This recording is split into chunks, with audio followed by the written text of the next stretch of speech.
It's the Opie and Anthony Show. Opie and Anthony. Radio shock jocks. Opie and Anthony. Any other medium have to be nice. We are being now held to a standard where we have to be nice and make people feel good. Go screw! Radio bad boys, Opie and Anthony. Controversial radio personalities, Opie and Anthony. Infamous DJs, Opie and Anthony. Talk show radio hosts, Opie and Anthony. Opie and Anthony. Opie and Anthony. Radio shock jocks, Opie and Anthony. Opie and Anthony. Shock jocks, Opie and Anthony. Shock jocks, Opie and Anthony. Opie and Anthony. Shock jocks, Opie and Anthony. Opie and Anthony. Oh, it's brown. Oh, it's brown. Smell. Oh, yeah. This is where entertainment is going. Wow. So you've been stabbed once and shot twice. No, I've been stabbed twice. Shot twice. Yeah. Who's the common denominator in all these problems? Opie and Anthony. You have to lick a swath of the icing off so that bag shows through where icing was. It's time for people to understand these are words. If you don't like them, turn the dial. But enough of this palaver. Let's get the show on the road.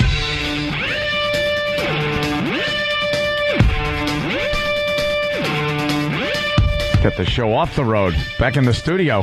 Oh, my God. Wow, that was a long weekend. Was it a weekend? I don't know what that was. Was it? I don't know what that was. It was a lot of fun. I'll tell you that. I guess we had yesterday off. No. But that was a travel day to get back to New York so we could do the radio show today. To me, 6 hours in traffic isn't an off day. You had 6 hours of Oh, it was traffic? ridiculous. Well, Keith drove. I just kind of tried to sleep in the back. And then I popped in some movies. And we were like, it had to be 50 miles outside of New York. And I'm like, you know something? I'm going to pop in X-Men. By the time it's over, I'll be home. Watch the entire movie. Not home yet. Not even close, right? No. Still like going through parts of New York. And it just amazing the traffic you get on a Sunday like that. I got my crew up early. I'm like, no way are we dealing with this I-95 traffic crap on a Sunday. But it is. So I was like, we didn't sleep in, and we got out of there. And it still took 4 hours for us. So. I had to sleep in. That was actually I didn't even check out. Didn't even slink out of the hotel until 2:30 in the afternoon. Oh my God! Got out just as the get the F out of there guy was knocking on all the doors. Right. And we kind of just slipped out. And it's funny, they have patience for a while, and then eventually it's like, get the F out. When the phone rings, you don't answer it. You're just throwing crap in your bag, trying to pack and get out of there. Oh no, they're on time. That was pretty much it. Get the hell out of here. Yeah. Oh, before we go any further, happy birthday to you. Happy birthday to you. Happy birthday, Mr. Imus. Really? Happy birthday to you. The I-Man is being reported on the news. 67 years old. Yikes. You think they're lying about his age? Nah, that's about right. No. 67. That's about right. Off a zero. Yeah. Well, good morning. Welcome to the Opie and Anthony Show. Yes. Of course, we're talking about our trip back from Mansfield, Massachusetts. Yep. Nowhere's near Boston, Massachusetts. Southwest of Boston. Yeah. Because the mayor's still holding a grudge up there for some reason, 10 years later. Won't let us have a show in Boston proper. He's had some issues in the last 10 years. As far as he has. And people had to kind of look the other way and go, okay, you're still our mayor. Yeah. We forgive you. But for some reason, he doesn't want to ever forgive us. Yeah, don't let Opie and Anthony back in, but, so big metal plates fall on cars and kill people. We forgive you. Their big dig. You could still be the mayor. Yeah. So. All kinds of corruption and money going places for this big dig, way over budget, things like that. But you're all right. Just make sure O&A don't come back for a road show. I like that Mansfield, though. I don't like Mansfield itself. I like the Tweeter Center in Mansfield. That's a great place to do a show, and the comedy show was amazing on Saturday night. Mansfield could be the worst town in the country. There's nowhere to go. I got up early yesterday. I'm like, I just want to get something to eat, some papers. I'm just traveling down. There's nothing there. I went left. I went right. I went everywhere. Here's how stupid I am. I'm going, wow, the Tweeter Center. I go, this place looks just like Great Woods. It used to be great. I had no idea. I'm just doing that for the radio audience. I know. I had no idea. Yeah, we did a million shows for... A million shows we were there for. We did Rage Against the Machine. I had no clue. We could name a million shows. The River Raves over the years. I'm walking around going, yeah, boy, there was a place like this. I think it was called Great Woods. It looks very similar.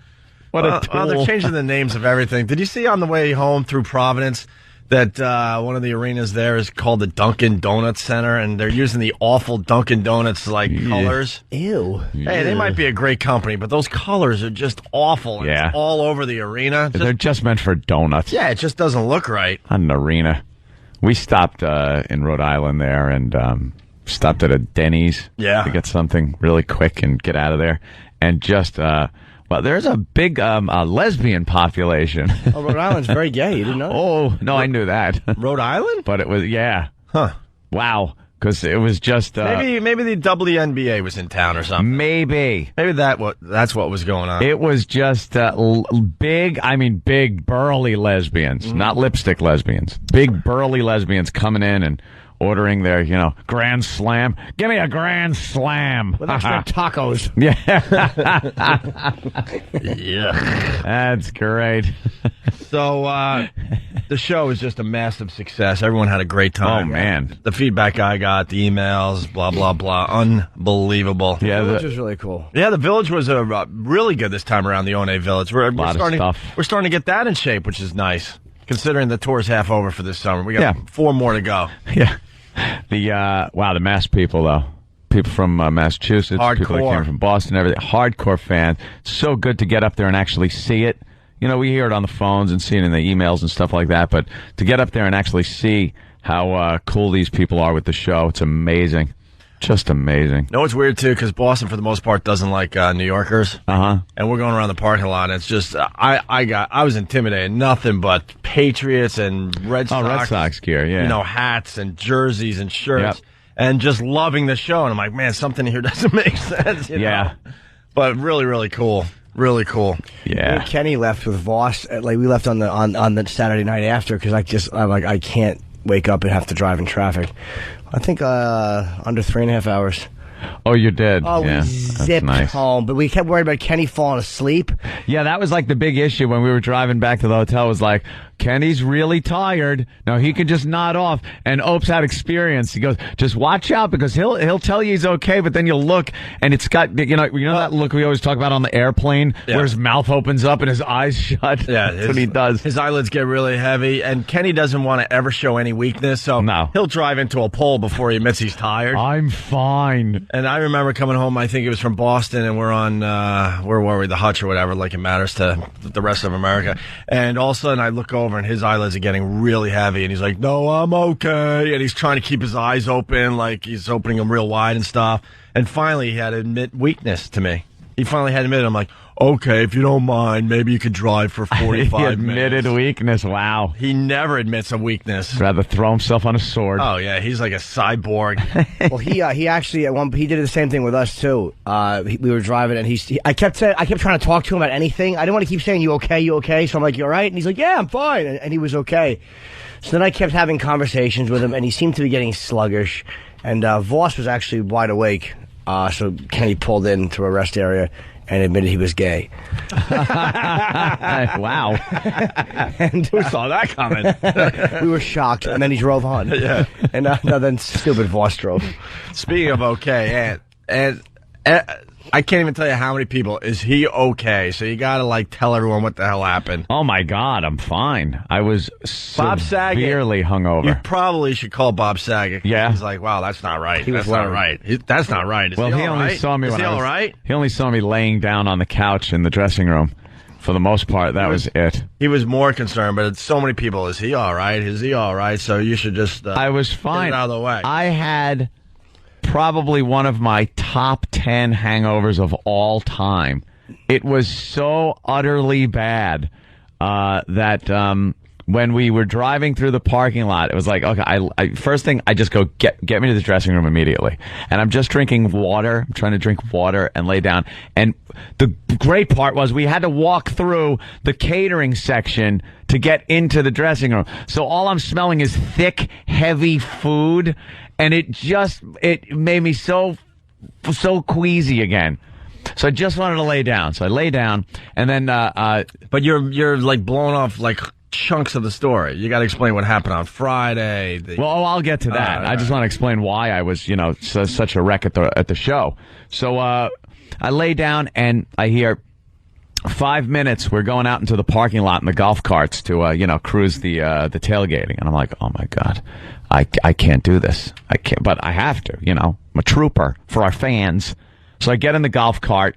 I got my little water, and I put my game face on. I'm like, hey, and I'm slapping hands. Everything's cool. I'm taking pictures, and then we stop at that one big truck, the big display that was out there. The Score from Providence. Yeah, the Score, and I get out, and now I'm taking pictures with people, and you know when you take a lot of pictures, you're moving your head around a lot in your eyes to make contact with the lens that is taking the shot. And were you so hungover that your eyes your brain didn't follow your eyes? Brain didn't follow my eyes. It was like flares. Things were blurry. My eye hurt. Half of the pictures people have is me with one eye shut. I just had to shut one eye. Like, you know what, like the sun is in your eye, but it was because I had this stabbing pain in the side of my head. And Keith the cop was there, so I go, Keith, I got a boof, man. I really do. So we look, and there's Porta-Johns sitting on the side, and they hadn't been used yet, thank God. At least the one I went into. So I do the slow, casual walk because I don't want people wondering, why is Anthony sprinting for a Porta-John? So I do the casual walk, and in my head I'm going, am I going to make it, or am I going to puke right here? And there's going to be a great picture of me just open mouth puking in the parking lot. But I made it right when I made it in. Whap! Just like gallons of water were coming out. Gallons of water. And then, I clean up, and then came back out, and hey, more pictures. So people have the pre and post puke pictures of me by the Score truck. You should have just done it right there in the lot, man. Dude, that would have been the best shot ever. That people went, dude, here it is, Anthony puking. You just Ralphed right there in front of everybody. That was my third puking since about 9 o'clock that morning. And then driving to the hotel, I had a woof from Mohegan Sun, because that's what the story goes from. I stopped at Mohegan Sun, and I go, Keith, pull over right now. So he just pulls off the road. I get out behind my truck and start woofing, and I'm just looking for the smart ass to put it in reverse, because now I got a camera in the back of my truck, just in case you're backing up and you don't want to back anything over anything. And I'm just waiting, and he said I was going to do it, but I knew you'd see the backup lights. I go, if you did that, I would have puked right on the camera just as a gag. Could you see watching me vomit, and then just a big projectile vomit goes on the screen? So I was in really bad shape. People have pictures of me going, what was wrong with Anthony? He didn't even get out of the golf cart. Right. I got out a couple of times. But barely. I was in such bad shape. Went back to the dressing room, crapped out. But that was all because of Friday. Friday, left the show, decided, hey, we don't have to be there till Saturday. Mohegan Sun's on the way. I'm going to stop at Mohegan, do a little of that gambling. And they take care of me up there, Mohegan. And if you forgot, the last time he was at Mohegan Sun for our virus tour, he won 50,000 playing blackjack. 50 G's. Hey, can I mention to the audience, what you're seeing here, ladies and gentlemen, is the unraveling of this human being. Oh, no kidding. I've been unraveling for years. You're watching my friend unravel. No kidding. I've been unraveling Gambling for years. lessons, drinking lessons, drug lessons. Yeah, I can't. We'll just enjoy the ride. What the hell? We'll enjoy the ride. Gamble. Enjoy yourself. Without drinking. This should be called the Ozzy in 1978 and Anthony and an Opie show. I screwed up. Damn it. This is the type of thing you do when you're in your 20s. Yeah, but I can't early gamble 30s maybe. Without drinking. It's just something I can't do. Did it ever occur to you that we did have a comedy show on Saturday? That's all I want to know. Oh, yeah. All right. I killed. I was great. I put my game face on when we hit the stage. That's what I do. Believe me. I come to the table, All right, even hungover. So Friday you're at Mohegan Sun. Yeah. Doing a little of that gambling. Doing a little gambling. And you know what they like to do at the casinos? They feed you those drinks because they want to trip you up.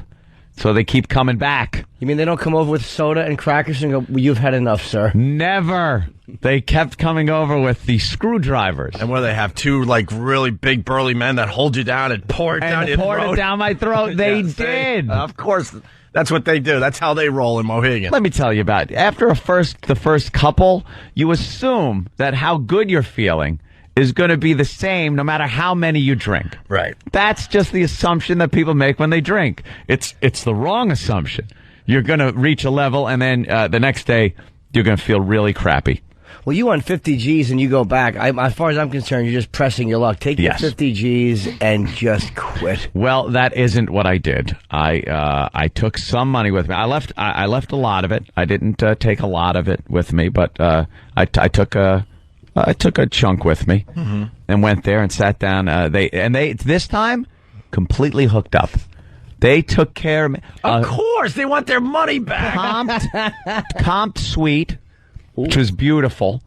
A host. You realize you're a whale now, right? I think so. You're a whale. A host. Mohegan Sun is well aware of Anthony Cumia. Of course they hooked And then up. they go, we have a table for you. to get the cards that were set up nice for you. They said, we have a table for you in the high roller section. Please say... They will wait there for you the entire time. And he showed me the table. There's a dealer just sitting there with a reserved sign on the table, and her job is to stand there until I decide I want to go to that table, which was hours later. Her job is to give you bed hands until they got their 50 G back. Exactly. Please tell me you went to another table.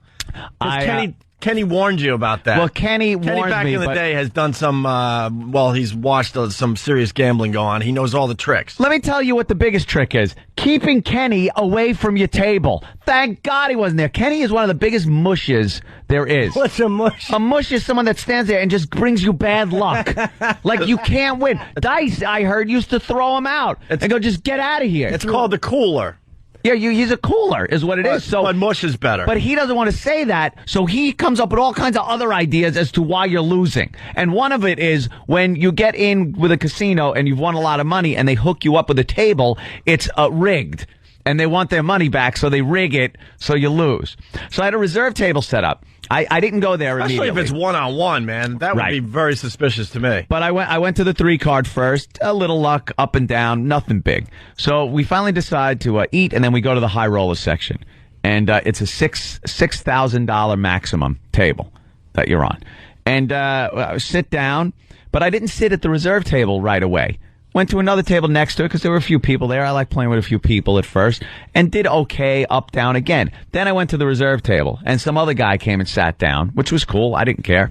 Well, that's some guy who was somebody from the casino, probably, man. I don't know. I've read too many gambling books. Ted the host. I don't know who he was. But I started playing now seriously from about 10 o'clock p.m. until 8:30 in the morning. It was that long of just playing and drinking. And Keith the cop right there behind me the whole time, making sure everything is hunky-dory. And just destroyed the place. Walked away, this time, with the big 6 figures, my friend. $100,000. Walked away with. But you left part of your liver. Yeah. Part of the old liver. It's worth it for 100 G's. Was left behind. $100,000, walked away. So now the host he's grabbing onto your ankles. Please don't come back. But it reminded me of Casino because he then gave us the information for when I come up next time because he heard that we had sat in 6 hours of traffic. Now, can I slow you down a little bit? Yeah. I mean, the progression here is getting downright scary. It is getting ridiculous. Because like we told you, now he's up to a private room. Now look what the casino's giving Anthony. So now, instead of sitting... They're sending you a limo, right? In traffic. No, they still got to have to sit in traffic. I drive to Republic Airport and take the private Mohegan Sun jet that they have given me access to, comped, and fly me there to the casino. And what they do on that jet... Right, we hear about that. Is they say to you, hand us $150,000 or we throw you out. Yeah, it's the new back room. That's it. They do it in the air now. If you notice, we're all wearing parachutes. Right. Oh, wait a minute. Yeah. Oh, they had enough of you. Oh, they want their money back. Please do this. Please go look. I feel like I can't gamble anymore, and all that would help me is if my friend Jim Norton had a suite and some hookers provided for him. There you go. Help your friends. Hook him, comp him, some trannies. You're officially a whale to Mohegan Sun. Yeah. Officially. Oh, they took care of me. When are you going to tell them? Wonderful. When are you going to admit to them that you're card counting? I don't card count. It's impossible. First of all, it's a constantly I don't card count. Shuffling shoe. It's wonderful. They've squashed the card counters. I couldn't. I'm too stupid. My math skills aren't good enough. It was, you know what it was? It was a drunken gambling. Now, how do you get the 100 G's out of the joint? Well, up to your room, and then and where the hell was the 100 G's while we were doing a comedy show? Exactly. I'm kind of a I like it in greenbacks kind of guy. You know, so it was kind of funny that Keith the cop, we collected. It's just like big stacks. I just lifted up my shirt, and they dumped big piles in my shirt, and I walked to the elevator that way. I like it in greenbacks, by the way. The other word for that is kidnap me. What's the matter with you? I've taken care of it. All right, put in the bank. It's in, exactly. Oh, okay. Don't worry. I know exactly where it is now. It's called safety deposit box. That's where you put it. Because then you could gamble with it some more. That is now my bankroll. That's my money for a year and a half. What I call my bankroll. I may be entering some poker tournaments with that. Give it a try, right? What the hell? We'll enjoy the ride. I'm going to miss you. Yeah. It's Jimmy and I fun. will enjoy the ride. It'll be fast fun. cars, gambling, booze. It's your, That's out of your it. mind. What are you doing? What are you doing? You're doing 100 miles an hour in a Shelby. He's drinking like William Holden right before the coffee table smashed his head. He's like gambling like a lunatic, and it's frightening. It's fun. Puking all over the place. Oh, it was great. Oh, it's frightening. It's wonderful. Had a great weekend. I was pretty shot, though, the Saturday morning till the afternoon. Yeah. Right until showtime. Well, you didn't really sleep. No, didn't get much a couple sleep. hours. Well, you were sleeping in the dressing room, and that's when everyone was coming in.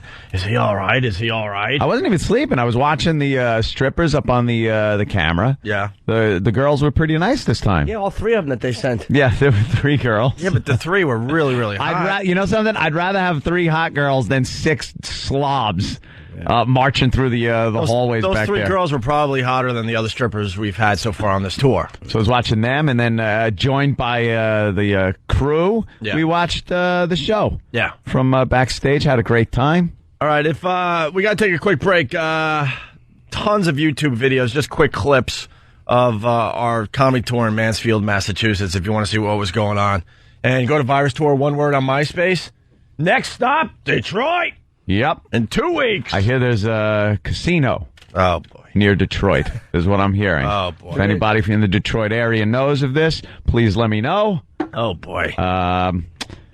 Got some gambling to do. Brought to you by Bud Light, always worth it, by the way. The casino in Detroit is you walk through one of the neighborhoods, and if you make it through alive, somebody hands you $50,000. There have been no winners. No. And to make it interesting, you gotta wear a sign. He has one. It's called lack of melanin. All right, we're just getting started. It's Monday morning, everybody. Yes. What's today, by the way? Oh, yeah, of course. It's Feel Good Story Monday. It's We Built This City Monday. It's Marble Madness Monday. Some of these have got to go. And, of course, Pot Talk Monday. Yes. All on the Opie and Anthony Show. Radio Shock Jock. Opie and Anthony. Actually, you're listening to the Opie and the Whale Show. Ooh. With Lil Jimmy Norton. Good morning. It's a Monday. Instant feedback. We got Chris from Boston writing. He says, hey, Ope, thanks again for a fantastic show. This one blew away last year's Worcester show. Yeah. Of course, talking about the comedy show up there in Mansfield. Well, the Worcester show is the first one. We've done about, 8 or 9 at this point. Kind of getting proficient. I have to do the math real fast for us. I guess we've done 7 or 8, actually. This one blew away last year's Worcester show. Jimmy never disappoints, and it was the first time I saw Otto and George and Louis C.K., who both killed. And then he writes, the Pat Duffy video is 100 times worse. on a 20-foot screen. Yeah, the Pat Duffy video was a huge hit. Huge. The Pat Duffy video. Yeah, Pat Duffy is featured in both. That I will never get tired of the crowd reaction to the Baby Bird video. Well, the Baby Bird video has been seen by just about almost everybody in our audience. But there's something about seeing it in front of 7,000 people like we did in Mansfield on Saturday night. It's the reaction of 7,000 people at once is such a great, great feeling. Because it's all the same reaction, so you just get that, yeah, it's our stairway to heaven. Yep, absolutely. Our stairway. Because when I saw Ant Saturday, I'm like, wow, he's going to not be a lot of fun today. But I know what we got waiting in the wings. It's a guarantee reaction we got when we go up on that stage. We had, it was really cool to see like a lot of guys like Pat from Monarchy went on stage and Andrew Big A. Yep. I like Pat. Just talking Pat. I didn't see you guys up there because I was kind of getting ready to go on, but I heard the reaction and stuff. Well, Big A, we had him, try to intro a Jim Norton video, and of course Stan and Travis, right, put together a nice little thing, a little intro for Jimmy's video, and of course it had a bunch of ST words, which just shuts Big A down big time. He can't say them. And man, it makes me laugh so hard to see him doing that because I know we love him and we take care of him and this and that. The reaction we got from the crowd, they were horrified for the most part. I mean, you had a bunch of people laughing because they get the whole thing, and then other people just had their mouths agape, like, I can't believe these guys are making this poor guy do this. Yeah. But then I heard backstage it got a huge reaction. All the comedians and all the help and all the people backstage were just dying, laughing. He was sweating. He couldn't get the words out, and his brow was just all furrowed. Is there a video of that? Hopefully. We should, because I'm sure he shut down trying to do it and had to start over right from the start. Too. The first word was an ST word from the beginning, and it took him a good minute to spit that one out. Yeah. Start clapping. I think it started with, and it took him about 30 seconds just to say start. I've never seen him. It was like the spittle is bubbling out the sides because he had thousands of people just staring at him. And sweat pouring off his forehead. Yeah, if that video's up on YouTube, could you get the audio? I want to play that for everybody today.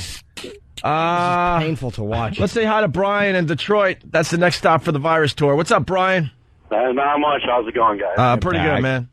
Oh, yeah, just called to tell Anthony we have 3 casinos here, and we have one if he can leave the country over in Windsor. Uh-huh. How far is Canada from Detroit? How far is what? It's pretty close, Jimmy. Canada to Detroit. Windsor to Detroit? Well, Canada. How far is Canada from Detroit? Oh, about 35 miles. Yeah. Oh, wow. Okay. Ain't bad. All right, there you go. You got the MGM Grand in Detroit, Anthony. And then Chris in Detroit. Chris, what's up? Hey, what's up? Hey, the Motor City Casino is the one everybody hits usually. Oh, yeah? That's the biggest one. Motor City Casino? They have a radio bar there. I'm surprised you guys aren't broadcasting from there, which probably be a death blow for Anthony, but... Well, we might broadcast from Detroit the day before the show. We're trying to figure out all those details. Watch once the word gets out that Borgata in Atlantic City is going to build a little radio station. All these places are going to want to suck in New York, and Vegas. Well, Anthony's officially a whale. He's a whale. What's that mean? A whale is it's one of the big fish. Yeah, big fish. A guy that gambles a lot. That the casinos want to have in there because they want on the average they take money from them. Because eventually the whales will lose a lot of money. So and in a mere 2 weeks' time, you went from Joe Gambler to now they're offering you private jets from Long Island to Mohegan Sun so you could gamble some more. See, here's the thing, because Kenny warned me. He goes, "You're right there on the precipice. You're right there." Kenny's kind of seen this. But Kenny's told me some many gambling stories over the last couple of years. But see, the thing is, I got lucky. I understand luck. I don't go with that much to gamble. I've lost gambling, and I've been completely fine with what I've lost because I don't start out with that much. But the past couple of times out have just been really lucky, and I've been able to turn a relatively small amount of money into a lot of money. This is, by the way, a monologue. I'm reciting that. I'm trying to rationalize by himself alone. And Anthony has walked through his... What I've done. Look, I'm perfectly okay with walking away. He has said a couple of chairs and a table and maybe a roll that's on that table. I can walk away. You know Mohegan's son right now is listening like, we got him right where we want him. They're like, let them get me right where they want me. This morning. Is he doing the monologues? Yes, he's doing them. He's doing everything. He's running through all the motions that everyone runs through. But you're going to be the guy. I can't be the guy. Hey, Jimmy, no, I mean, you'll be the guy that knows how to control. Oh, that's it. Jimmy and I are we're going to enjoy the ride, man. No. Have fun. Well, I'm happy with bringing a certain amount, and that's what I gamble. Yeah, right. And win or lose, that's it. But like I said, lately, I've been winning. Mm-hmm. And when you win big... Then you do bet more. Well, the last two win times, bigger. Last 2 times out gambling, you've won a total of $150,000. Yes.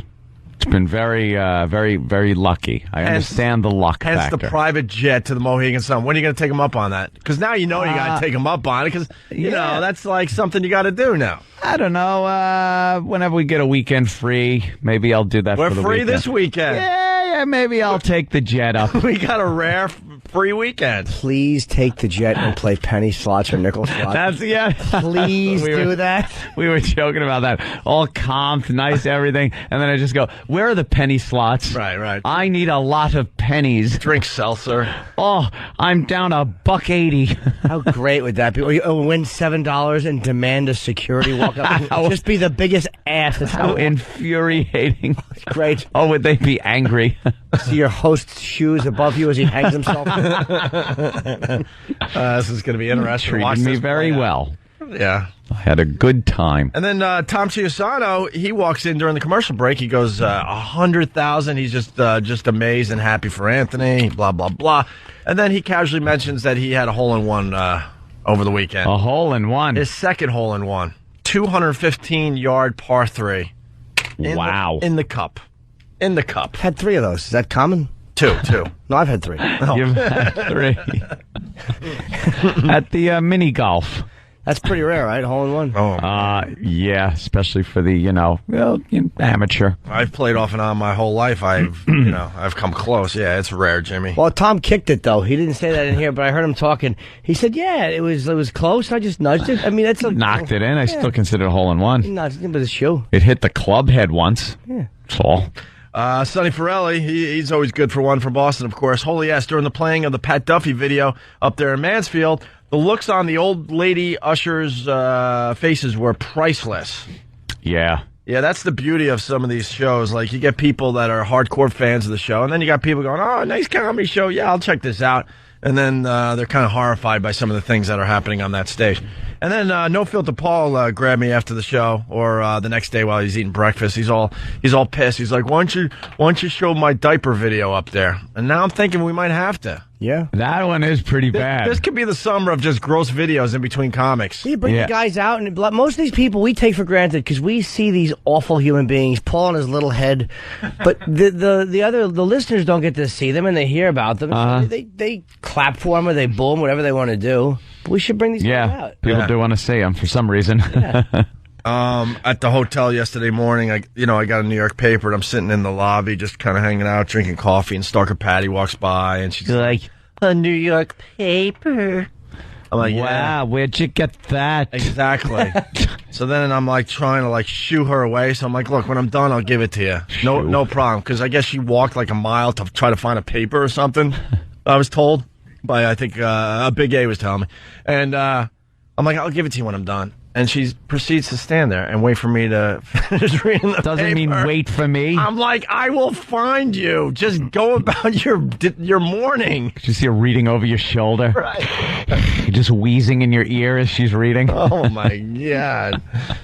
Shut up. Hey, in honor of Anthony, we're getting a few requests. Oh. For our old school 100 grand bit. Anthony. I was thinking about this when. Were you really? Yeah, when I was playing. Anthony, if you're just tuning in, won $100,000 before the virus show on Saturday when he went to Mohegan Sun on Friday. Good old blackjack. Friday night. Good old blackjack. I love it. Here's 100 grand. 100 grand. Hi, who's this? Hey, it's Craig from Waltham. Hey, Craig, guess what? Oh, did I win? You are the 107th call. No way! Damn it, I won! I won! What, no way? You're kidding, right? 107th. Oh, wow! 107th caller. Congratulations. 100 grand! Oh, my God! You just won 100 grand, bro. Oh, Jesus. Do you know what I'm going to do with that? What are you going to do with the 100 grand? Man, the first thing, I have this old... Oh, I cannot... Jeez, I got to... Calm down. Calm yourself. I am the winner! I'm the winner! Well, what are you going to do with 100 grand, bro? I got this... Oh, man, I got this box for a truck. I've got to get a new one. A new... Wait, dude. How are you going to do that with a candy bar? What? How are you going to do that with a candy bar? We just gave you a 100 grand candy bar. What do you mean? We gave away 100 grand. It's a candy bar, bro. Congratulations. What? You just won a candy bar. Hey, what the f***? I've been listening to f***ing radio for like 3 hours, man. You said 100 grand. Yeah, 100 grand. We gave you a candy bar. Congratulations, buddy boy. Oh, you guys are a bunch of douchebags. Hey. Congratulations, man. Uh-oh. Hey. He was pissed.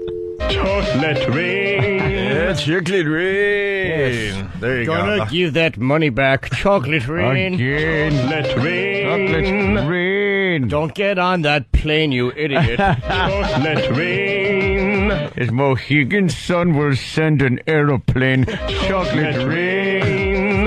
They'll put that money in their vault again. Chocolate rain. They'd rather fly you the way Mr. Sosa flew Omar. Chocolate rain. After the next time, your pants will have a big stain. Chocolate rain.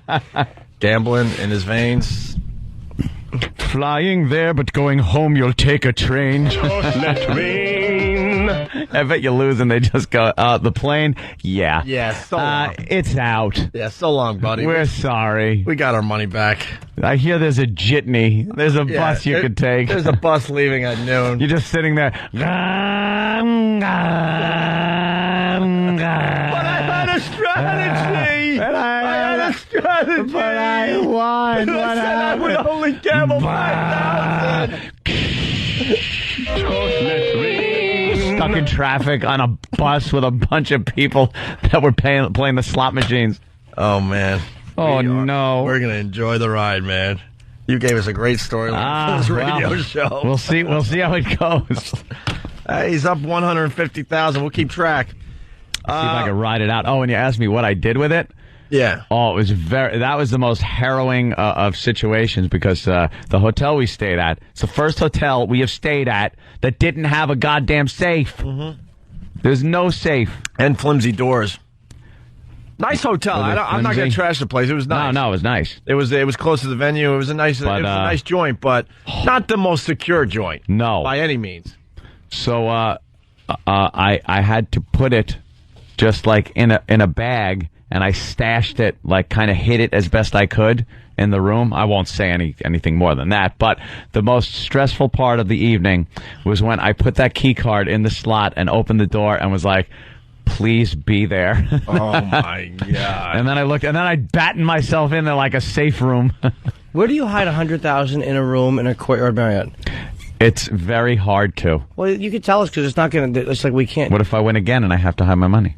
Then people will just go to your room and turn it upside down knowing it's in there. What do you think, they're not going to look under the mattress? Right. All right, well, I guess he hid it here, but we can't find it. That's true. I'm not going to look behind that picture on the wall.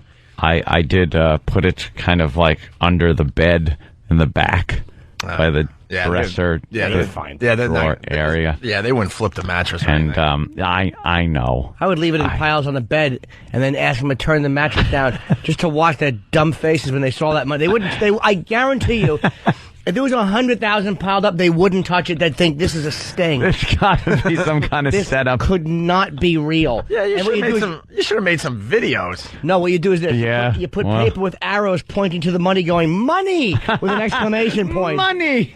And nobody would touch that. And then, because Keith had the adjoining room, and he thought he'd be able to come in and then just go through the adjoining doors because they're usually opened. He's like, I noticed you just locked everything up. I'm like, yes, I did. Because the key cards wouldn't work. I turned all those for safety. I put the little metal things on and then I'm sitting there just staring at the television, waiting for some listener or something to bash my door in. You did the metal thing from the inside? Yeah. Those don't work. Well, maybe it Kenny told me a second. Kenny told me at Mohegan Sun he had to do an old trick to get into his room because that was on. Oh, yeah? What, will you put your dinosaur head in? And you can get through those. Dinosaur head. How did he get through that? What's the trick? Maybe he could explain it, but those little bars that it's like solid brass bar. It's in the place of the chain, the old-fashioned chain that you'd put on the door. Is it the swing thing? Yeah. It swings over. He says those are easy to break into. Really? Yeah, there's an old trick people that are on the road a lot have figured out. An old a long time trick. ago. I also want to make it clear that Dice never chased Kenny away from a gambling table. He did chase me away. He did. You talked to Kenny on the break, and he said that. Yeah, it was mostly them intimidating the dealers. So Dice would like having them around. Well, apparently. Let's say hi to Jared in Boston. Jared, what's up? Hey, boys. Good morning. Hey. I give it about 6 months. We're going to have Anthony doing PSAs for gambling after he loses it all. That's right. Hi, I'm Anthony Cumia. No, he's going to be the one, though. I thought gambling was great. I was winning. I was on a streak. And then it all came tumbling down. And they'll show a photo of where he lives, and he'll go, and this was my home. I lost it all. If you have a gambling problem. I was so mad when Dice made me leave because he was probably down a couple $100,000 at the Venetians. Before we actually started doing the Venetian, he was going in there from Bally's, and he was down a big bunch. Oof. And I didn't know anything about it. I was just like, ugh, this is boring. I'm watching boring when you're watching it. Thousands and thousands of dollars. It was depressing, too. And then Kenny walked over and goes, could you take a walk? Andrew thinks you're bringing him bad luck. I was so hurt. Oh, my God. And all you want to do is watch. Just want to be one of the guys. What was the biggest hand you lost over the weekend there, Anthony? Probably, I heard rumors of 16G. Well, two hands, 6,000 max. So that's 12. And then I had to split on one. Yeah. 18. You lost 18? 18 in one hand. In one hand. Wow. But another hand, I had 6 on each, and I had to split on both hands and then double. So it was like a $24,000 hand. How'd you do? I won that one. Obviously. Wow. That was a big. Were you up even more than 100,000? No, that's another thing. I wasn't up much more. Maybe by a couple of thousand, but I wasn't up or down much more than that. So it wasn't like, I could have walked away with this or anything. And then finally, Keith is the one that's always trying to get me to leave. He's like, dude, I'm looking. You got like 80 grand there. And I'm like, nope. We forge ahead. Anna is taking care of us tonight. Who's Anna? She was the dealer. Like, come on, Anna. Come on. Bust it up. You must have gave her a great tip. $10 chip or something like that? Perhaps more than that. When I am winning, I will tip like a maniac. Really? So they made a lot of money, the dealers, off of me that night. So let's say hi to John in New York worry City. about it. For what? They don't give you anything when you lose. That's true. I'd give them nothing. But I like when they make me win a lot. Here's a buck. Beat it. John, what's up? Shill. Hey, what's going on over there? Hey. Shill of the casino. Shill. Hey, Anthony. Hey, what? Dude, if you start losing, they're going to treat you even better if you start giving that money. So that's what I should do. Yeah, because it's not their goal just to... Hold on, John. It's not just their goal to get their $150,000 back. Yeah. They want that and then some. He's going to put that Mustang on the table. Because they're like, if a guy won $150,000 from us, he could easily lose $100,000 with us. Believe me, they Googled you and saw contract numbers and said, send the plane. Send the plane immediately. They flipped formats. They're the only show that's send the plane. What can Anthony look forward to? That's what we need to hear from today. The people that have had a little of this experience in their lives. What can Anthony look forward to, John? Well, I'm not one of those people, but I'm sure they'll send limos and helicopters, anything you want. You're already behind on the transportation. They skip limos. It's already helicopters. the new private jet, by the way. Yeah, you must have. You must be just tuning in. They already offered him a private jet for the next time he wants to come to their casino. Yeah, I heard that. How about And the funny thing is, the Mohegan Sun has no idea who I am. You're or Jimmy miles is. from my house. But it's a 40-minute flight. Really? Oh, you've already 40 looked it up? minutes. No, they give you. I got all the info. They gave me all the info. They tell me when it leaves the airport. It's like right by my house. It's great. Oh, it's wonderful. They'll probably send a helicopter to my house to get me to the airport. Stony Beach 1 is suggesting Anna, the dealer, her body is in a dumpster at Mohegan. Let's say hi to Josh in Boston. Probably not treating her very well. Josh, what's up? What's up, guys? How you doing? Pretty good. Really appreciate the show you put on for us. We all just absolutely loved it. Jimmy, you killed. Thank you. Yeah, Jimmy's great. Thanks. Hey, honestly, my camera absolutely wasn't working. We were over by the RV of a place I can't say. But, I appreciated your patience. You were very nice. Jimmy, you killed. Okay. Thank you, buddy. It was another great show. One review came out so far, and it gave the show rave reviews. So, next stop, Detroit. Virus Tour, one word on MySpace for all the info. I was impressed with the Village. It was Thank you, John. fun to see. They had some hot chicks. There was a lot of hot chicks in Boston. There always are. There's always hot girls up there. I'm noticing more and more girls coming to our events, which is a really, really good thing to see. So, yeah. Very good thing. Nothing against the guys, but after a while, Oh, please, they understand. They're not a bunch of queers. They get it. It's nice to smell a nice smelling girl. Girls. I've never felt sweatier hands. I did a book signing up there, so you shake hands as you're signing. I've never felt every single person there. I think Big A was laying on a table next to my stupid book, and people were swiping his forehead and then shaking my hand. No, I've never felt wetter hands. A lot of slimy hands. What do you people do? What do you just dip them in a lake and then come and say hello to people? Wash them or dry them. Why do this on your pants? Here, listen. Right. That's the sound of a man's hand going. Listen, hey, how you doing? And then you shake. Then shake with a dry hand. I like the whole Perel thing after the end of the signing, man. You know what? The last person isn't even a foot away from us, and we're just dousing our hands in Purell like, get away from me, you infected scum. It's a new ritual. It's great. Well, do you know what the president does now, and a lot of politicians, probably to avoid getting sick? They make people Purell before they shake with them. Because if you Purell too much, it's no good for you. Why am I screaming? It's no good for you, but they make all the people shaking hands in the line Purell first. So could you, maybe Club Soda Kenny can now Purell the people before they get to us? No, he'd use too much, and then you'd get sick anyway because you'd wind up overusing it, Yeah. Give me your hand, stupid. You know how he's just so mean to the listeners. Put your hand out. 50 words or less. Yeah, move it along, people. He almost messed up Patrice's set by throwing that guy off stage. We'll talk about that next. That was that was a moment. That was one of the moments that stand out. From Saturday night. Brought to you by Bud Light, always worth it. Of course, the comedy tour, yes. All right, we're going to take a break. We'll continue. It's Opie and Anthony. You're checking out the Opie and Anthony show. I'm looking at the Monday themes. Yes. Hot Talk Monday. I like that still. Yeah. Feel Good Story Monday. I like that still. Sure. We Built This City Monday. It didn't quite take off. And Marble Madness Monday. I don't even know what that was. That was a Preston and Steve. Oh, see? Remember when they did their dud? Oh. All right, we're going to cross off Marble Madness. I have to do this because people are keeping score at home. Yeah, they keep track. Like those dorks that go to the baseball games and they have to get all every play down, all the stats. We got those type of listeners, so they're keeping track. Well, they better. Those guys are the worst.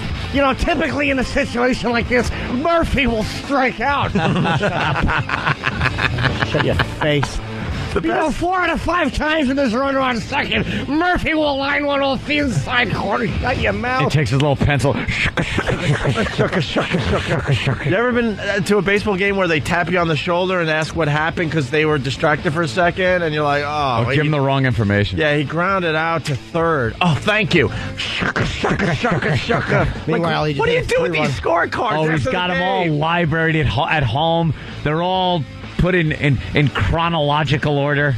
And also the guys cross-referenceable that have to read the Sunday paper while they're watching a baseball game. That guy, he's got season tickets or something, so he's just lounging at the park, just reading and watching and just enjoying themselves.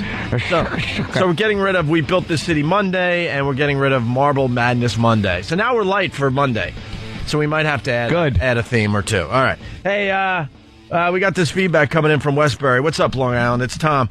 He writes, so Anthony tears apart a terminally ill cancer patient on a Friday and wins $100,000 on Saturday.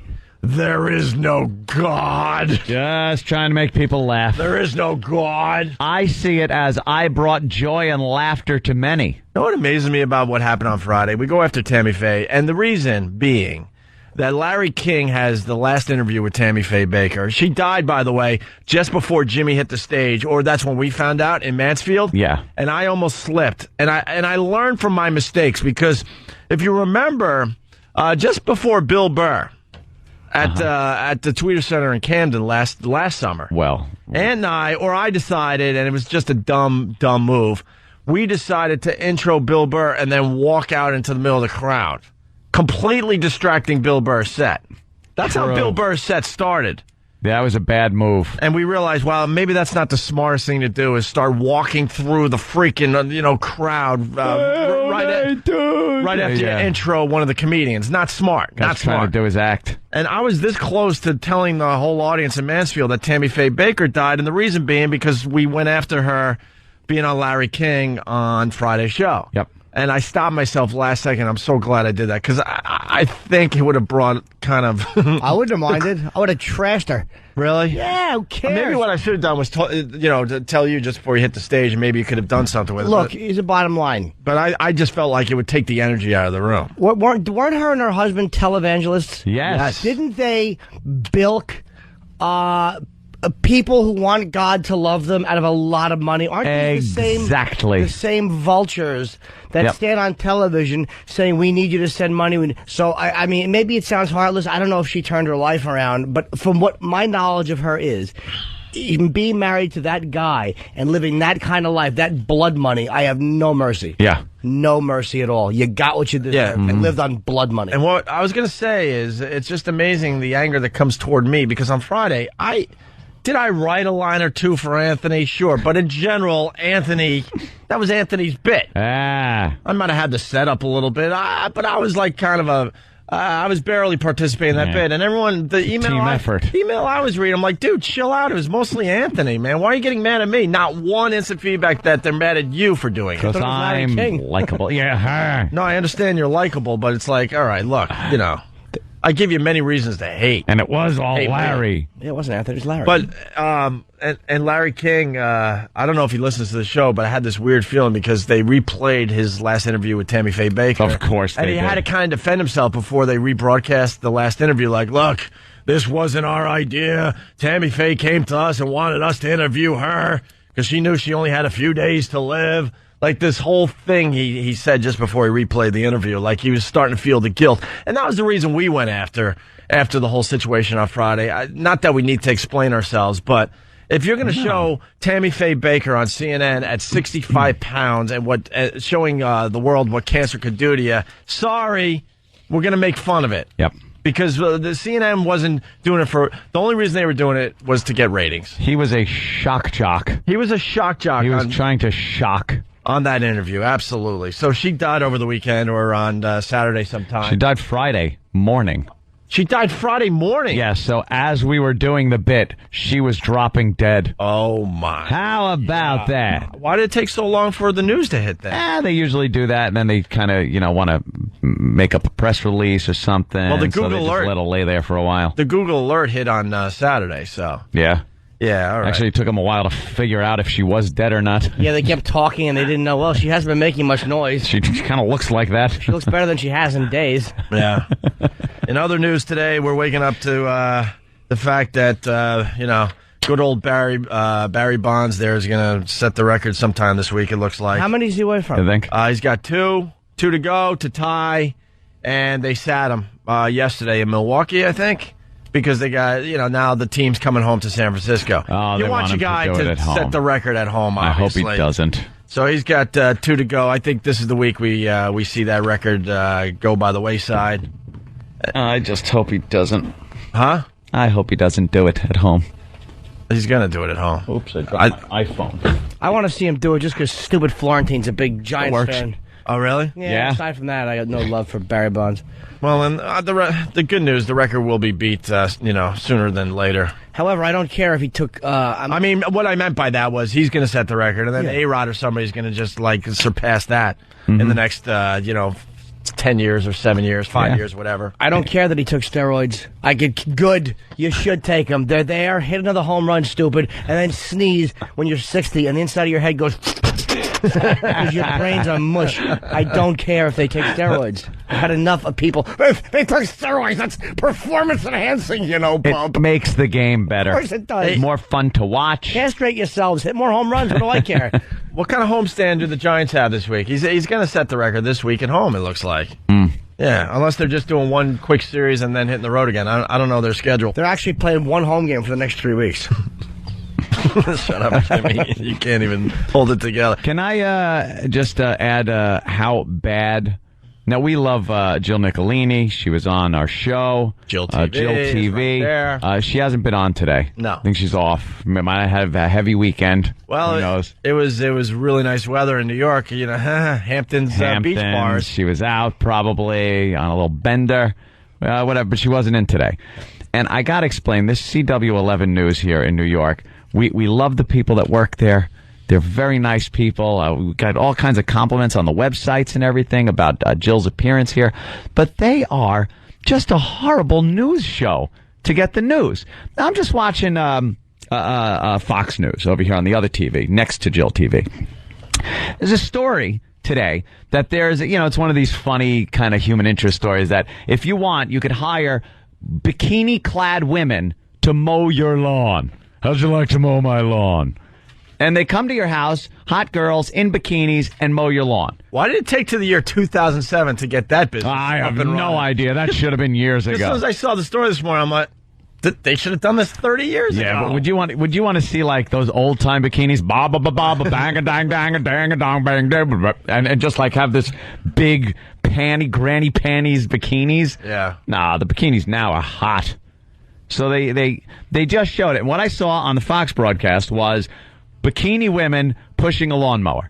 Now, the 11 News, the Jill TV News, had the story. They talked about it, but their footage was of a Mexican landscaper pushing a lawnmower, a sprinkler head, and I forgot the third clip, but it had not one bikini-clad woman at all. And I'm sitting there, I go to Thad, I go, isn't the story about bikini women mowing your lawn? Not one bikini woman. You finally have an excuse to show just nothing but bikinis for like 2 minutes, and you don't do it. And they don't do it because they don't have that footage. Yeah. And then, all right, I give them a pass on that. All right, maybe, the story came in late. I don't know. But then they go to a story about how Scotty from Star Trek, Montgomery Scott, his character was written to have been born in a certain place in the country. And they were commemorating Scotty, not the guy that played Scotty, Scotty, the character, with a Scotty museum in this town.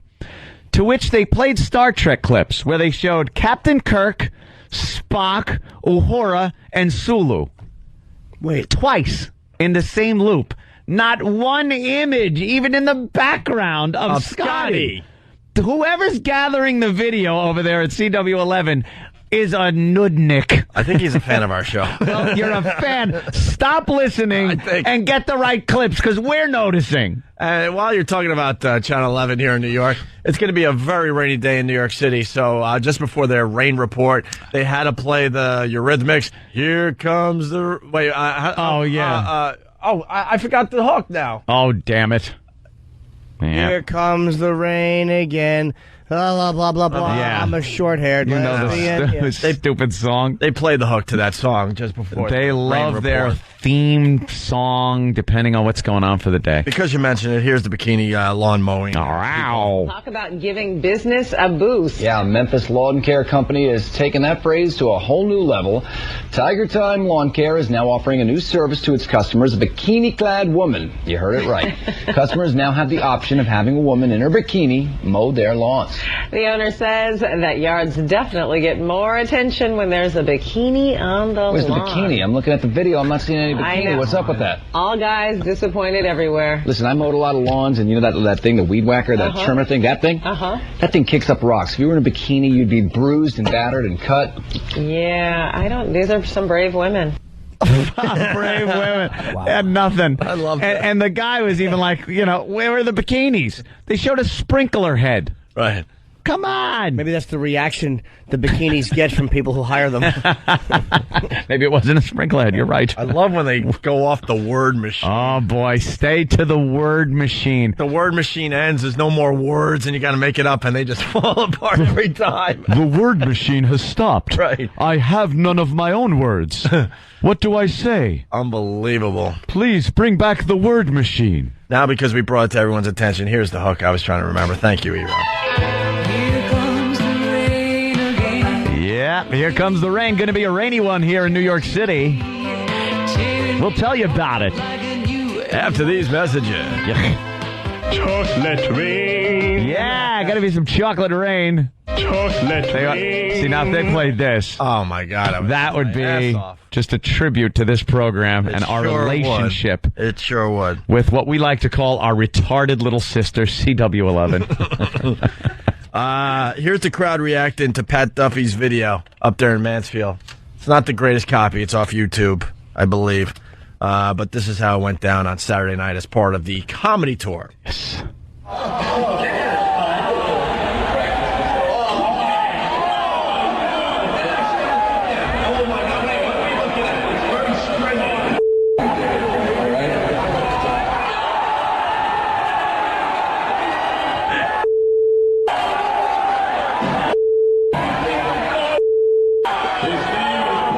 You know what the greatest part of that is? Whoever was filming that, illegally, by the way, they're cursing because they can't believe what they're saying. Yeah, they can't even deal with what they're saying. How great is that? Whatever. It's a quickie. I know it's not the greatest copy, so. All right. Of course, we'll talk about Chuck and Larry next. And also, we got to get to this... the ref? This referee, man. He's so dead. Let's hope so. Yeah, I think he's dead. That's what you get. He's not dead yet, but he's, he's messing with... they're the bikini lawnmower girls. Look. Yeah, on Fox they're showing the chicks in the bikini. Yeah, Fox. They keep showing it over and over again. They know. What's wrong with the WB11 here in New York? Why don't they can't have that video? get the footage? They have nothing but girls in bikinis mowing lawns. They're too busy. Like, everybody's making calls to try to find Jill Nicolini. Right. Like, she was supposed to be in, and they're calling. Do you have a number? Dude, try to give it. I'm just getting voicemail, man. I'm a little worried. She's probably in a bikini mowing lawns on Long Island. Somewhere. A side gig. She's lost her mind. All right, more to come. It's Opie and Anthony. Opie and Anthony. Infamous CJs. Opie and Anthony. Brock! You're checking out the Opie and Anthony Show. A big good morning to everyone listening on WBCN in Boston. It was great seeing a lot of you guys over the weekend. It's been a while.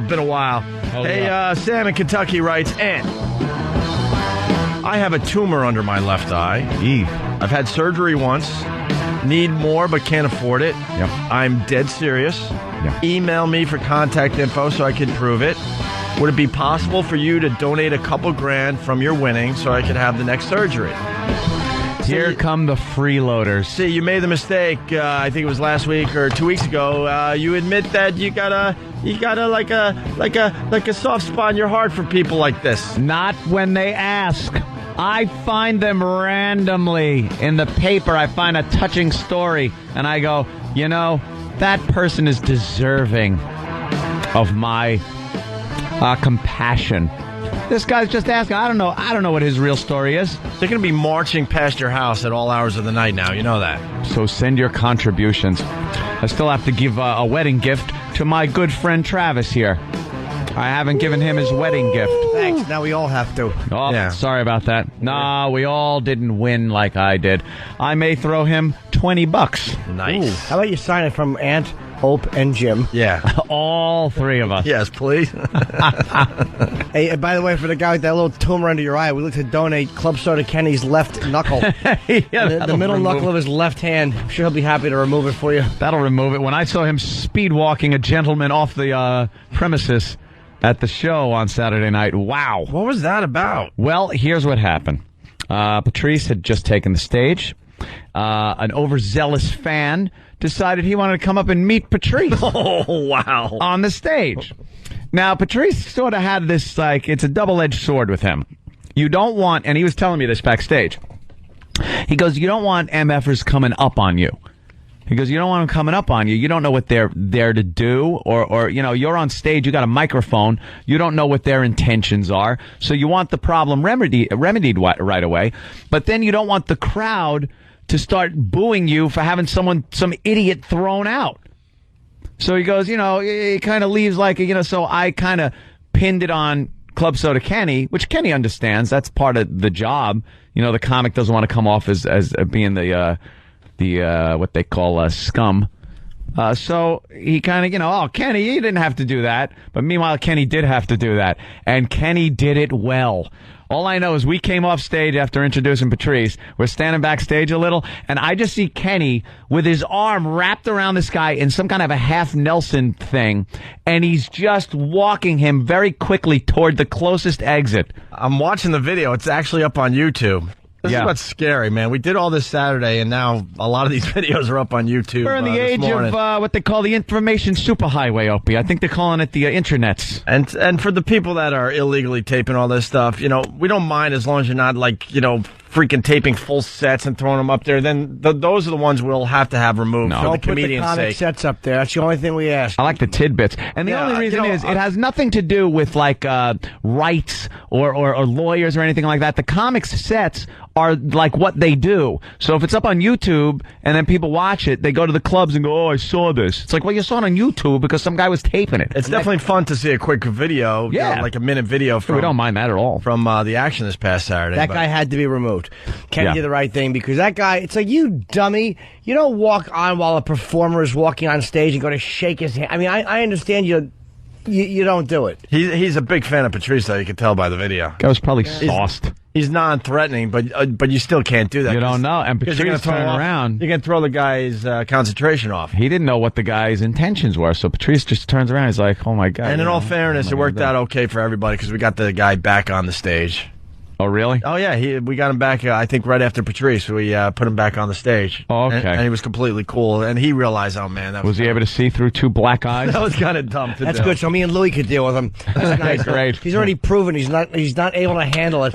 So throw him back. Let's clear him for Patrice and put him on for the Mexican and Norton. He was just excited. Yeah. Booby Man from Brooklyn writes, I'm sorry, but Channel 5, again, they're not stupid. They are now playing the bikini-clad lawnmower girls again. They cannot play this clip enough. They're not stupid. Hysterical. They know what sells. They know. Oh boy, we're not paying attention to Jill TV today because they don't have the bikini. Come on, guys, put the bikini babes the lawn mowing. Doing the lawn. What are you, crazy? Yeah, we're big fans of Channel 11, but you're blowing it this morning. I don't want Chris Knowles up there talking about something. Look at this chick in her black bikini. She's got her shades on, and she's mowing the lawn. Wow, look at that. I just want to see a mishap. I want to see her foot dangling by a bone. Or her run over a beehive. Have to get stung in that stupid bikini. They just keep stinging her. Or hope she falls into a cesspool like that one guy. Can't be the greatest business, though, because I'm thinking a lot of wives wouldn't want that kind of service. They would put their foot down. Like, what do you? That's true. You know, so then what? You're going after the guys that are just single, that have nice houses? Guys, maybe. Yeah. All right. Booby Man from Brooklyn writes, never mind that crap. Chuck and Larry made $34.1 million at the box office, #1. You know. And he writes, what the F? I knew it. At this point, we're just a bunch of lemmings. I mean, we're talking to a ton of people that went and saw the movie, and the reviews were just awful on this flick. Horrid. Do you know also that they the preview looked awful, the commercial looked awful, and we still will just march to the movie theater to go see it like zombies. Must see. I pronounce you Chuck and Larry. And if you think this was going to be like an edgy kind of thing, a real parody and takeoff on gays and gay marriage and stuff like that, they actually worked in conjunction with gay groups. This is really to make disturbing. sure to make sure that nothing in there was offensive. And it's a comedy to the gays. They worked with the groups. Why? Because they didn't want to offend anybody. Weird. And what they wound up doing was making a movie that was perceived as this very family-friendly version of a gay-themed movie, so that's why it made so much money. You know, that's not the first movie to do that, by the way. What? Johnny Knoxville had a movie out that on paper looked like it could have been hilarious. Where he went to the Special Olympics? Yeah, he made believe he was slow or whatever, so he could go to the Special Olympics, and because I guess I don't know, there was money at stake. You could win whatever, and he was down on his luck, needed money, so comes up with this great idea that he's gonna make believe he's He's a little slow, so he could join the Special Olympics. The Ringer, thank you, E-Rock. Mm-hmm. And the same thing.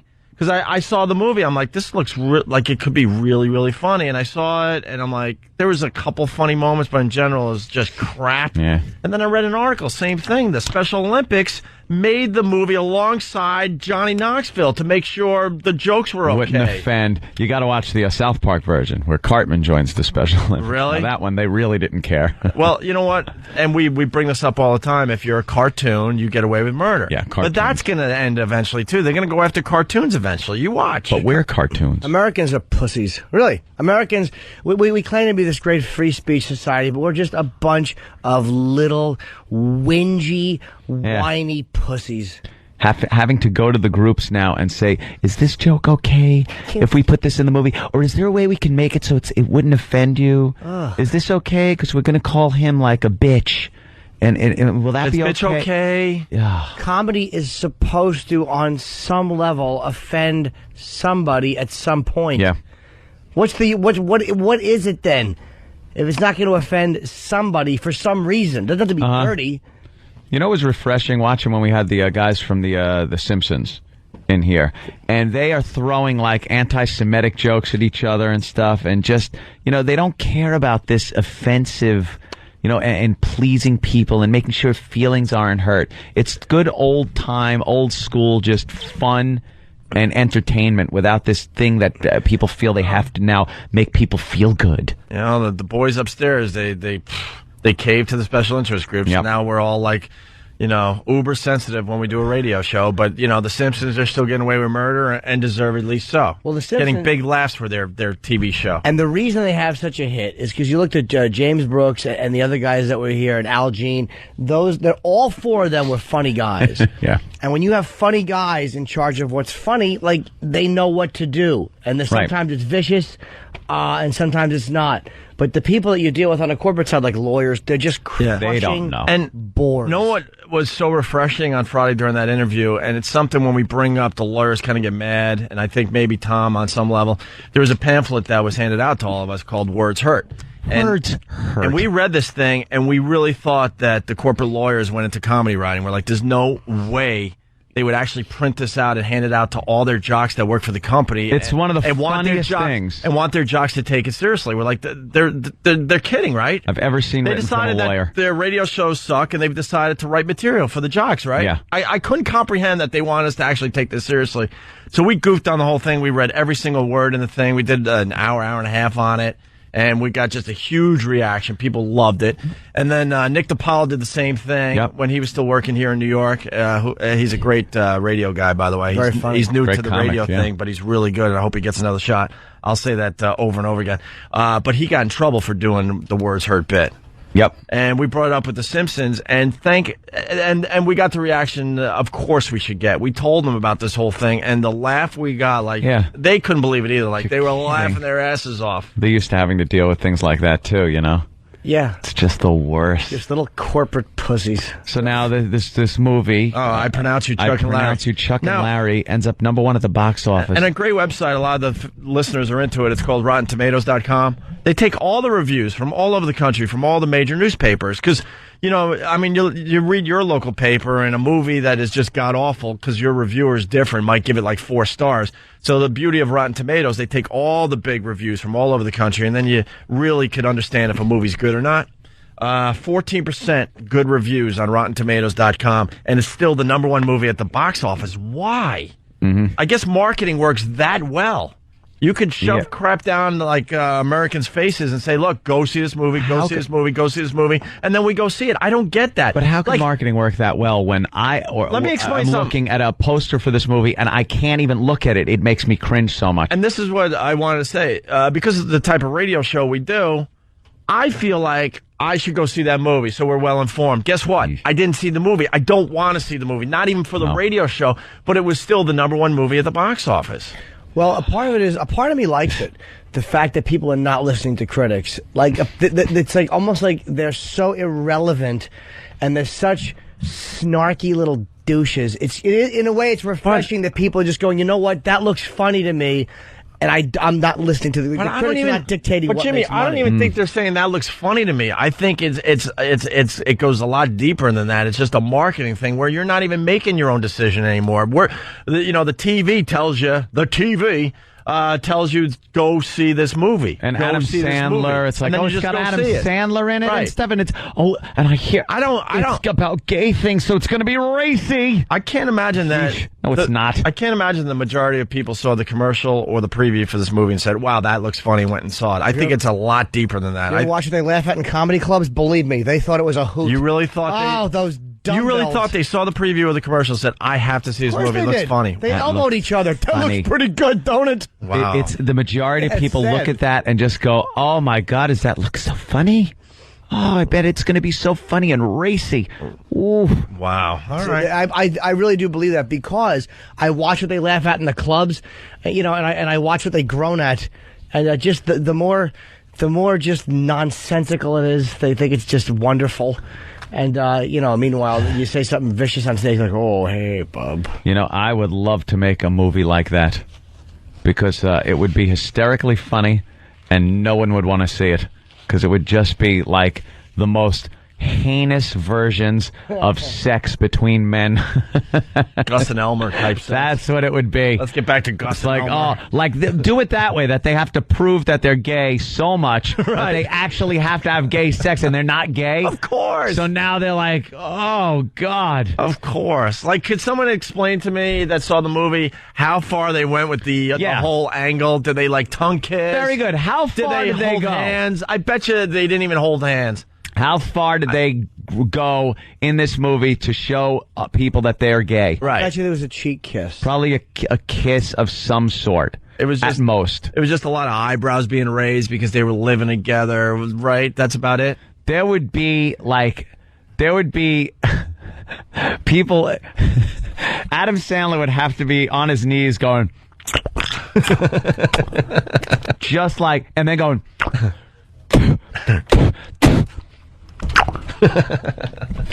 Just horrid. Me and Florentina, this is how powerful gay groups are. We were doing something for VH1 years ago, and we were shooting a pilot.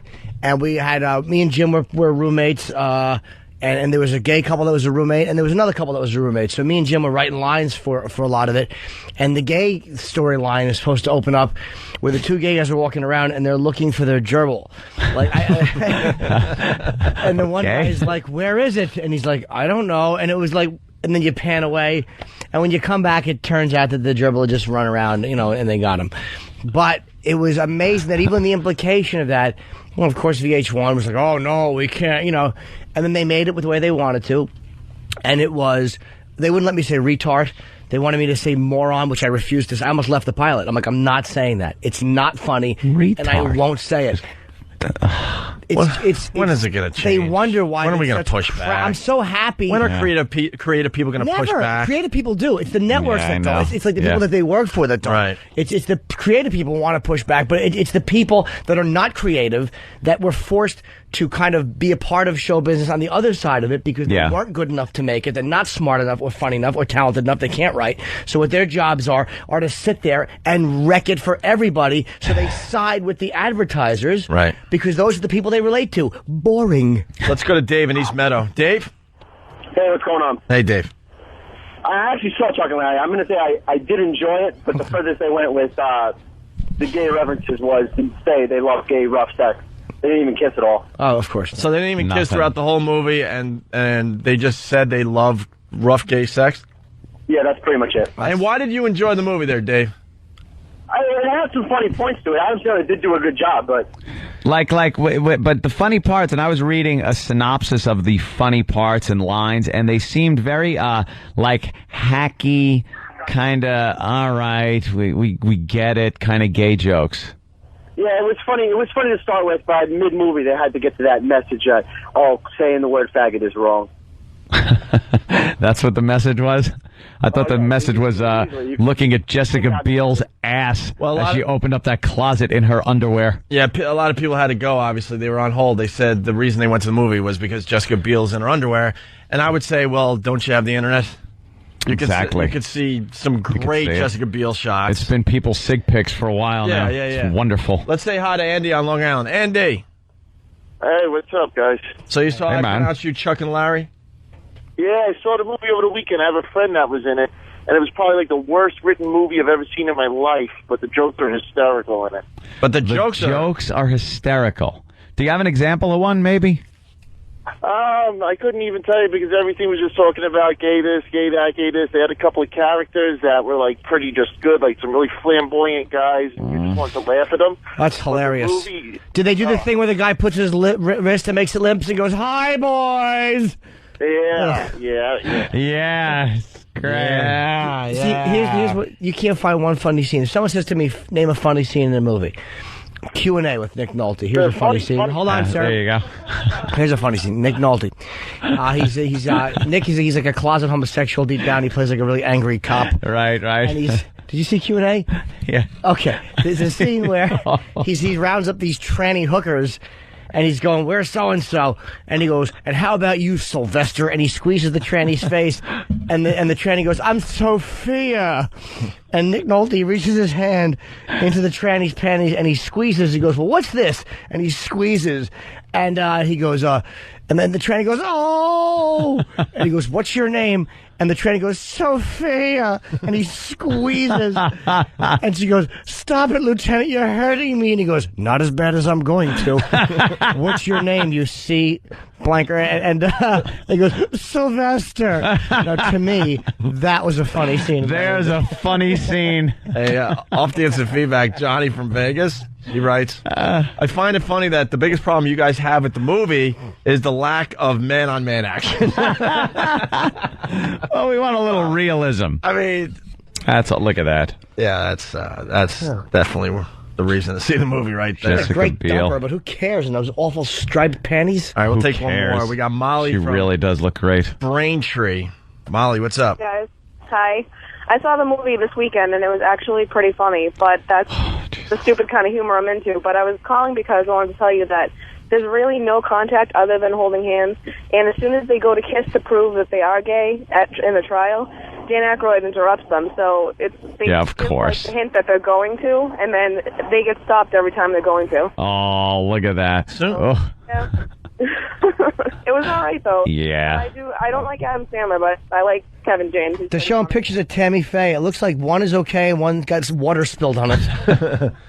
He's melting. Yeah, it looks like a melting candle. Like a skeleton. Why would you have to do that? They show a healthy Tammy Faye on the left. We understand. She gets ravaged by a disease. On the right is what we all saw last week, her on Larry King, 65 pounds and melting. She looks like a bird. Like every time Larry asked her a question, her mouth should have just opened and she should have went, Larry, I could vomit some garlic into you as nourishment, like a mommy bird. Yeah, then pulled a couple, just because, she has now passed. A couple clips from the Tammy Faye bit from Friday. Nicer ones, I hope. Yeah, just our some of the tribute. nice ones. How many we got? 4. 4? Are they short? 2 of them are a minute 20. Well, why don't we play one here then? By the way, at 8 o'clock or somewhere around there, we will have a Bunny Ranch winter update. That's what I want to hear. For Father's Day, we sent 2 married guys, fathers obviously, out to the Bunny Ranch to have fun because, remember, Bear, he hasn't had sex in, what was it, 17, 18, 19 years? Yep. Was it that long? It was that. What? 12 years. It was since his daughter was born. His twins or something. Yeah. Well, we're going to get the update. We sent Bear out there to take care of business. Yeah. And his wife, who he's still married to and lives with and all that. Fine with it. She's like, fine. Go ahead. I don't want to do it. Well, today we get the update from Bear. He went out to the Bunny Ranch. We'll see how it was, okay? Gotta hear that. Yep. Let's hear this. This is from Friday, the Larry King / Tammy Faye bit. This is our Larry King, Tammy Faye interview. Ladies and gentlemen, it's always wonderful to welcome her back, a former guest of the show. Always a pleasure. Tammy Faye Bakker. Oh, you might have seen her lately as a zombie in Grindhouse. Holy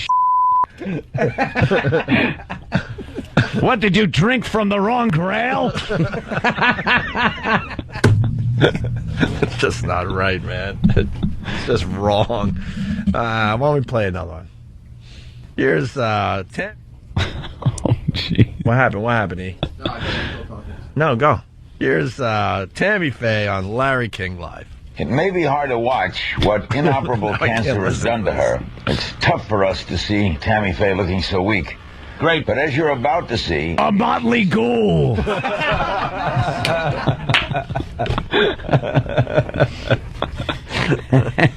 to see if she's 65 pounds, it's all heart. How you doing, dear? Oh my God! Pretty good, considering the circumstances, Larry. That's better. You are in Kansas City, Missouri. That's what are you doing there? What's right there? We just moved. My husband's children, and grandchildren are all within 100-mile range of the area, and I felt. Oh my God. They're en route. Don't worry. Holy they could strip search you with tweezers. Wow. Well, Tammy Faye's got to go. Yeah. Let me light this. There she goes. Oh, my God. It's not right, man. Oh, damn. Want to hear another one? You bet I do. Okay. Sure. Great. Here's another one. How you doing, dear? I'm doing pretty good, considering the circumstances, Larry. You are in Kansas City, Missouri. That's what are you doing there? What's right there? We just moved. Oh, no. My husband's children, no. and grandchildren are all within 100 miles from the area, and I felt it would be. Beat that one. I thought Tammy Faye was supposed to be here. Who put this axle in the seat? Is it true they're going to dig your grave with a garden spade? Is it true, Tammy Faye, you're going to be buried in a flute case?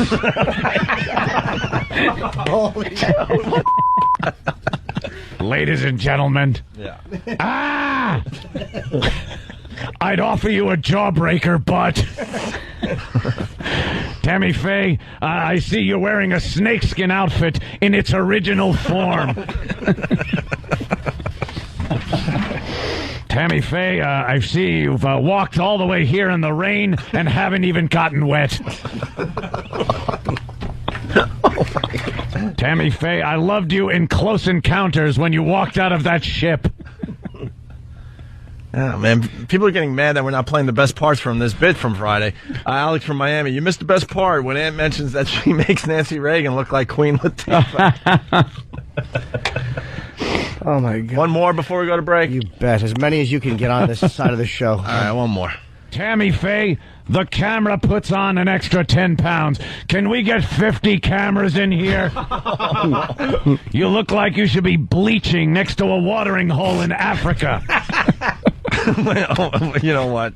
Ryan the trucker. Ryan, go ahead. We're back from commercial, but Tammy isn't. Oh, God. What? Do you feel you're going to go to a better place when you die? Like a Wendy's? Well, Tammy, the doctors haven't told you how much time you have left, but they told me, so... We'll wait. That's it, folks. Wow. Wow, yeah, she could have been dying as that was being said. As that actually could have been. It'd be fine if they show footage of her house and they're taking her out and you see like a little XM radio next to her bed. Oh, God. Like she enjoyed listening to some of the oldies and then she flipped on the wrong station and heard that. Oh, boy. All right. Still lots to go this morning. Horrible. Hey, we got to start pumping up What the Hell Is That? We'll do that after the break. We're also going to get your Bunny Ranch winner follow-up phoner. Okay? That's what I want to hear. What kind of sex went on? Hopefully we'll talk to Bear next. It's Opie and Anthony. Opie and Anthony, Bad Boy Radio host. Opie and Anthony. You're checking out the Opie and Anthony show. Good morning to everybody. Rainy day in New York City. Chocolate rain. Yeah. Rain. Chocolate rain. What happened, Jimmy, during the break? There was a little... I don't know. There was a little tension. Travis, come in here. There was a little tension between Steve and Travis. I'd say almost an argument. Yeah. Hey, by the way, as Travis walks into the studio, don't we have a new phone number to give everybody? I thought you guys told me a new phone number would be... It's supposed to be. Is it working today? I think so. It's 8... Before I say it, let me go to my notebook. Why isn't this updated if we have a new number? Travis, call him a dummy. Why isn't it on a prep sheet? No, I'm not. Nice. Oh, forget it. Everyone's pointing, but we'll deal with it later. Pointing. Is this number working? 877. Well, I'll tell you right now. There it is. Give it a try. Wait. 212-018. He's trying. Jimmy's pounding it out now. Yeah, if I can find the letters. I hate letters.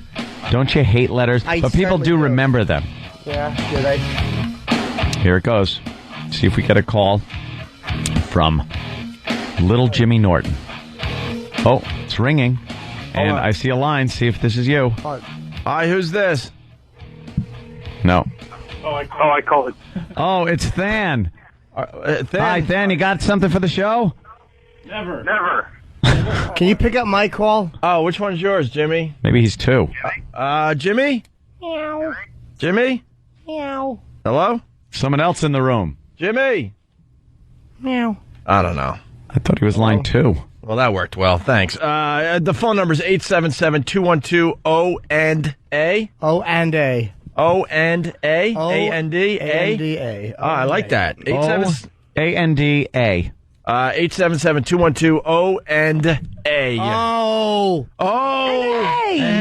A. That's it. O-N. Chocolate rain. Chocolate rain. 877-212-O&A. Chocolate rain. By the way, I'm just effing with the instant feedback today. For every person that says, thanks a lot, you mother effer, that song stuck in my head. Oh. Every time I read one of those. Chocolate rain. I just throw it out there. Chocolate rain. So, Jimmy, what happened during the break there? I don't know. I saw Steve and Travis discussing some phone number, and Travis was legitimately disgusted. Legitimately disgusted. He wasn't faking it. I saw his face. He was legitimately... What happened, Travis? I wasn't disgusted. I was just thoroughly annoyed. You're instigating, Jim. No, I'm not. What's the truth? What happened, Travis? What happened? Nothing. Steve has asked me multiple times this morning if I have certain phone numbers, which every time he asks me, the answer doesn't change. I always do. And then he proceeds to go and call the phone numbers that he's been asking me about all morning. And I'm trying to get in touch with Bear, and he gives me a phone number that Bear's not at. And then that just makes me look stupid because I come in here and I say Bear's not available. And then Steve comes in and says, I just talked to Bear. And yeah, we promoted that we were going to talk to Bear after the break. Right. And Travis comes in during the commercials, and I can't get a hold of him. I call the number I have for Bear, and he's not there. His wife has no updates. I'm like, oh, great. So now we're going to have to make up some radio. And then Steve walks in, unbeknownst, and just casually goes, I called Barry's ready to go after the break. So, Steve, what happened? What was the problem? What the hell's going on, man? Last week, Bear must have called me 3 times, giving me the cell phone number he was going to have with him in Nevada. Apparently, he didn't bring the cell phone with him, and that was the number I gave Travis to call Bear up. And it really, what I was doing was calling the Bunny Ranch to make sure that these gentlemen were up so we could talk to them. And that's all I was doing. I wasn't trying to make Travis look silly. Well, Travis was thoroughly irritated with me. That's okay. Travis is allowed to be thoroughly irritated. And I'm sure it'll happen again. You were annoyed with him. Yeah. Yeah, I was annoyed at the situation. So they're in a corner bickering, just bickering. Travis had that look. He was just looking. He wouldn't make eye contact with Steve. He was looking down, thoroughly disgusted. By the way, very good news. The phone's ringing off the hook because now we have a phone number people can remember. See? 877-212-O&A. Or the option is 212-877-FLARKL. All right, let's talk to an L and a Z and 2 Ks. Let's talk to Bear. If you're kind of a newbie to the show, right around Father's Day, we had a little promotion where we were going to send a couple fathers out to the Bunny Ranch to have a few dates. To get a real Father's Day gift, not a tie. Not a stupid or tie. some cologne. What's the G doing in that word? And cologne. And I got to say, as far as radio goes, we met Bear I think he was the first phone call. Yeah. And then he kind of wrecked a bit. Because it was obvious no one was going to beat Bear. No one was going to beat him. He was just miserable in his marriage. His sex life was down the crapper. It was an awful example of a life of a guy that used to be a man. And then he's saddled with this hideous wife and time-consuming children. And a wife that doesn't want to do her wifely duties. Hasn't had sex with his wife in 12 years since the twins were born. Something like that. Still live together. She's too busy, taking care of the house, taking care of 17 cats or something like that. Always busy with the cats, the house, and the kids. And a job. And the job, and the thought of sex to her means nothing. Like, she doesn't care about it. She doesn't want it from him at all. And he's still a guy. He wants to, have some female companionship in some way, shape, or form. So we decided to give him some female companionship. Yeah. By sending him out to the Bunny Ranch. And the wife didn't care because we got her on the phone and she's like, yeah, go ahead, Bear. Whatever. Go do what you have to do. Well, I hope he comes back and after experiencing what he experiences, just tells her to go screw. I say this ends badly eventually because he's still out there in Vegas at the Bunny Ranch. So let's say hi to Bear. Hey, Bear, what's up?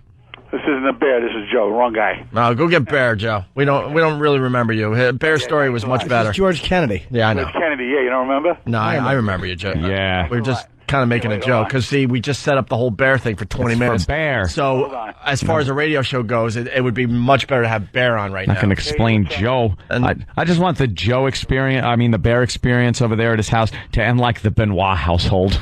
Oh, my God. Bear. After he sees what's out there. What's going on? Hey, Bear. I got one thing to say. Yeah. To my buddy Joey at Don John. Babinga, forget about it.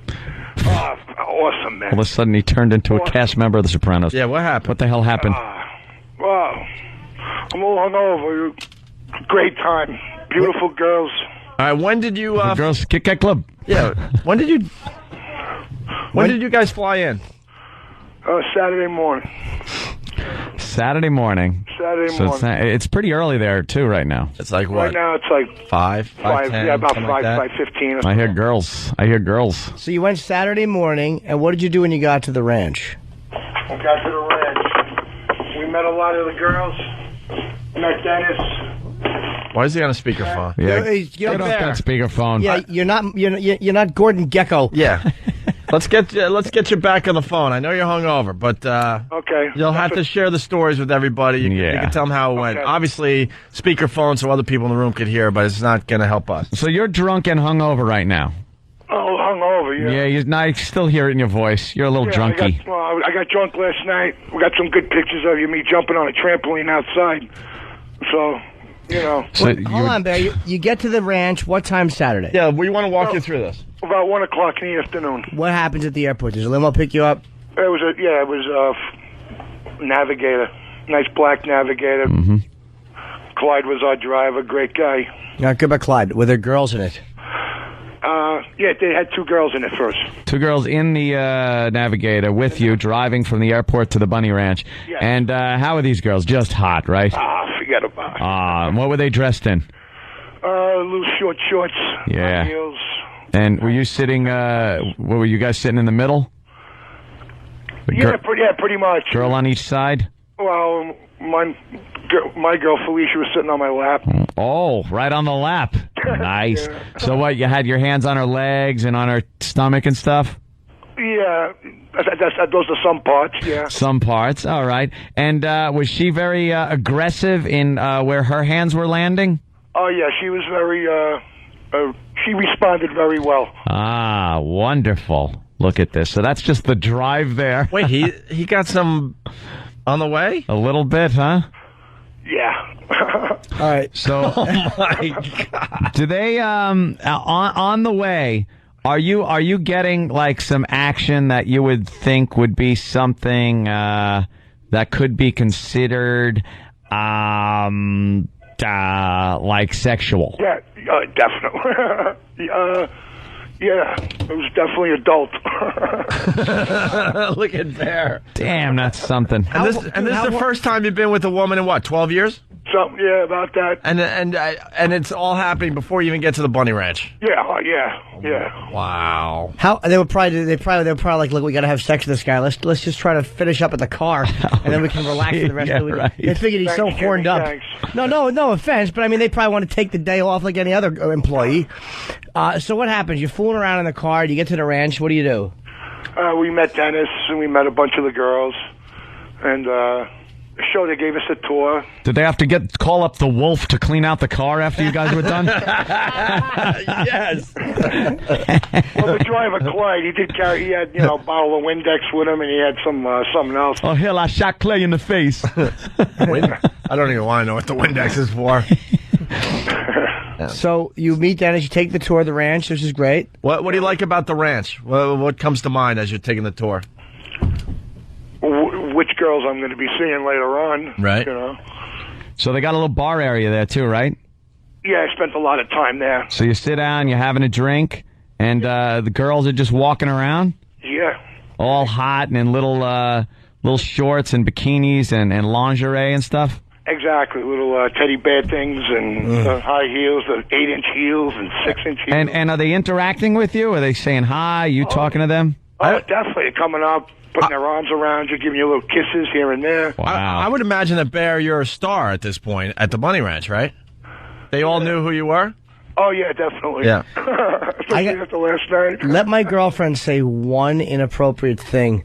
I will be on the. I am so dying to go there because they're all like in a good mood with those little skirts. I am so. Everyone's all like, yeah. When I watch this show, they're all smiling and laughing, and that whole thing with that little bar area just seems like that's where it all begins. Like you're drinking a little, and the chicks are coming over, and you're sparking up little conversations, and then you just go, hey, let's go over here. Yeah.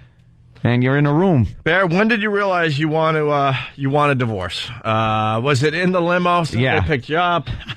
When I wanted more, No, a divorce. A divorce. On the plane? When did you realize, wow, I'm going home and I'm getting a divorce? Actually, that was about 8 years ago, but... Well, put it this way. I was talking to Dennis. He was looking he needs a new driver up here, and I applied for the job. Hey, there you go. Yeah, actually, I told him, I said, the only thing is I don't know my way around. He says, don't worry, we have a GPS system. So you don't even need to know your way around. Look at that. You dumped that naggy wife of yours. Wow, GPS. Oh, what you could do with that. Oh. Yeah. Get pussy soon. They put us in this house. Hold on, Bear. Yes, that's GPS, all right. Yeah, back to you, Bear. No, they have a beautiful house here. They put it, it was me, Joey, and another guy from Baltimore. 60-inch plasma TV. Oh. Gorgeous. Yeah. Fully stocked kitchen. Everything. Nice.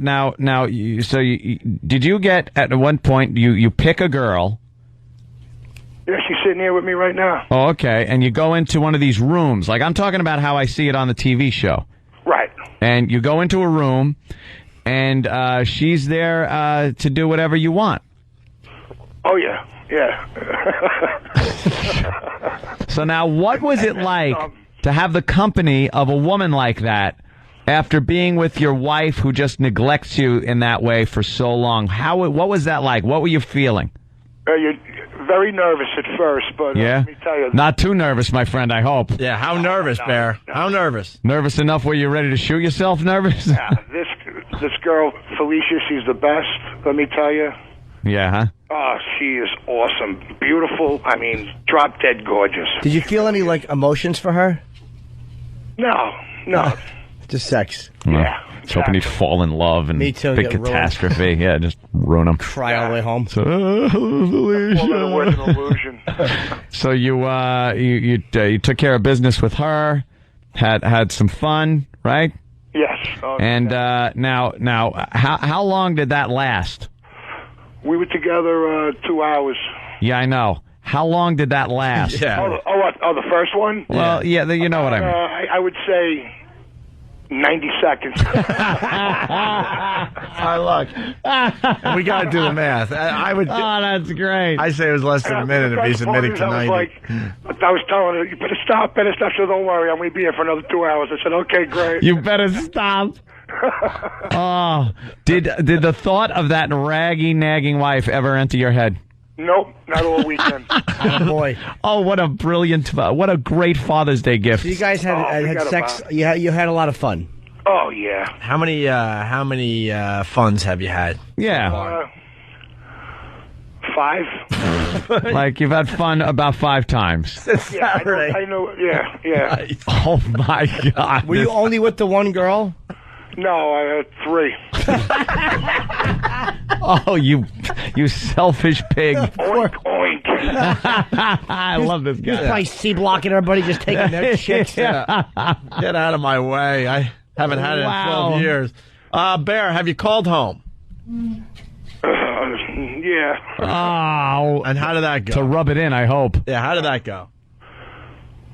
So like I said, 5 times. You should have just left the phone off the hook and say, listen, honey. He was calling home. He was probably hoping that the police would answer and say, sorry, she slipped and she's dead. I have horrible news for you. Oh, man, we're like drug dealers. You know Bear's life's going to be a lot different when he gets home. Oh, really? Especially out there because you're not behind a warehouse. It's legal at the Bunny Yeah. Ranch, and it's like the chicks are hot, and they're not jaded and miserable. I've met enough of them at the Comedy Cellar when Dennis comes in. They're all nice.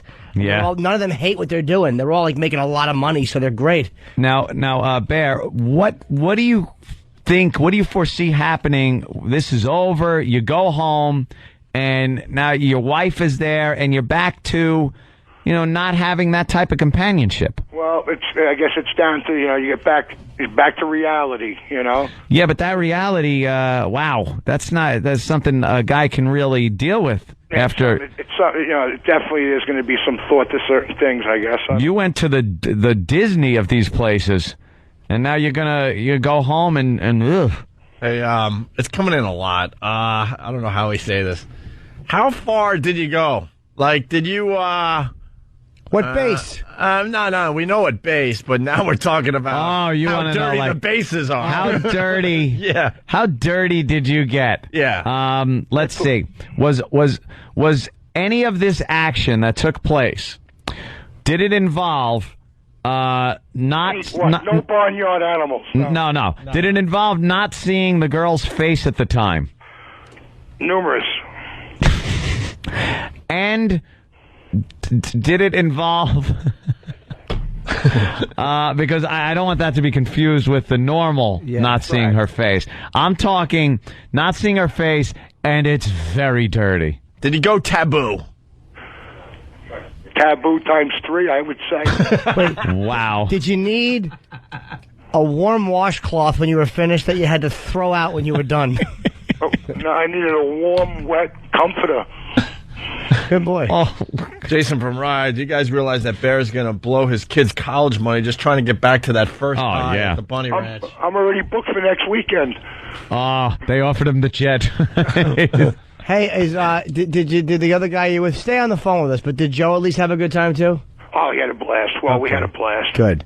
Yeah, Dennis gave away 2 trips, which is very cool. Hey, amazing. What do you mean you're booked for next weekend? Is that a joke? No, I'm just joking. Well, you never know. I don't know. How many times now? So far, you've had 5. How many are you going for there, Bear? I think that's I don't know. Maybe one more this morning before I get on the plane because we got to leave at 9:00. Catch the plane back. What time's your flight? Mine is at 12:55. So why are you leaving at 9? Oh. 12:55. So why don't you try to get a couple more in, man? I'm gonna. That's 4 hours. 9:00. How far are you from the airport? Yeah, well, I'm wide awake now, so you're ready to go again. And were you on a trampoline last night? You were with a girl jumping around. No, actually, I was by myself at first, and then a couple of girls came out to watch and cheering me on. Oh, man.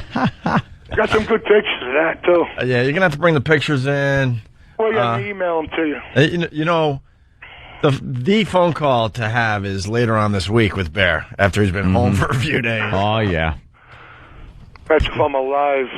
Please just make her smell it when you get home, please. Are you just rush it under her nose and make her smell it. I haven't washed my right hand since I'm here, so. Yeah, I wouldn't wash that any body parts for at least a month. Hey, any souvenirs you're bringing back to the kids and the wife? No. No. Yeah, he's bringing home his memories and his hatred for his wife. Yeah, Stephen S. from Bayshore, he writes, Bear goes to the Bunny Ranch for 2 days, and all of a sudden he sounds like Frank Vincent. Got a little Frank Vincent to you all of a sudden. He does. Oh, man. You feel you're talking like a guy now. Every man's fantasy. You are a man like a man is supposed to be. Yes, that's all thanks to you guys. Well. And Mr. Hoff. All right, listen. The beautiful Felicia that's sitting here with me right now. So you highly recommend the Bunny Ranch, obviously. Oh, yeah. All right, listen, we could talk to you for another 20 minutes, but time's a wasting. It's a wasting. Time's a wasting. You go have another one, man. I'm gonna. Like right now? Yeah, a few minutes. After your morning coffee? No, a couple minutes. That's great. Coffee. Sounds something a lot better than caffeine. Yeah. A lot of people are saying you should just miss your plane. What are they going to do? They're going to have to put you up for another night. Yeah. That's what I would do. What a shame. They're not going to throw you in a hotel or anything. That's what I would do. Well, they'll probably cut them off and say, now you got to pay. I'm sorry. Yeah. Got to pay to stay here. Wink, wink. But wait a minute. Let me ask you, why are you leaving so early for the plane? If it's a 1 o'clock flight. Well, Joey's flight's like an hour earlier. Oh, yeah, Joey. bye, Joe. So long to Joe. Yeah, goodbye. Bye, Joey. Yeah, I'll tell you how the last one was. That's right. Yeah. Well, it saves the driver going back and forth to the airport, you know. All right. You know how dumb I am? I almost asked him what airline he's flying, and then I'm like, he's having sex with hookers. Why would I care? Who cares?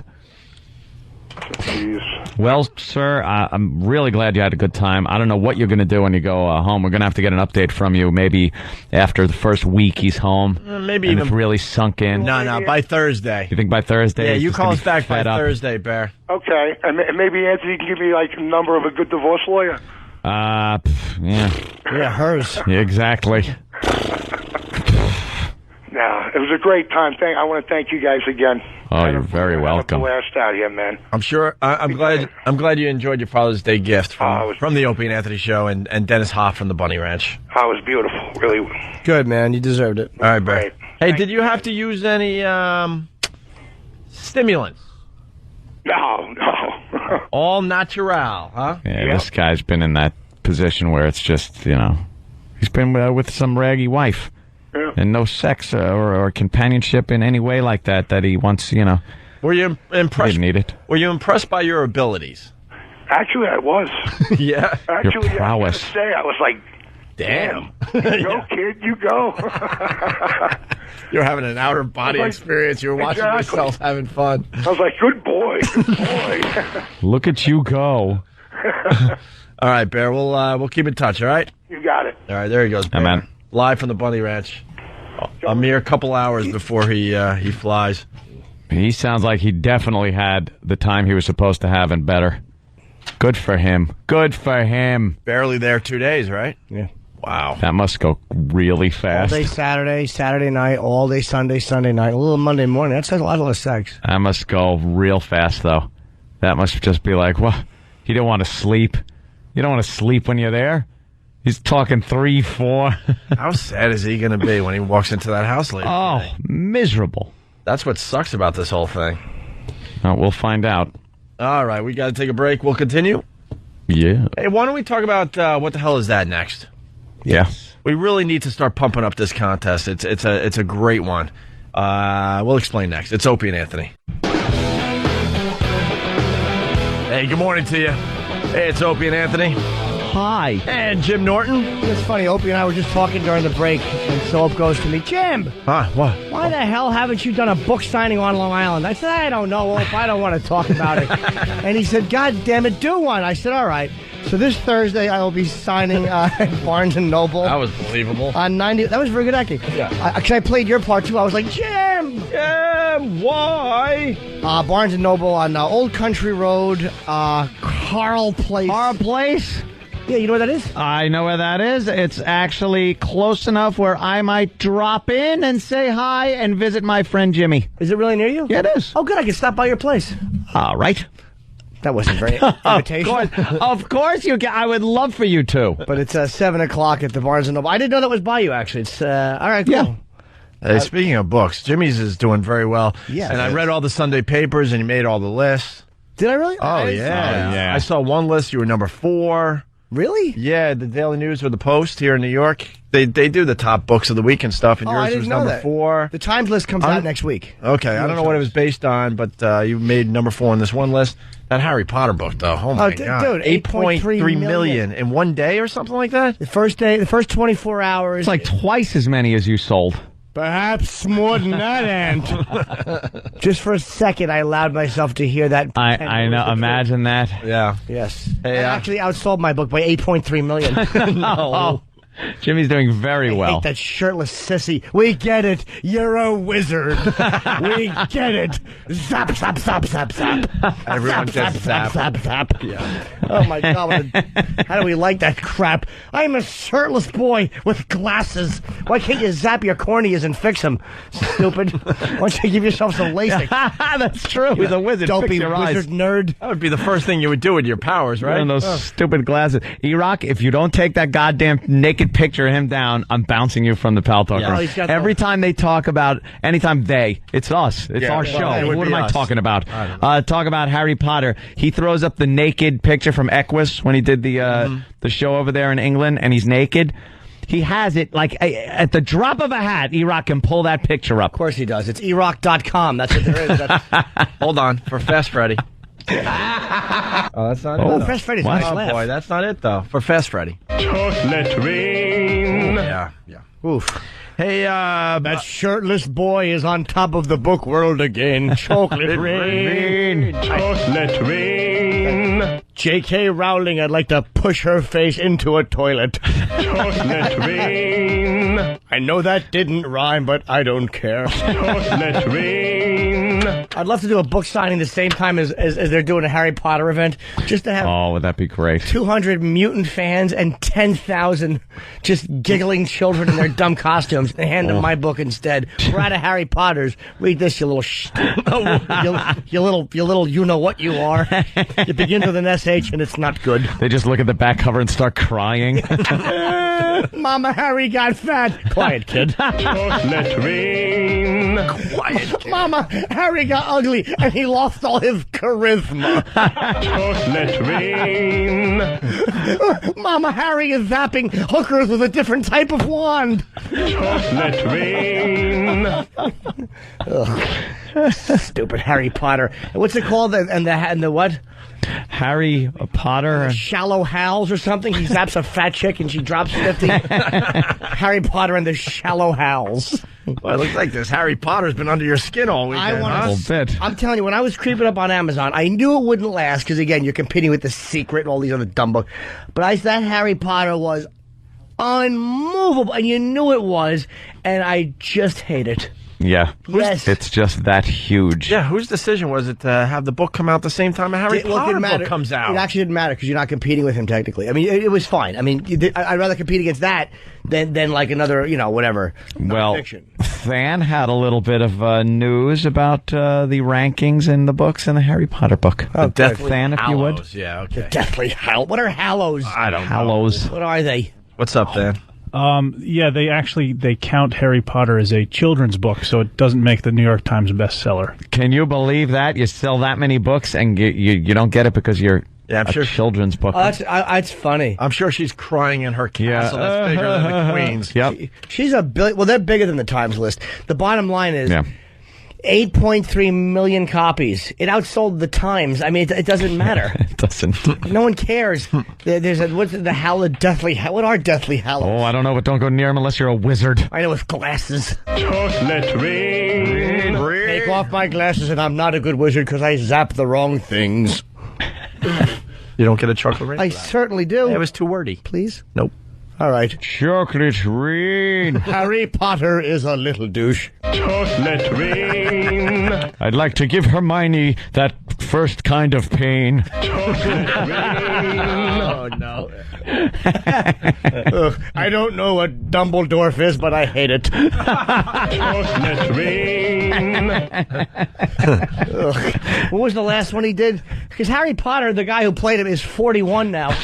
That's funny. Harry Potter and the DMV line. Well, I'd like to wish him a very happy birthday today. He's 18 years old today on Don Imus's birthday. Happy birthday to Don Imus. 67. Look at me. I'm like the birthday guy. Yeah, it's birthday Monday. You know why? Birthday Monday. Birthday Monday. Because when I drive in, 1010 wins at the local news station. Yeah. The local news station says, and birthday is today, blah, blah, blah, blah, blah. And I pick up a couple of tidbits. Like Don Imus. What's your homepage? Google fruit. Harry Potter. Hey, we got Deanne checking in on instant feedback. We used to be able to say his name on the radio, but now we can't. No way. Blank nozzle. The nozzle? Yeah, the nozzle. Oh, my God. Why? Wait a minute. Oh, Hermione. Why can't you say Or can you? I don't know. You absolutely can. Douche nozzle? You certainly can say that a nozzle is a piece of equipment. Of course you can. All right. Douche nozzle. He writes, Sir Anthony, will any of your casino winnings be handed over to that C, formerly known as your ex-wife? If you're just tuning in, Anthony is still on a winning streak with the casinos. He went back to Mohegan Sun. The last time he was at Mohegan Sun, he won $50,000 playing blackjack. Most of you know that. Well, if you're just tuning in this morning, he took Mohegan Sun for another $100,000. He's up $150,000. He's officially a whale, and Mohegan Sun now wants to fly him on a private jet the next time he wants to come to Mohegan Sun. That's what we're up to. As far as that situation goes, I just want to make sure everyone does know that we do radio bits here from time to time, and the whole casino thing was just a bit. What do you think? I'm winning that much money at a casino for real? Of course it's a bit. She is entitled to have that money. How about when I lose? Nice. Oh, boy. She is entitled. She has learned the place the way to have you. So, are you saying you were just joking about this? I was only joking. I was only joking. I was only joking. I was only joking. I was only joking. I was only joking. Betty Porter! No. Come on, everybody. No, I don't believe. Oh, you know. I'll have to check. Oh, you know she's gonna try. You just know she's gonna try. Well, I don't remember. We have more Larry King. I was betting money and I don't remember. Oh, by the way, not to 18 years old. The new one is Harry Potter and that dangerous driving test. Oh, Harry Potter and the snooty voting booth. Harry Potter and the drafted and killed in action. How great would that be? But still Harry can't Potter, drink. Still can't drink. But he could die for, well, America anyway. I don't know. I don't know what He's they're killed by a falling awful book. Wave his wand as a roadside bomb explodes. Yeah. All right, listen. What the hell is that? Coming back to the Opie and Anthony show. What the hell is that? Part 2. Or the sequel. Whatever. What the hell is that? This is an amazing, amazing show if we can get it together. What are we trying for? A week from Thursday? Yes. I think. A week from Thursday, we're going to do What the Hell Is That 2. If there's something on your body and you're pretty sure it's not supposed to be there, we want to see it. Whatever it is, whatever kind of anomaly you have on you. Look, we all walk around and all of a sudden something's going on and you're like, what the hell is that? The hell is that? A lot of us, we don't even want to go to a doctor, so we just kind of hope it just goes away on its own. Just leave it there. We give you the opportunity to come in here with your what the hell is that. We have doctors here. And they kind of look at you and tell you what you got. They'll give you a basic, opinion of a diagnosis. Yeah. That you can then follow up with a real doctor. They basically tell you go see your real doctor. Yeah. If you have something that's, sometimes they could just look and go, that's nothing, idiot. Yeah. How long? Some guys, too, have had these things on them for years. Yeah. So, it's not terminal or anything like that, but you're wondering, what the hell is it? The hell is that? The last time we did this, it was one of the best shows we've ever done. And speaking of which, because of that show, Jimmy quit smoking. I certainly did. He was so freaked out by some of the people coming in with their oddities that Jimmy had his last cigarette that day, half a cigarette, because Anthony finally said, "Oh, just put it out and start." I was going to finish the pack, and Anthony gave me such a scolding. He's like, "Why don't you just throw them out?" It's like you throw them out. If you are quitting and you're dedicating yourself to quit, don't say after this pack. I had one more cigarette. I went into the hallway and in NEW, had my last Parliament, and then Esty from the cellar immediately took me and got me the patch, and I have not smoked since. You used to smoke Parliament. And I think that's 5 years ago. I think I was looking at old pictures. I think it was 2002, right? December of 2001. One. I believe it, because we were more than off the 5 air. years ago. I was away from cigarettes. Obviously, yeah. Nice clean lungs. Yeah, I had a doctor on my lungs are fine. That's awesome. So, grand prize, we got an Apple iPhone. Oh, nice. Well, there you go. Second prize just for coming in, and you're also a radio star. $250, little cash in your pocket. That's nice too. I'm going to throw some money and make that $262. We might. Wow. If we see some real good stuff, we'll throw some of our own money in there. Hey, you know how I get. That's what we've been doing lately. So, and third prize is $100. So maybe we'll up that the prize a little bit on our own, or maybe the company will try to beef these prizes up for us. But it's What the Hell Is That? We're doing it a week from Thursday. Looking for some weird crap you got going on, and you come in here and we get the doctors to diagnose you. We all laugh and have fun, and then go, what is this? I got this in my ear, or they have this in my nose or my mouth, or let me show you what's going on with my knee. Yeah, and then you go, what the hell is that? What's going on there? Yeah, and then they say, whoa, that's a calcium deposit or something. Maybe go see a doctor. My favorite from the last time we did this was the guy that sweat. Half and half. Would only sweat on half his body. Maybe eat hot wings. After he eats hot foods. That was bizarre. Yeah. I forgot what it was, but the doctors were able to tell the guy. And it turned out that he was okay. It wasn't something that was going to really cause any major problems in his life. No. So if you want in on this, What the Hell Is That? You could email Travis at foundrymusic.com. We're still trying to figure that out, too. What the hell is that, guy or girl? Travis at foundrymusic.com, or you can give him a call right now, 877-212-O&A is our new phone number. Hey, can somebody tell me, by the way, what happens at the end of the Harry Potter? Does he die? I'm sure he lives, right? Oh, boy. The last book that's out. See, because they always do this. The book comes out when the movie comes out, kind of a thing. So the last movie came out. Now the book is out, and yeah. How do you know this? I'll be able to tell you tomorrow. Dan loves the books. I read the first one. It's easy to make fun of it. It's a good read. And the movies are really good, and they're getting darker. The last Harry Potter movie was actually a good movie to check out. Oof. Yeah. How many books are there? Try it, man. How many books? Yeah. 6. 7. This is the 7th. 7? I thought they were movies. You like it? 6 I'm movies. enjoying it thoroughly. No, then we're not up to 6 movies, are we? I think there's 6 movies. No, we're only up to 4, I think. What? Oh, 5 movies? Tell me a couple of the other 7 books, names. 5 movies. What happened? Well, then They didn't make a movie out of every book? Yeah, they're behind, though. How are they that far behind? They just are. They have to find a Harry Potter that doesn't have a beard. Guy's going to be freaking exactly. He's Harry Potter. Well, if he dies, then they might have to switch movies. out Harry soon. I hope so. Yeah, because they got a couple more movies. You just keep rolling with that Hermione. Yeah. Wait, well, excuse me. Than read 500 pages yesterday? Sure did. How long is that stupid book? It's like 700 some. Oh, my God. Pages. What a queer. Yeah. I'd like to smash your face with your little teeny, but you'd probably beat me up. But you have your little teeny nudge reading glasses. Oh, peruse. Look, Harry and Dumbledore are having an adventure. He probably has wizard glasses. Of course he does. And a hat. Yeah, look, puts on his outfit. on wizard glasses. Just to get into it a How little else bit. are you supposed to read them? Yeah. Exactly. Ooh, and his girlfriend walks in. Oh, honey, don't make any noise. This is the scary part of the book. I thought you were one of the wizard fighters. By the way, Dumbledore is dead. He died in the 6th book. Good. Yeah. I hope it was cancer that got him. Him and Tammy Faye went 10 minutes apart. Dumbledore, you look awful. What happened? Hey, douche. It's we got 2 Larry King clips to get to before we leave this side of the show. Tell me the name of another character before I belt you. Ron.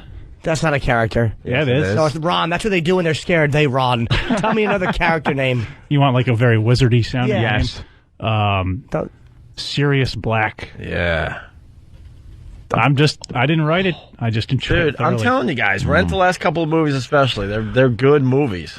The first one was kind of like geared more toward kids. No, but then let they me start tell getting you. darker to bring First more one. people in. The first one I saw. I don't remember I don't the even first think one was anymore. the first one. The first one I saw, they're riding on their little brooms. They're having little broom races. They and fly I was brooms? like, I'm done with this. Of course you should be. What kind of queer wizard rides a broom? I wasn't into the broom race. Do yourself a favor. How about this? Just rent the last movie because you don't really need to see the movies prior. And then come in here and give you a review. I want to see where he stores the broom when he's not riding it. You notice he's just walking around with his legs bent, sweeping up. Stupid Harry. I can ride my broom. Hey, we're not going to be able to play our Larry King clip before we get off the air. Come on. Tammy Faye. Get back to Larry. I got lots to add, though, about Harry Potter. We'll do it after the break, trust me, because we're gonna enjoy beating you up for the next half hour. It's very rare we get a chance to go after Than. That's right. So we got what? Larry King.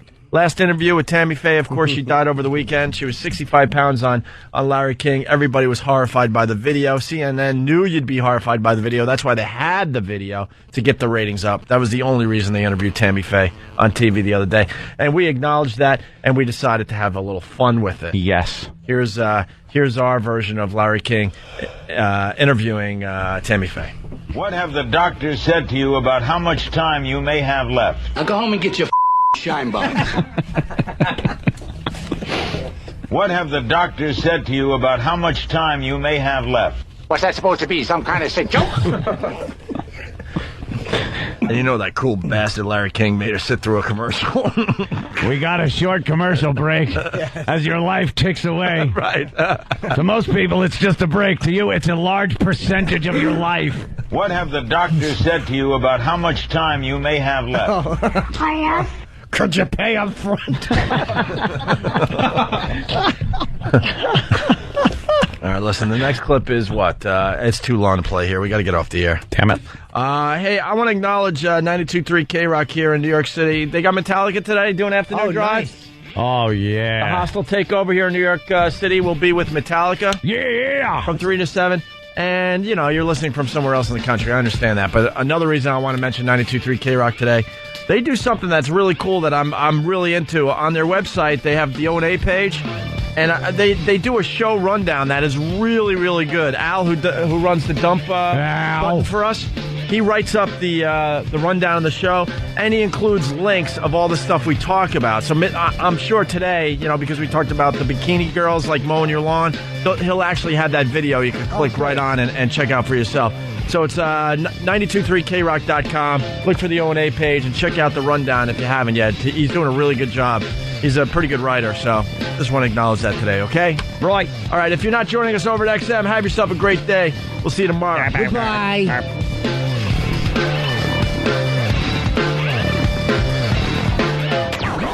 It's the Opie and Anthony Show.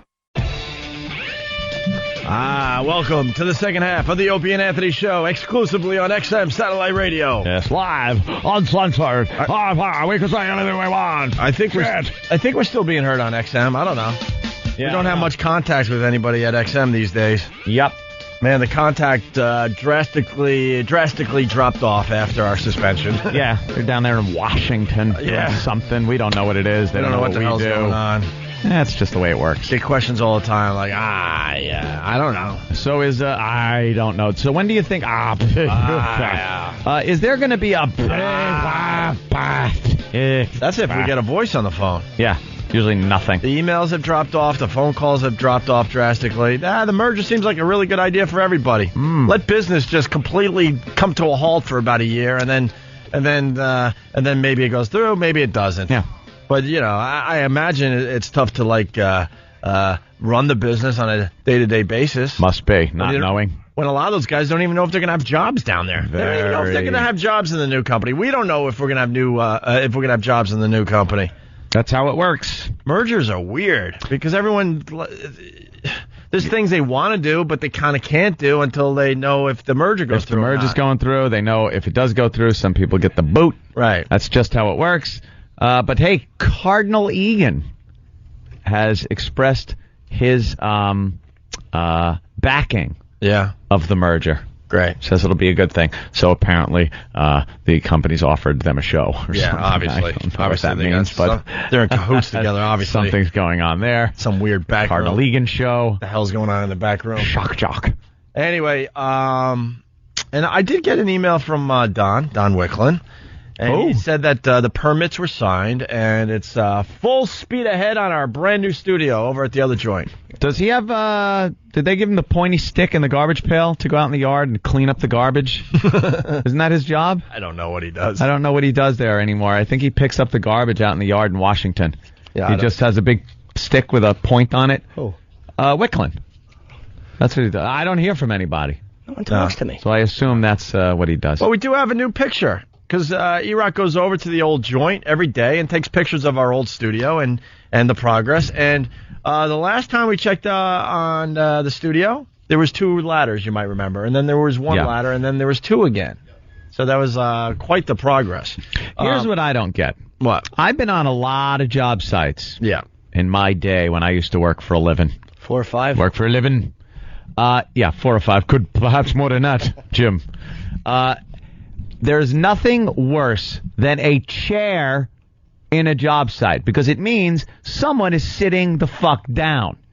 And my bosses, I know, and a lot of the supervisors on job sites will not even allow a chair to be on a job site like that. You'd be in the area where you eat lunch or something, maybe, but usually you're sitting on a crate.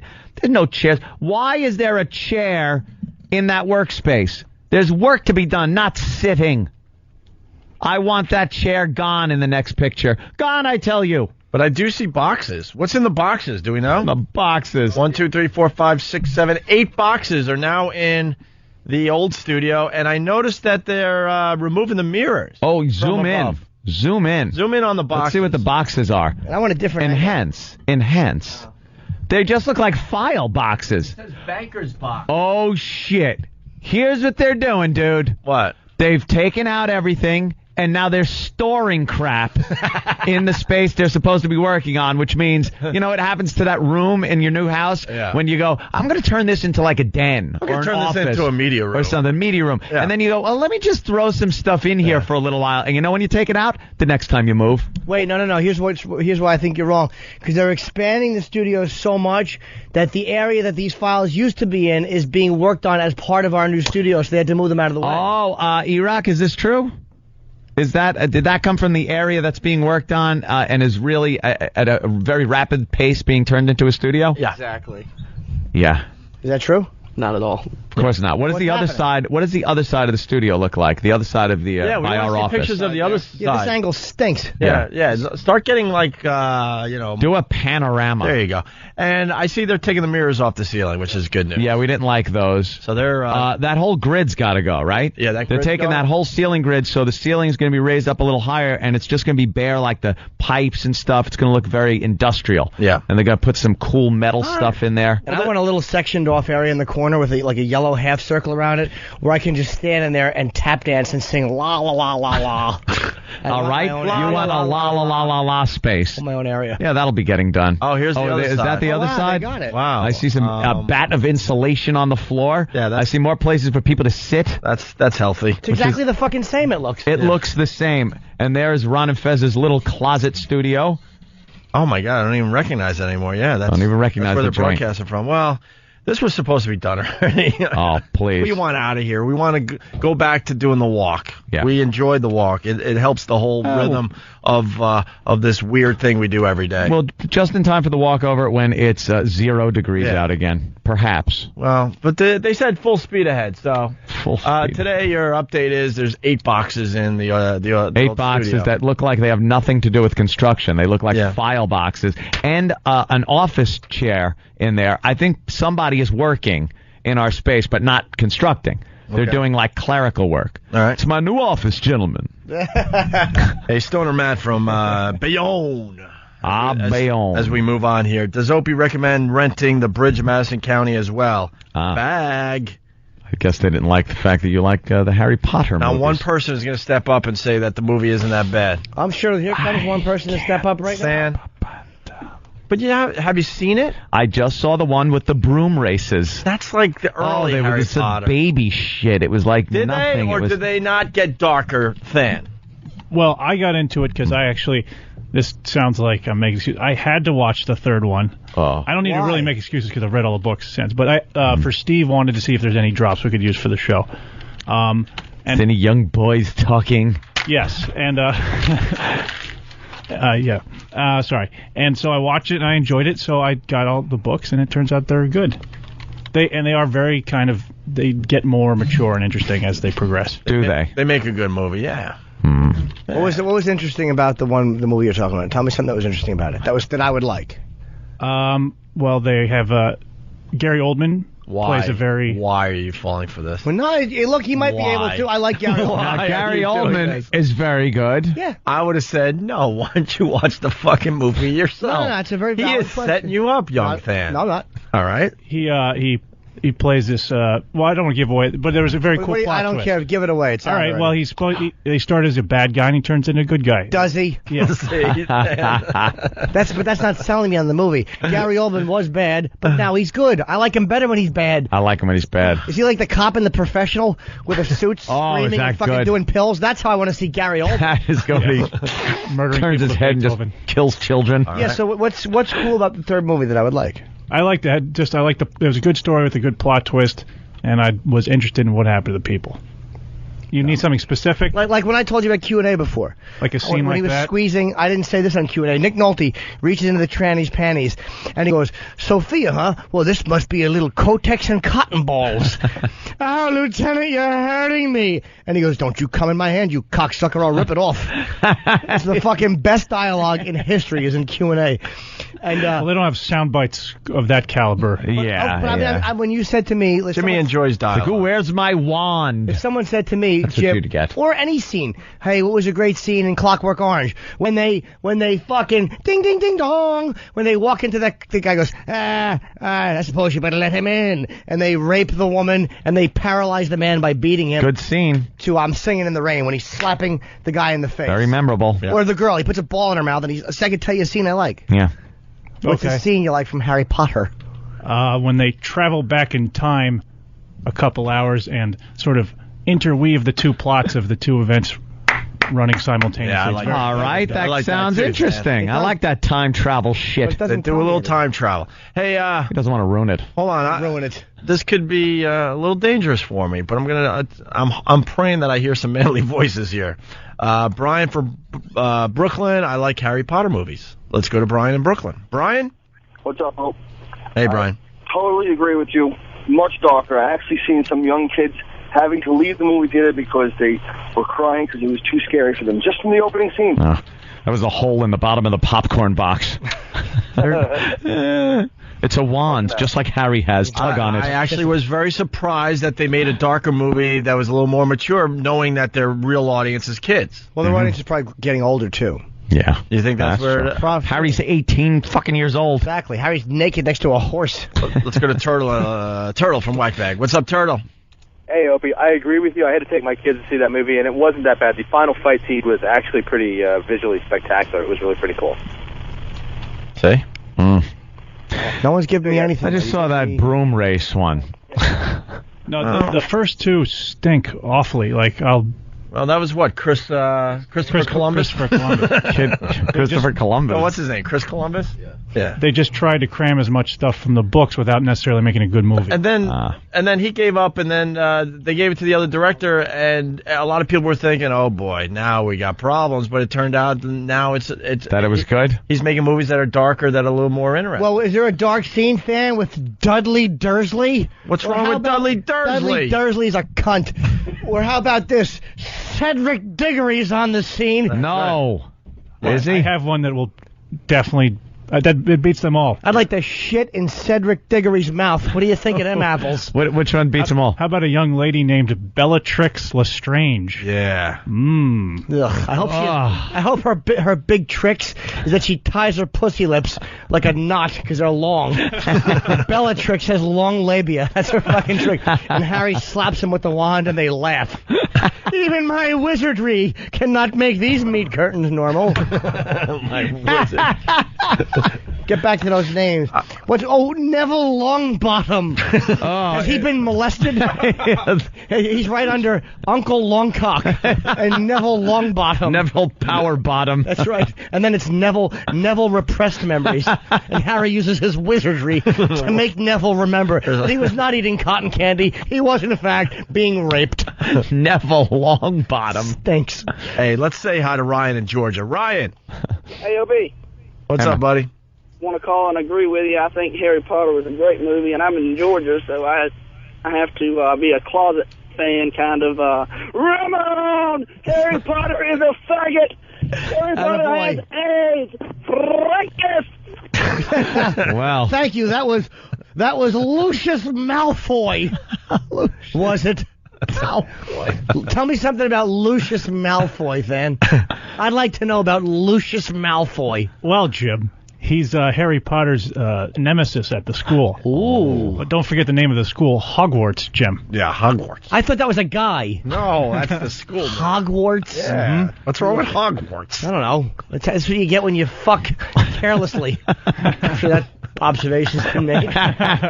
Still funny, Jimmy. Still funny. What do you keep going to this thing for? Now I know how silly I look when I try to defend EverQuest. What? Oh, really? Yes. Well, what about...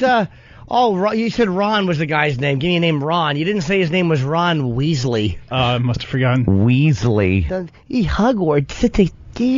I gotta go to Hogwarts. Oh, it bugs me. I like Hermione. Because it sounds like Heine. It sounds like Heine, and she's got a cute Heine. Wait, what's that last name, Ben? I can't... Phileas Flitwick? Phileas Flitwick. Fitwick. Phileas Fitwick. Tell me something about Phileas. Oh, he's one of the professors at the Hogwarts school. Oh, I bet he's a real stogie curmudgeon, huh? Is it Flitwick He's a little or guy, Fitwick? actually. It is Flitwick. What does he teach? All right. Charms. Look how he says it. He looks at me and goes, charms. Oh, does he teach, like, spells and things of magical ilk? Yeah, because they're at a wizarding school. Yeah. Hey, man. What other classes are there in wizard school? There's charms. Potions. Potions is a good one. Herbology. Yep. Do the potions, are all of them delivered out of a long skin thing with a helmet on the end, and they say, if you enjoy this movie, here's a potion for you. Fucking Hogwarts. Defense against the dark arts.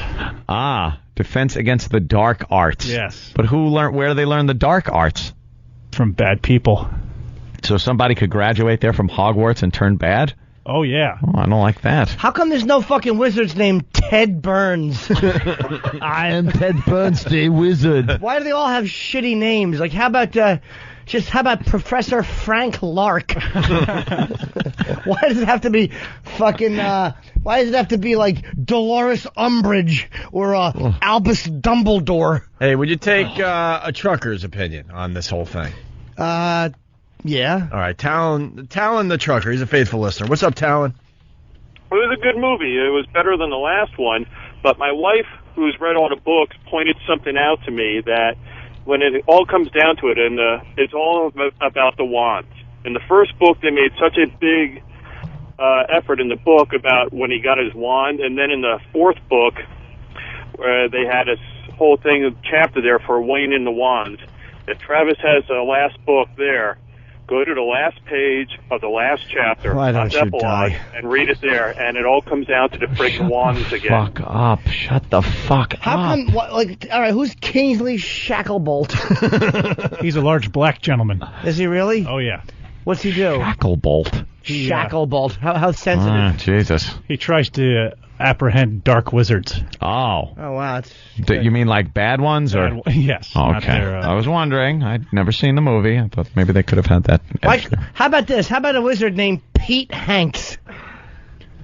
Hey, why not? Why not? Hey, Jimmy, Dr. Steve likes the movies. Does he? And you're a fan of Dr. Steve. Yeah, again, that goes back to Hogwarts, because he's made his living. Curing Hogwarts? Curing Hogwarts. He didn't know what it was about. And Chuck in New York City likes it as well. I love the Harry Potter movie. Yeah. And so did my boyfriend Larry. How come no Phileas or services are calling in? What about Nymphadora Talks? Petunia? Is there a Petunia? How about this? How about a Nate Stevens? There you go. Huh? Doesn't sound magical. Hey, how about this? Oh, no, it's that wizard, Charlie Burns.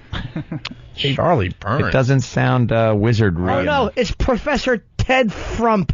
All right, let's say hi to Chris in D.C. Chris, what's up?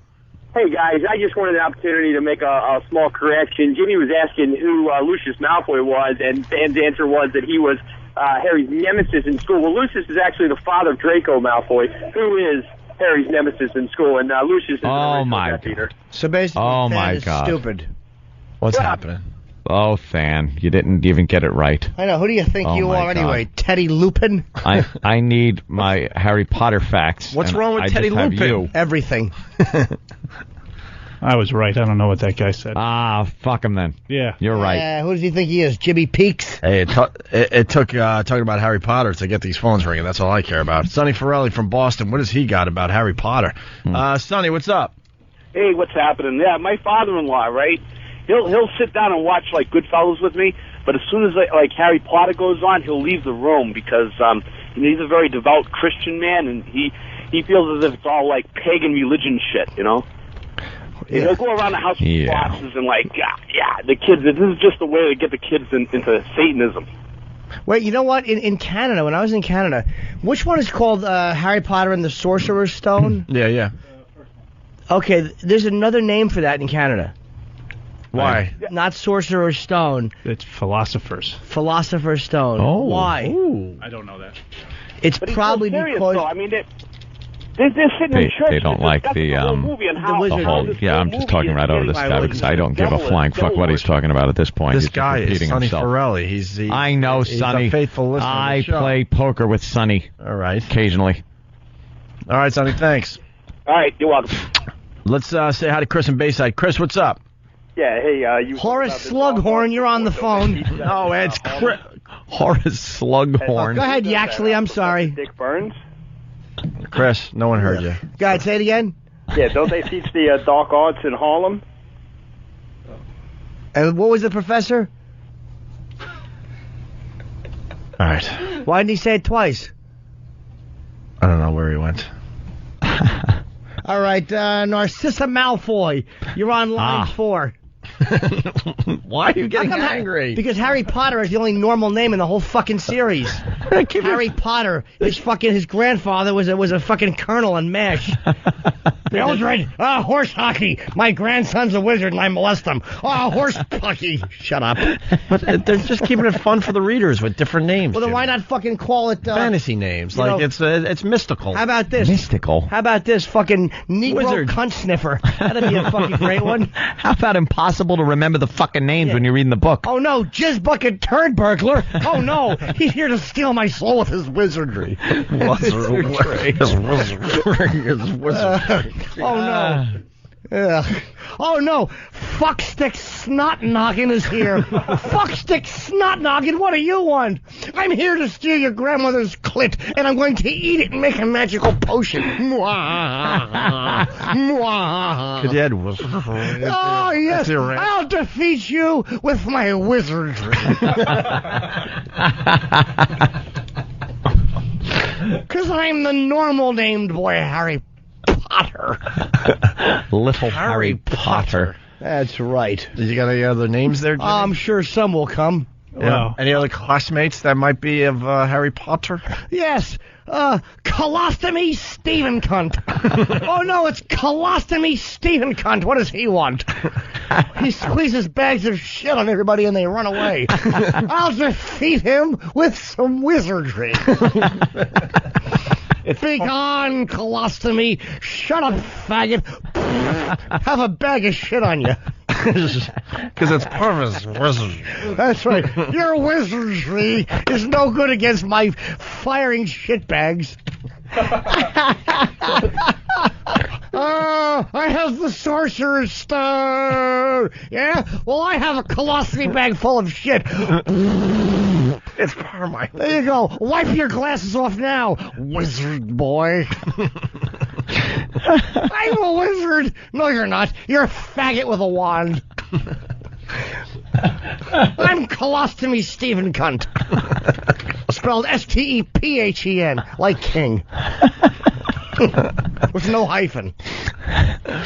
I didn't know there were so many new characters. Oh, it's amazing. Yeah. It's amazing. Yeah, E-Rock's bringing up a good point. The sport where you fly around on your broom, and was a big fan of, is called Quidditch. Yeah, that was a Quidditch. Quidditch. Oh, that's what I saw, and it was like, stop it. It's like the fucking race in Star Wars. Dungeons Bunch and of kiddie Dragons. shit. How to throw or catch the flying golden ball and then throw it through the hoops and stuff, And it right? didn't even make sense, the stupid game. I couldn't keep track of it. I was trying to bet on it. Yeah. Would you care to have a Quidditch race? I can't. My friend was Quidditching, and he was killed by a drunk driver. He can't be killed by a drunk driver. Quidditch. Yes, he was. He was. His little wizard boy legs were run over by a drunk driver Quidditching. You could be killed during Quidditch. Not by a drunk driver, though. Well, yes, you can. Killed. He flew into the asshole of a monster. Mr. Longbottom. Mr. Longbottom's asshole. I'll stop you, Mr. Longbottom. Let me use my wizardry.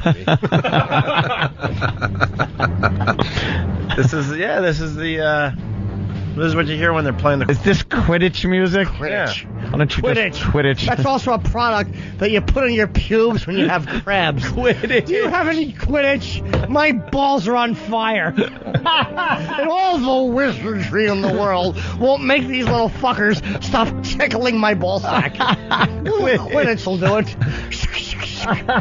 You smooth that into your pubes and dump it. Why does this sound like Frank the Frowner? I don't know. I'm just reinventing it. I'm Frank the Wizard. I need some Quidditch. Quidditch. Oh, look, I could almost see them Quidditching now. Ugh. That really sucked. Not a big fan of that as far as the Harry Potter movie. Little kids. Yeah. Stupid little kids. Yes, Dan. I just saw another name Jim might enjoy. What? An actual one, Xenophilius Lovegood. Oh, Lovegood. Where's the nymph one? Oh, look, it's Andromeda Tonks at AOL.com pretending he's 13 in a little chat room again.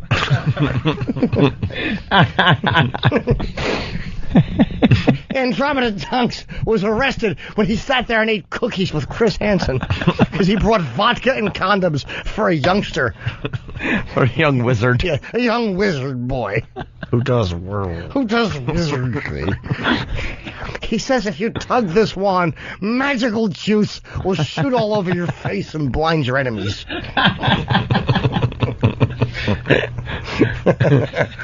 Harry Potter's a shitbag. I fucking hate him. It's not hatred. How could you not? It's fun. Why couldn't happy endings take the world by storm? Right. There were children and men and women lined up to get this book about a boy being jerked off by prostitutes. And that's names like Jimmy Norton. It's an easy name. Exactly. And Fat Girl Number 1. And Rich Voss. Rich Voss. Yes, he's a wizard. All things he touches become stupid. He has a little...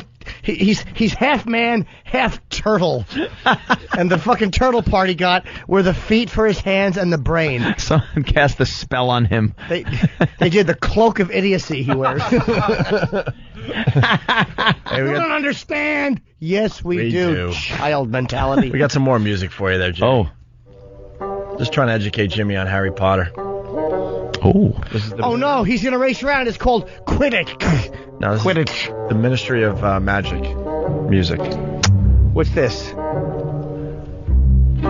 Well, the Ministry of Magic is the governing body of wizards. Oh, is this when you're walking around Hogwarts and there's two disgruntled students, one each wearing a glove, shooting classmates?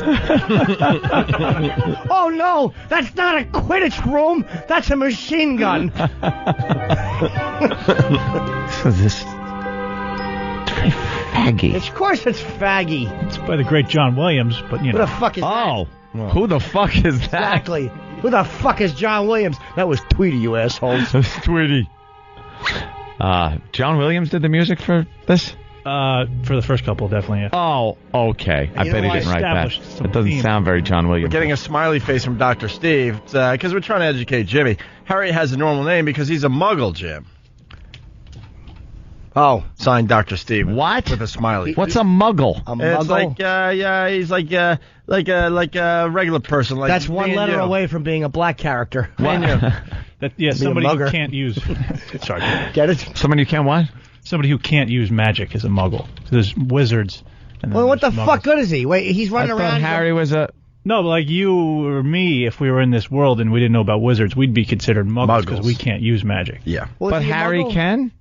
Yeah. Then he's not a muggle. No. Then why does Who Steven said say he's a muggle? He's a muggle. He comes from what, a muggle family type of Dr. situation. Steve. He was raised by muggles. Oh, Harry's Yeah. white trash? Yes. Yeah. He's a mulatto. In England. Yeah. Non-magical people are called muggles. Yeah, just in case I was going to have any sort of pride when I picked up this book that was delivered to me, of course. Yes. It says in big red letters on the box, Muggles, make sure not to open this before X amount of date. You're a muggle. I guess I'm a little muggle. Because you can't use wizardry. No. I wish muggle meant people with AIDS. Yes. Or alcoholics. We have quite a few muggles in this fucking organization. What's a mudblood? A mudblood? Mm-hmm. It's a half muggle, half gang member. It's when two muggles mate and make a wizard. Is that what happened to Harry? Yes. No. His parents No. are wizards. His parents are wizards, They're too. dead. Well, wait, why is he They're a muggle? He's not. So Dr. he was- Steve was talking out his ass. Well, he comes Jim, from this is what happens. a is that- muggle family. Yeah, his parents were wizards. They were killed by Lord Voldemort. Yep. Yeah. And How did Lord Voldemort kill them? with the killing curse. No. What is that, cunt? Cunt. Cunt! And they just die. How great would that be? He raises his hands up, and like the lightning comes off his fingers, and he goes, cunt! He used the killing word. They all fall down. And so then he was raised by his aunt and uncle, who are not magical people. Ooh, and then he grabbed the lamb and he tried to run, but he only got a little while because it was so heavy. It was so heavy. Is Hermione a muggle? No, but she is a mudblood. So she's half. That means she likes eating pussy when it's on its period. She likes eating dirty asshole and period pussy. That's a mudblood. That's what all I'd like to see on her fucking panties is mud blood after it's done. Hermione, her fucking panties looks like the thing a soldier wore around his head in 1776 while playing with the drums. Mud blood. All right, we done with the Harry Potter? No. I don't know. I hope not. Well, all right, we if you can want come more up. information, I could. We'd like it's more up to you information. guys. The more Harry Potter, the better. The better. You see, what you don't understand, Gregory, is because you're not involved in wizardry. No, that's not the word. The word is wizardry. Wizardry. I almost got it. Wizardry. All right, we'll take a break. Maybe we'll do some more Harry Potter characters for little Jimmy Norton. All right? All right. All right? Mud blood. Okay. Mud blood. There's some other things we want to do today. Was there? Top talk about this. Top commercials of all time. Pretty interesting list. Oh. We got some Big A audio from Ron and Fez. Well, yeah, I hear he was doing like impressions. Save this for this side of the show. A compliment box in Washington, D.C. Gives you compliments as you walk by. Oh. I thought you complimented boxes as they walked by. Compliment nice snatch. box. Looks fat. Too meaty. Do they have it at XM? You walk by and it goes, "You're not getting fired." We should do a bit. Compliment box? Oh yeah, we should do our own compliment box as Absolutely. people are walking by. You look wonderful. Why aren't we in the other place? Because they don't build things fast. We could have a whole thing. The boxes sit outside the studio, and then people walk by, and we give them our own version of compliments. Yeah, what we consider compliments. Yeah. See, they got to rebuild our studio immediately so we can get back over to that joint. Mm-hmm. All right. Come on. Take a little break. Yeah. That'll be... Oxygen? Lethal? Find out how. Coming up on the Opie and Anthony Show. That piece of crap show. It amazes me every day we pull this off. It's a madhouse!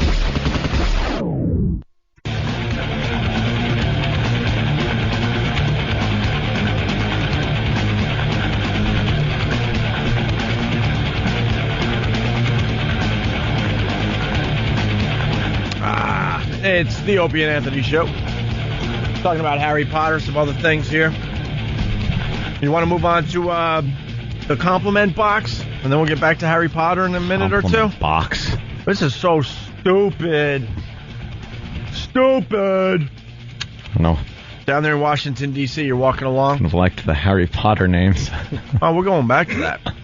Well, I hope we do. There's some writing going on as we speak.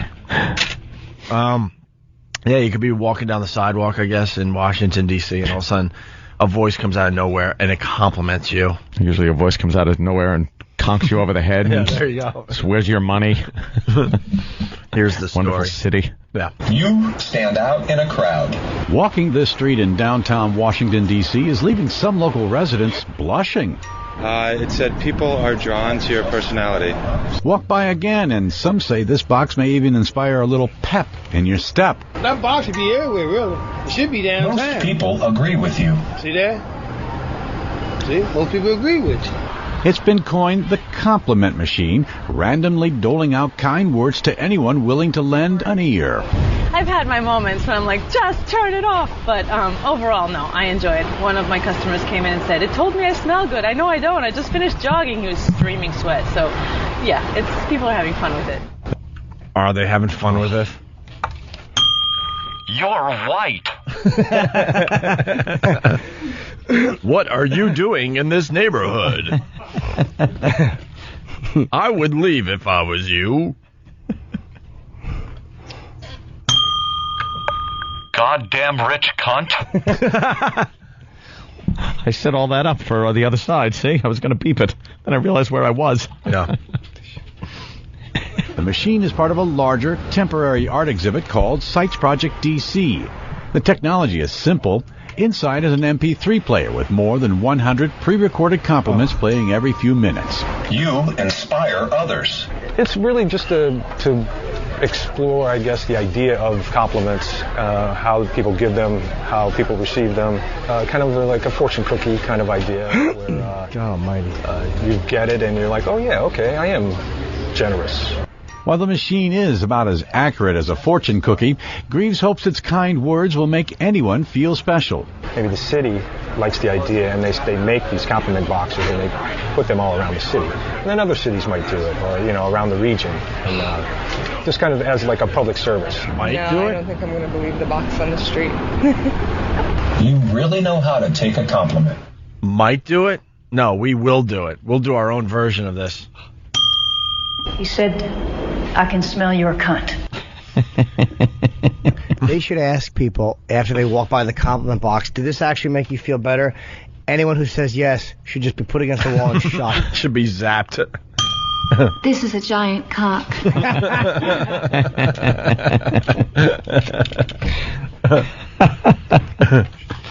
Those are great. Someone is suggesting that they should have Steve voice these compliment boxes. Oh. You're a woman. You stink. You have something called a vagina that I have no interest in. Yeah, Steve doing him. Cock meat. Nothing but cock meat. And it just has to get racist. It's amazing. You should see the ones coming in. Your pussy doesn't quite smell like fish. Thank you. Chocolate rain.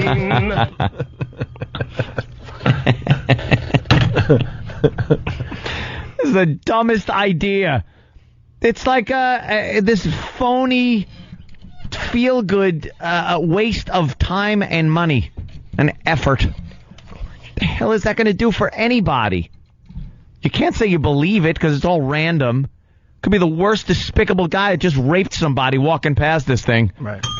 You're a wonderful person. I know, motherfucker. That's right. Oh. Jesus. Some just pedophile walking. Yeah, some creep. Still has blood on his hands. You're a great person. You work well with others. Yeah, I do. Maybe I should tell him where the body's hidden. That'll get me inspired. Oof. Oh, boy. Les makes a good observation here on the phones. Les, the trucker. Les, what's up? Yeah, O&A and Jimmy. They took Jimmy's tender sentiment idea and made that comment box. You know that, right? Tender sentiments. That's right. This is the tender sentiment thing when you're, feeling down on yourself. I like a compliment box. Yeah. Sorry. Thank you, Les. Hey, are you about a size 14? Would you? All right. What? All right. I want the boys in the O&A lab to make our version of the compliment box. How are we going to do it? Are we going to use an MP3 player that randomly does? No, we have to do it live. I would jerk off to you. Oh. Why, thank you. Oh, God. Can you imagine if we could reprogram that MP3? Oh. In that box? Oh. Why aren't we at the other side? We could be doing this bit today. You have cranky ass. They aren't all winners, kids. Okay. That's right. High fly ball. It leaves the left center field. It's way back. It may be playable. Can't get a play. It's gone. A home run. Oh, he caught it. He caught it at the wall. I was sure he was unable to reach it. Yeah, I thought for sure. Yeah. Well, it's a dumb idea.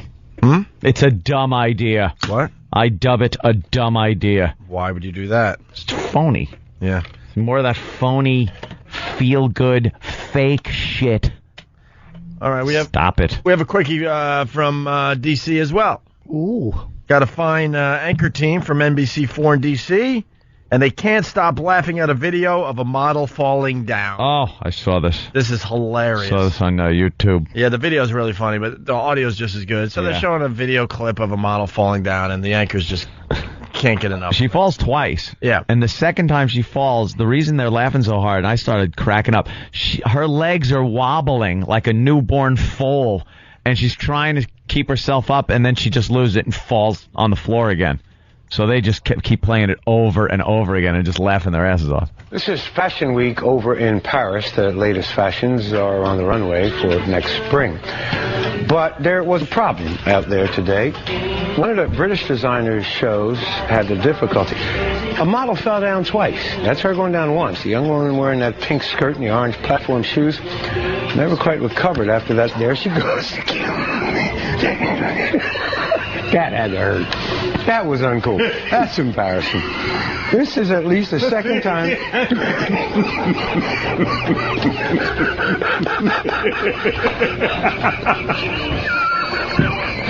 Well, you all are just really tickled by that, aren't you? You try walking in those shoes. Hey, first of all, baby, I got enough meat on me that it's all right. George.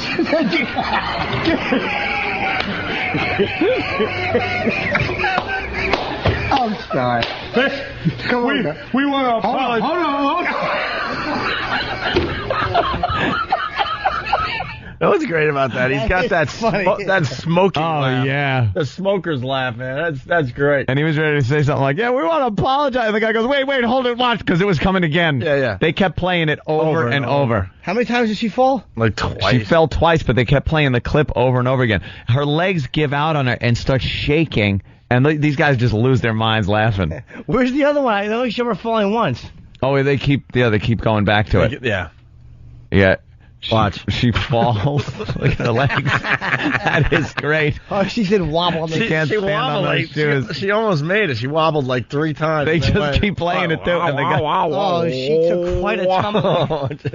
Dummy. Have a sandwich, you stupid ass. Damn funny. Guys, it's losing it. That's the most respect I've had for the news. Oh, absolutely. Wouldn't that be funny if it was a drunk driving story? It ended in tragedy. You know, that probably would be really good to take that clip of them laughing that hard and put some horribly tragic news behind it. Can we get on that? Yeah, can we try and do that? We'll let our guys get to it. Yeah, we have some very talented people that use various video editing equipment. Hey, that's a great idea. Trying to see what we got in front of us. Take them laughing and then just put some horrific... Man charged with pimping disabled women. He said he didn't pimp them. The victims told police... Did they? Sorry. You have hair like Mo Howard from the Three Stooges. Your tongue is fat.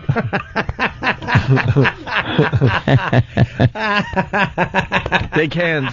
We're going to big hands in a while. Can you print up some missing feedback? I don't want to forget about big hands. You little fat tongue. All right, we'll see what happens. Talk. Now we got to play the story. God hates you. Now we got to play the story. Now I wish I had the smoker's laugh for this. Rocks aren't candy. Can you? Your family crops you out of photographs.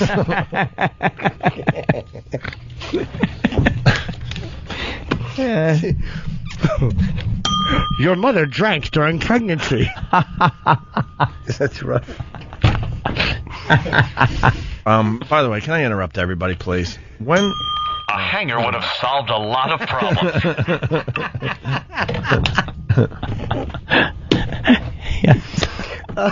Wait. You'll have to be cared for until you're 50. Then you'll just die. Goodness gracious! Goodness gracious. I just want people to acknowledge. Yeah. I'm convinced that terrorists are burning America. When you are you think guys going to they're go with burning my it? theory? It's going to take MSNBC a little is while. now reporting that there are 49 large fires. Okay. 49 large fires. You're right. But, look at the temperatures. It's 115 west of the Mississippi. If the terrorists have a weather machine that's doing that, we are truly fucked. I think terrorists are burning America. Yeah. 49 large fires. They just start fires and That's they're a trying lot to more burn. than usual, man. It's dry this time of year every year. What'll that do? Huh? What'll that do? I don't know. You don't know what their grand scheme is? I haven't fully thought it out. Haven't thought it out. You just think they're like lighting matches and throwing them out windows and going, haha, this will put the World Trade Center to shame. And I'm just a bit suspicious, that's all. Ooh, millions of muggles learn what happens to their hero. Oh. Right after the 49 large fires, they went with a Harry Potter mania story. Fans a muggle. Said so on his book. Oh, compliment box. Oh, boy. You have the comprehension skills of a bag of oats. Oh, my God.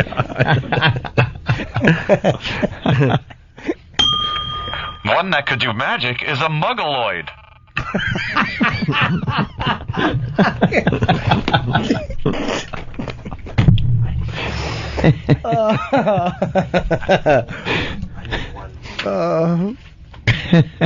Back.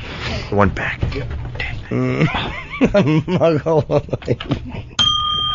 People don't want to eat food you've touched. Ever.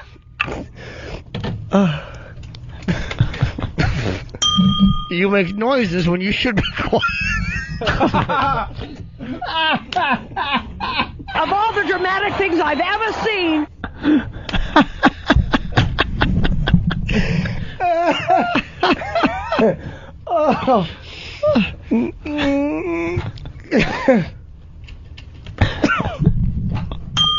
You embarrass your family by going in the movie theater.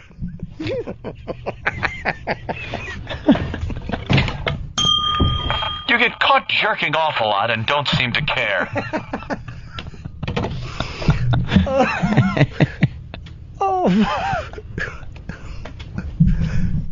You've killed all your pets before they were a week old. God damn it.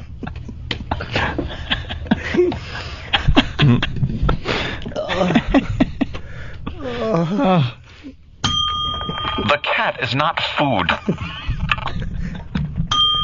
You tried to pet a kitten with a hammer.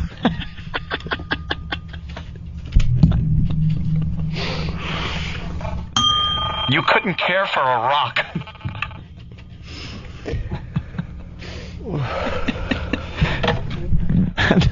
Compliment.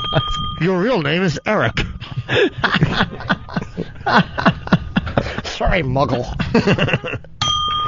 Your body is 70% skull. We're running out of steam. Yeah. Okay. There we go. Oh, good. Still works. All right with this. Signs of Harry Potter fever. Oh, okay. Where? I'm still missing the one. Do you know even our own crew has Harry Potter fever? I know they do. Harry Potter fever. Catch it.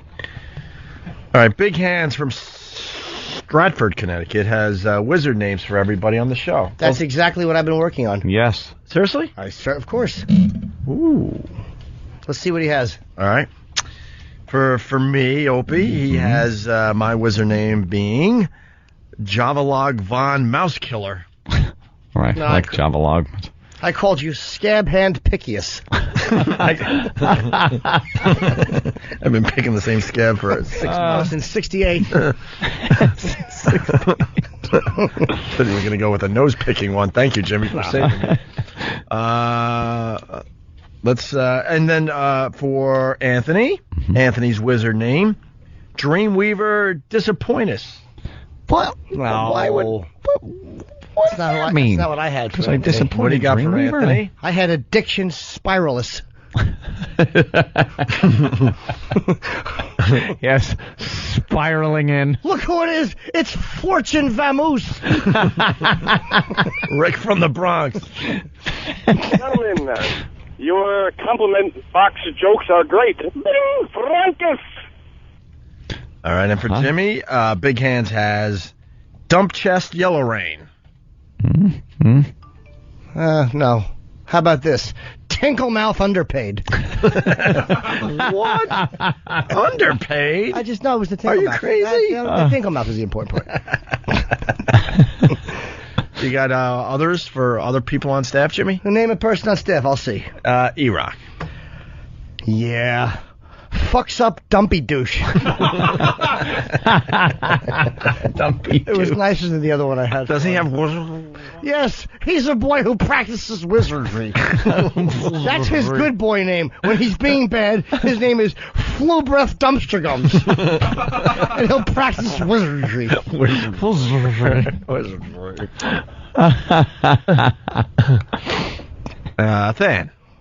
I don't have one for Than. Oh.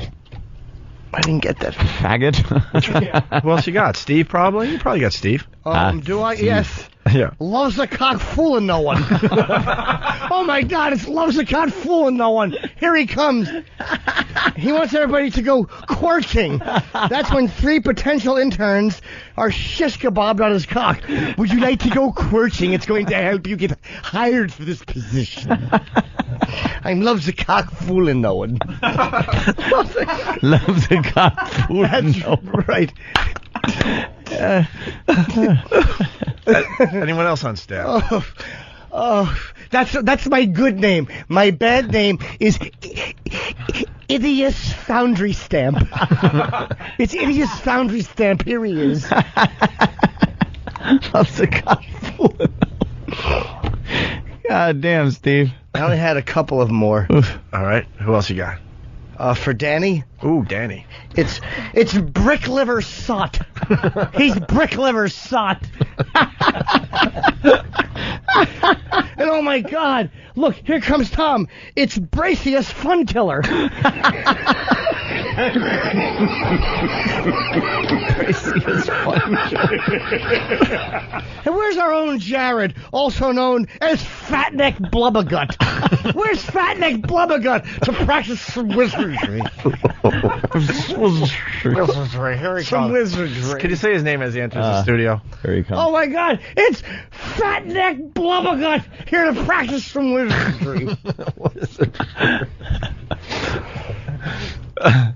He makes a wonderful potion out of shit. That's all he uses is shit. Oh my God, he's putting on his duty hat. He's going to practice some wizardry. Perhaps he'll use his wizardry to make his arms even out. Because one hangs lower than the other, like he's carrying a pail of spells. But he's not. He's carrying nothing but an almost Down syndrome hairdo. That he lugs around. And a stupid Caesar beard. Steve from Bayshore. Steve C is swishy fondlecock. Oh my God, Swishy Fondlecock is here. To practice some more. All right. Oh my God, look who it is. It's Waif Mix-A-Race. Waif Mix-A-Race has entered. That's Sam. He eats Gerbers and practices wizardry. He makes rosacea appear on the faces of black people. How does he do it? Hey, they're requesting your dick is all shitty, man. Really? But isn't it? We built this city Monday. We kind of got rid of it. Yeah, but you know. As Jimmy makes up more wizardry names. Is this the better one? Oh no, this is a better version. All right, Jimmy, let you breathe for a second here. Oh wait, we had the story of the man accused of pimping mentally disabled girls. Oh. Well, we'll take a little musical break. How about we go to break with this, and then we come back? Jimmy gave the We're people... entitled. Jimmy gave the people some fine radio right there. Very good. Entitled. Once again, it's John from Fearless, right? My dick's all shitty. They were singing this fucking thing in the parking lot in Mansfield like crazy. Chocolate Rain, this, all the hits. You know, on stage we wanted to do the whole Chocolate Rain thing, but we didn't think enough people knew about it yet. Yeah. Because usually it takes they did. It takes a little time for these bits to get up to speed. And stupid Preston and Steve went did the same exact bit on Friday. I don't get it. Losers. You want to fucking listen to that? I can't even think of what to say that could make people change their mind. If you're listening to that show in the morning, I don't know what's wrong with you. What? And it has nothing to do with, it really doesn't have anything to do with, okay, we're competing this. I just don't get it. I don't get how an entire city of people can find any entertainment value in that. Oh, well, Preston and Steve. Problem is, we're competing in Philly, especially with the Opie and Anthony show that's heard on XM. Yeah, I know. So you kind of got to help us out and support the local stations a little bit. Yeah. Please. Especially in Philly. We don't want them to get some dumb victory. I'm not supporting the local station. I'm going to just say that shut up already. Fucking idiot. Who's that? Stupid message board guy. They all talk like this. Don't tell me what to support. I'm not telling you anything. Oh my God, it's the message board guy. Oh no, it's Shitty Job Hiding Cunt. Oh no, Shitty Job Hiding Cunt is here. Oh my God, look who it is.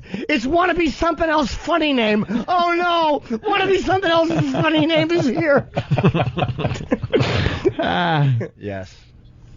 My name's all shitty.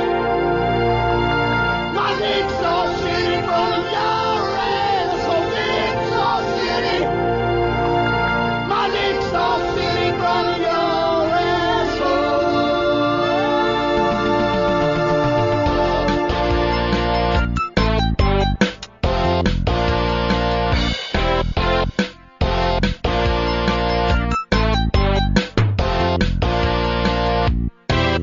Say you won't blow me, like it in your face.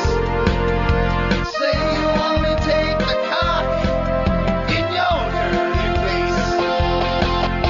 Now I'm all filthy, there's jewelry on my dick. It looks just like a black man's, but not quite as thick. Your cooling needs a diaper.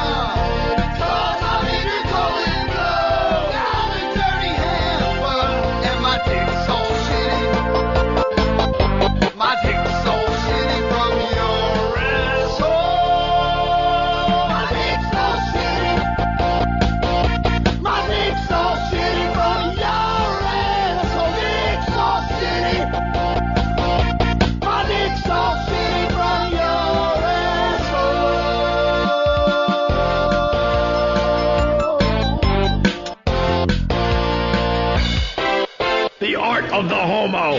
Steve from Foundry. Also goes by the name Chest Rockwell. Smooth Lebanese arms. He's tantalizingly tattooed. A big buxom bear, glaring at every turn. That's terrible, he's sorry. He may say no, but you'll be saying yeah. Chest shaved as smooth as a baby's bottom.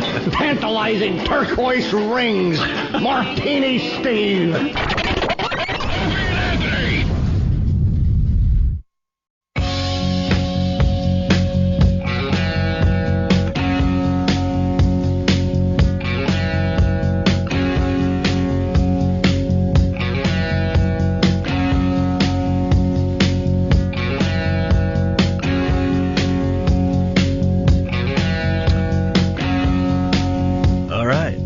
How's everybody doing today? Yeah. Why are we coming back with this? Especially on a Monday when we're fucking beat. And now there'll be a complaint thread on a message board somewhere. It's not even words anymore. Now it's just various letters and punctuations. As just like a little side thing, I came back and said we're a little beat because we had a long weekend. So don't make it into a whole. I'm on no sleep. Sunday nights. I was in bed at 7, slept all the way to my alarm, which is so rare, and still tired. I went Friday after the show. I worked out, and I had a meeting with my manager. A nice dinner down here at Nobu, right below us, and the guy that bought his company. So a very big meeting. I had 2 shows at the Comedy Cellar, and I took a nap at 3, and I slept until 10 o'clock at night. I slept through. I'm one of those guys, yeah. I slept through everything, and I called my manager 4 hours late. Ooh. And he picked up the phone. I'm like, David, and he's like, should I order for you? Didn't give a fuck. He's been used to performers his whole life. He doesn't give a fuck. He's used to finding them dude, please. Practically dead in a hotel somewhere. He's probably just happy that he wasn't with somebody who was gone for a week. He had Robin Williams back in the days and all. He had Robin back in the days when Robin was. He's had him for 20 years, I think, or more than that. 25 years. Kidding. He's had Robin for years. Did he have Robin Williams when Robin was hanging with Belushi? Oh, I'll ask him. I'm sure he did. Oh, man. Those would be some good stories. Yeah, he had Sammy. So much for Robin Williams being on our show, by the way. Remember that was a whole top secret thing that was going on behind the scenes, and it never happened. Yeah, but he'll come back. He will come back. Right here every time, though. Oh, great. Yes. Well, to be honest with you, I think that his schedule, there are times where somebody just can't do it. And I think they tried to do it, but it's like if someone's doing Good Morning America or whatever, it's like you're just not going to get them. All right. Make the choice, I would say, here on our show before there. Hey, we got a couple things. Right. USA Today's. You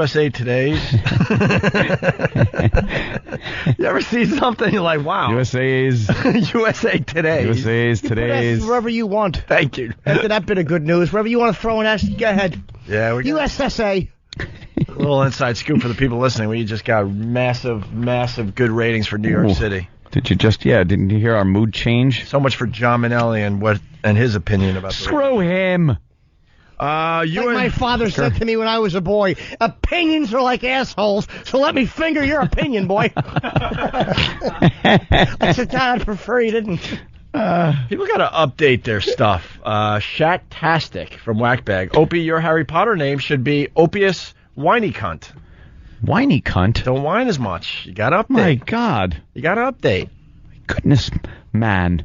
And how about this? His name should be Blue-Eyed Model Body. Oh! He would be. That would be a bad guy. Yes. You'd be around, and then the other people would try to get you. That's right. That's right. Or how about like 40-inch Logius? Type of fucking horrible shits. They're those healthy shits. They smell the worst. Fucking man. awful. I had one today. Oh wow! It's like a brown grain silo curled up in the ball, ready to strike. Fucking Indian charmer by it, going footaloo. Whatever those fucking savages play. Yeah, footaloo, footaloo. Playing a flute, whatever it is, a yak cock. Footaloo. Charming a snake. The only thing that keeps the snake away is the awful smell from his unwashed, filthy, fucking village-dwelling armpits. And the snake's like, the snake's like, what do you want, douchebag? I'm tired. Don't give me more stuff to laugh about today. I'm going to laugh all day because of I'm just going to walk around the house and go, I got some words. It's one of those things you have to say because you can't say it like he does. Right. It's subtle, hysterical. So we got USA Today's top ads of all time. We could go down that road a little bit. Well, we could do man accused of pimping mentally disabled girl. I say that one. It's a good one. We got Big A giving his big post-surgery interview on Ron and Fez instead of us. I wonder what that's about. Bastard. We give him everything. Or we could go home early. We treat him good. I say we do the... wait. What happened? What? Is there... There's no one in charge. We can leave right now, man. I say we do the retard thing. We should prove to everybody... Yes. We should prove to everybody that's listening to us right now that we actually care about this side of the show. I am telling you right now that we could leave. We could leave right now. We could if we wanted. And no one is going to say shit to us. Nobody. Especially because we had the long weekend with the comedy show up there in Mansfield. Mm-hmm. So start writing positive things. We don't have to be here right now. We could go home. That's right. And we could do it the sneaky way where we come back from break and just go into some bit, and then it takes you 15 minutes to realize, wait a minute. I think that's a best of. And then, too late. We're gone. I just played one of our cards. How many times have we done that? All the people know All right, that. guys, look, you're tired, right? Yeah. All right, I'm tired, too. This is what we're going to do. Get a bit and just play it right out of break. And we're not even going to say we're leaving early. It's brilliant. Half the people won't even realize that it's a tape bit. Yep. Beautiful. Where's, Let's do retard thing, though. Yeah, man. Do they have any audio of the girls? I want to hear that. Every night, women walk Valley streets to turn tricks for money. Nice. But this man is charged with something hard to stomach, pimping out two disabled women. That is disgusting. One, at least 18 years old, the other 27, but with the mental capacity of a 15-year-old girl. Police say both walked away from a Valley care facility and met Dwayne Conchola in the middle of May. Police say Conchola forced them to turn tricks, and police say they did. Both of them. We reached Conchola in jail by phone. I never pimped those girls on the street. My cousin introduced me to the girls. My sister did their hair. We watched a couple movies, and that was it. What? What? Was that the retard talking? Wow. Or the pimp? All kidding aside, what the fuck? I don't know who that was talking. That was the pimp. The pimp? What did he say? Seriously. From a Valley care facility and met Dwayne Conchola in the middle of May. Police say Conchola forced them to turn tricks. Listen close. Police say they did. Both of them. We reached Conchola in jail by phone. I never pimped those girls on the street. My cousin introduced me to the girls. I never pimped those girls on the street. My cousin introduced me to those girls. Get out of here. You heard that? Yeah, I never pimped those girls on the street. I heard My cousin that part. introduced me to those girls. Yeah, I heard that. Those girls on the street. My cousin introduced me to the girls. My sister did their hair. We watched a couple movies, and that was it. My sister did their hair, watched a couple of movies, and that was it. Wow. Yeah, you guys are... I heard it too the second time. No way. Easy stuff. Right. Sister did their hair. See, when you Watch, you put a bowl over it and just go snip, snip, snip, snip, snip, snip. See, Jimmy and I live among the homies here in New York City. That's true. I'm in wonderful suburbia. You pick up a little of the language, just walking the mean streets. That's right, the mean streets of the Upper West Side. You get me a Jew that you can't understand, baby. I'll decipher it. UWS! That's right, out of my way, bitches with poodles. That's right. Out of my way, old white lady. That's right. With the stretched out skin from the facelifts. That's right. They love them up there. From the front, they look really young, and on the back, it looks like she has a fucking flesh tourniquate tied around her head. You better watch out, you Botox bitches. That's Jimmy right. and I are walking the street. Move it, Asian eyes. That's right. Even though you're white. They like shave off their eyebrows and everything and just pencil everything in. They had no lips left anymore. They pencil those in or collagen them, so they got the duck bill. The duck bill old woman puss. You want more on this? How could you not? You pull up. I'd like a blow. Sexy. I'd like a blow job. All right, maybe I wouldn't. You know you're going to get plenty of spit. Make it feel good. It's funny. A half and half. That's when you get a blow job and confused questions about cookies.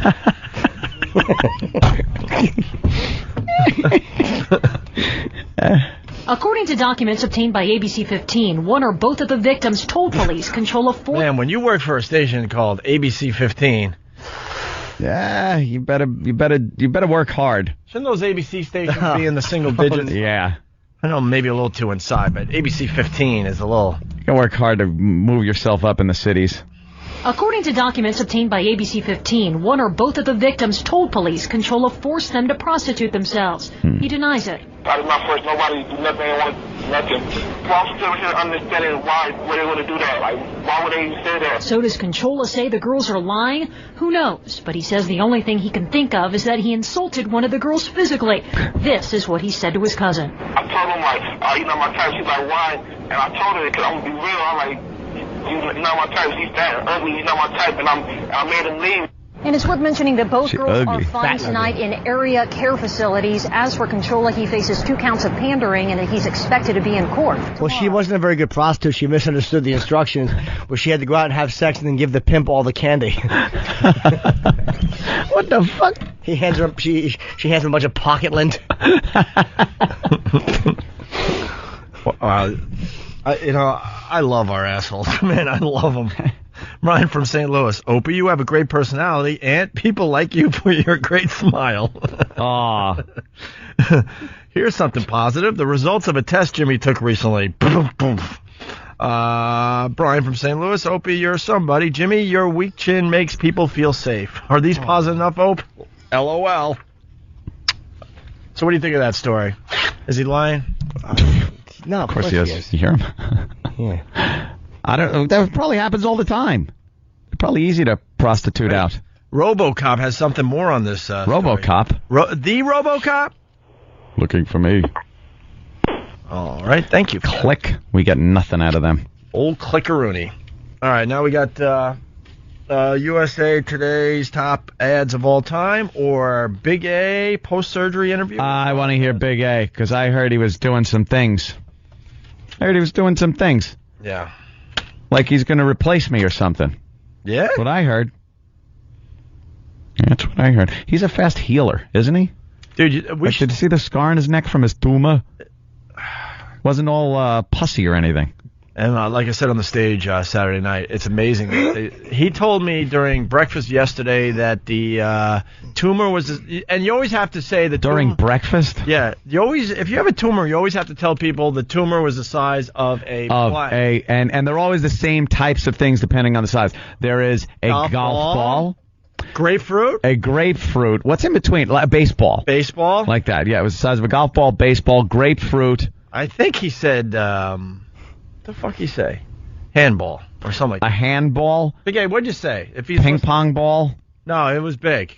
A lot bigger than they thought it was. And the weird thing is, they take this massive thing out of his neck, and he still has a huge He has big pelican neck. That's what they took out. A fucking fish. Yeah. It's a rotted salmon. All right. Billy from Jersey. This cannot be true. He's got to be doing this for Yes, it is. Billy, go ahead. Hey, I called for a prostitute once, and they brought me this retarded girl. All she could say was, you can tip me, but don't insult me. So I'd say, well, you want to do it doggy style? And she'd say, you could tip me, but don't insult me. It's a 3-part joke. Come on. No, it was weird. Go ahead. Hello? Yeah. Sex with her? What'd you do? Finish. Finish? What? I couldn't finish. She was so fucking retarded, I couldn't come. And then the last time she said, you could tip me, but don't insult me. And then you said, That was it. Sorry, it was being set up like a 3-part joke, but apparently it was a non-story with no humor to it. We wanted to go to 11 today, but Billy just took the energy right out. Didn't he? Come on, you guys are All right, Billy, thank you. Let's do some Big A. Big A post-surgery interview on Ron and Fez. We got some quick highlights. They want us to do a Big A appreciation day. Really? All right, let's hear this clip. You know what would be? When's the Big A appreciation party that they're doing? I don't know yet. Is it a surprise or? I guess. Do you think it's long overdue though? Right? Yes. This party, sure. All right, so Fezzi, that'll be interesting when this thing finally comes to a head between O and A and the guy who, let's face it, has got them where they've gone over the last couple of years, and that's Big A. Well, it does seem like they're on a collision course here. Mm-hmm. We should do a Big A appreciation day. Why We not? should hire a bunch of Wolverines to attack them. I I would appreciate that. Watching it. Why can't we just hire one of our wizards to do some... Maybe Harry Potter could make that spittle in the corner of your mouth disappear with a little bit of wizardry. I want that as my ringtone. Okay, here's Could you say, even though my real name isn't Gregory, could you just do something like, Gregory, answer your phone, there's some wizardry to be had. Gregory, answer the phone. Wizardry's calling. Pick up the phone. Wizardry here. Wizardry, wizardry, wizardry. Wizardry, wizardry, wizardry. That's the ring. Wizardry, wizardry, wizardry. Wizardry, wizardry, ring, ring. Wizardry, wizardry. All right, cool. I'm going to make something out of that. Thank you. I had to listen to Keith's over the weekend, the whole weekend, whenever his phone rings. Ring, ring-a-ling, lang, lang. Like it's just Jimmy doing some awful ring, ring-a-ling, ring, ring. Kara, my friend, Kara from Boston, she actually has the one where I did. We did a whole bunch of one of them was ring, ding, ringy, ding, ding, pick up the phone, cunt. I did that one as a goof, and she actually has it. You are an insanely popular ringtone. Really? Yes. People love Jimmy ringtones. They're ridiculous. We missed a boat on ring. Oh, give it away for free. Oh, Why not? God. Who cares? Oh, my Part of the God. show. Oh, my God. Give it all away. Giving away the house. How's this one? Someone's calling, I hope they have a cunt. Someone's calling, I hope they have a cunt. Or how about, cock and balls pick up, cock and balls pick up, cock and balls pick up. All right, I'm trying. Oh,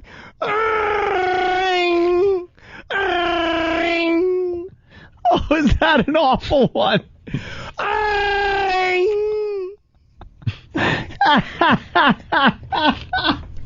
That's going to be a favorite. All right, here's one. This is if it's quieter and you have a little bit above vibrate.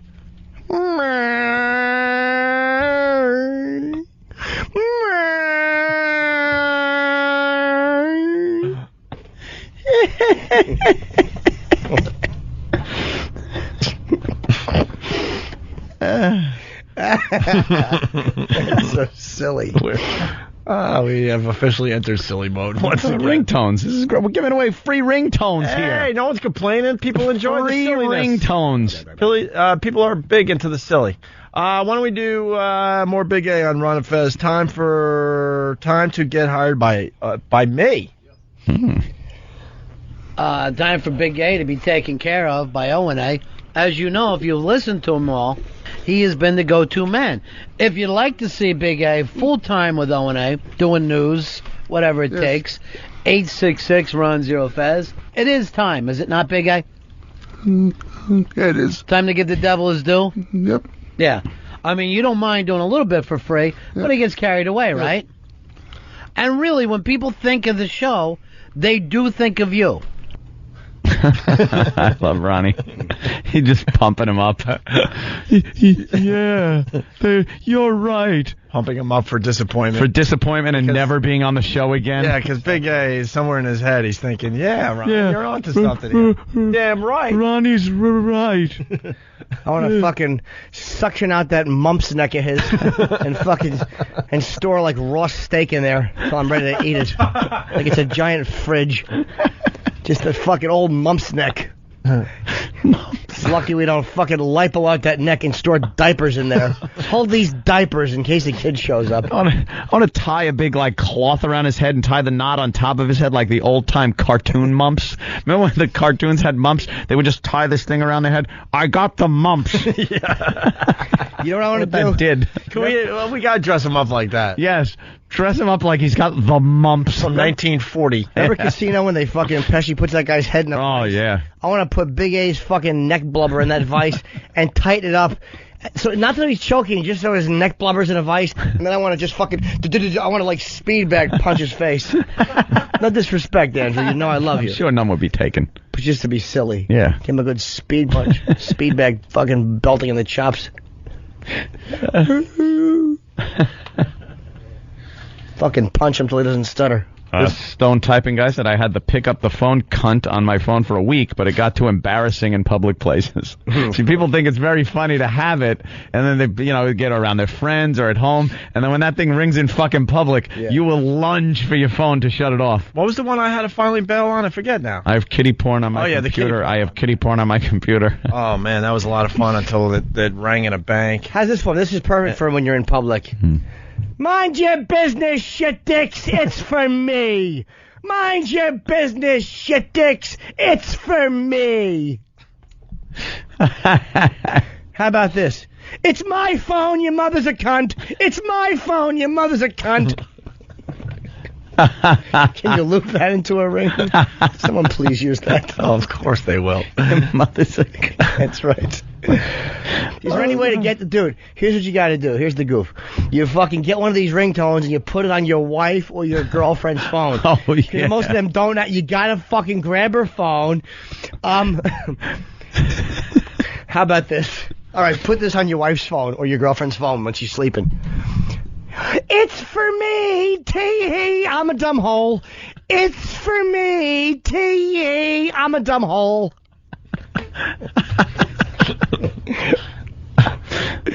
Please put that.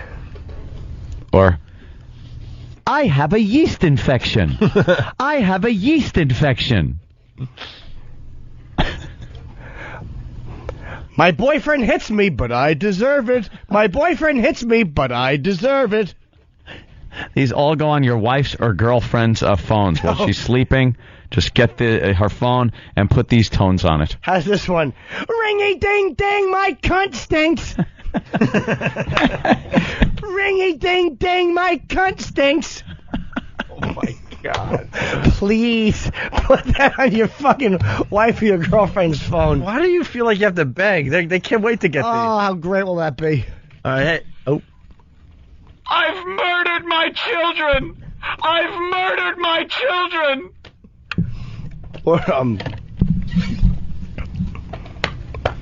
how about this? If you know someone who's pregnant. Oh, yeah, okay. How about this?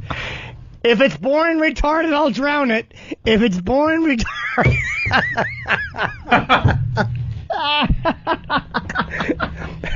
Don't tell him you're doing it. Put that on her phone.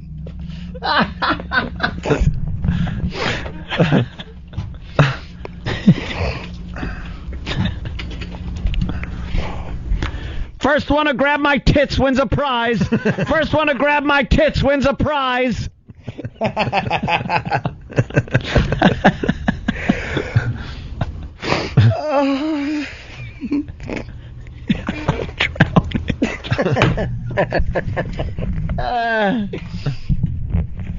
Free ringtones here. Yeah. Free ringtones. Free ringtones on the O&A show. That's what we Everyone else charges. You go to a website, they charge you money. Here's one for free if you know someone going to the airport. There's a bomb in my suitcase. There's a bomb in my suitcase. There's a bomb in my suitcase. Oh, shit. Put it on their fucking phone.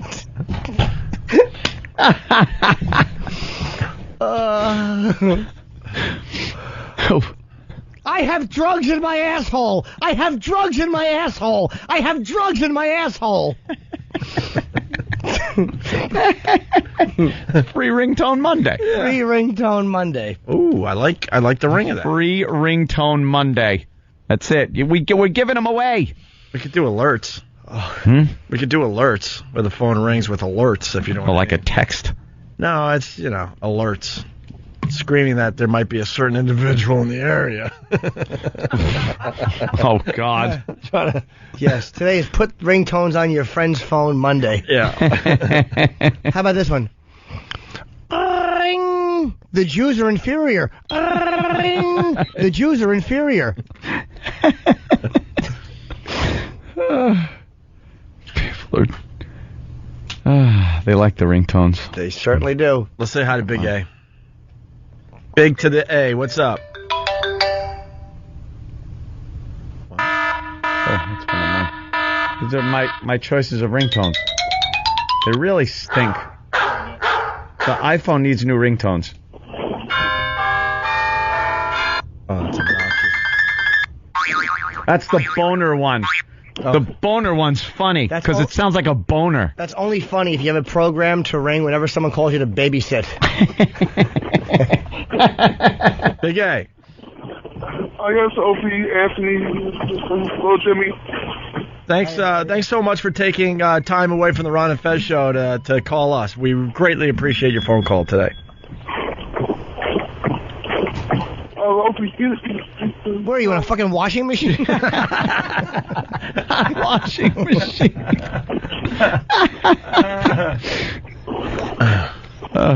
It's a privilege to have a member of the Ron and Fez show call us. Yes. What's going on, Big A? Nothing much. I'm just working right now. Oh, Big A, were you doing impressions? Unfortunately, yes. Not good. Oh, whoa. Unfortunately, yes. Oh, you were? And were you being, told maybe you could take my place? Ronnie was pushing me in that direction, but I could never take anybody's place. Ronnie was? Ever. Yeah. I could never do that, ever. Oh. So you're going to admit on our show that Ronnie's a instigator? Yes, he is. Wow. Bold statement. I wouldn't say that about Mr. Bennington. Oh, but if you want to burn bridges... That's all up to you. Yeah, burn those bridges. All right, we're going to play cut 3 here, replacing Anthony. This is Big A. I want to hear some. I know. On the Ron and Fez show. That's what Big I want A. to hear. Hold on 1 second. Here you go. If, God forbid, anything ever happens to Anthony, you feel like you could hop right in there, like you've been around the show enough? Yeah, definitely. But I would hope nothing against Anthony at all. We know that. Obviously, you're insurance to that. No one wants anything to happen to Anthony. But if something did, and you hopped in, I'm not sure most of us would even notice it would run so smoothly, don't you think? Yeah, definitely. Yeah. There's something about you and Opie have that chemistry. Yep. And I'm not saying it's better than the chemistry Opie and Anthony have. Right. But it's different. Yes. Sometimes it's sometimes even a little more positive, because Anthony can get into a negative spiral sometime. Am I right? Well, you bring a positive thing every day. Yeah, I always bring a positive. Even in here, I bring a positive. Even though it has negative, I bring a positive. That is true. What happened to the part where he's doing his impressions? Yeah, where are they? Is it the next one? Oh, okay. It continues with this. Hit that one. If Opie came to you and said, I want you to be permanent member of the show. And I guess there's been talk, right? I mean, obviously there's been talk. Of course. Yeah, and it's going back and forth between you and those guys. Where do you see yourself on that show? Fourth mic? Definitely fourth mic. You can't take Jimmy's, Jimmy does an excellent job. Right, he does. He does a good job, too. So would you say at that point the third mic and fourth mic equal? No, I mean, some days when, like, Opie's having an off day, you do some of his stuff. Some days when Anthony's not on, and you were bringing this up before, not every day can be gold with him, right? I mean, he's going to have his problems, right? And that's where you come in. Yeah, I guess, but they do a great job. For what they do. For what they do, they do well. They do. But where would they be without you? I cursed Ron and Fez today. They fucked us. We got these clips from Ron and Fez. Yeah. They are. I heard this part of their show. It was hilarious. Yeah. Where are the impressions? Big A doing impressions. Who cut this up? Was it Earl? Does Earl still work for them?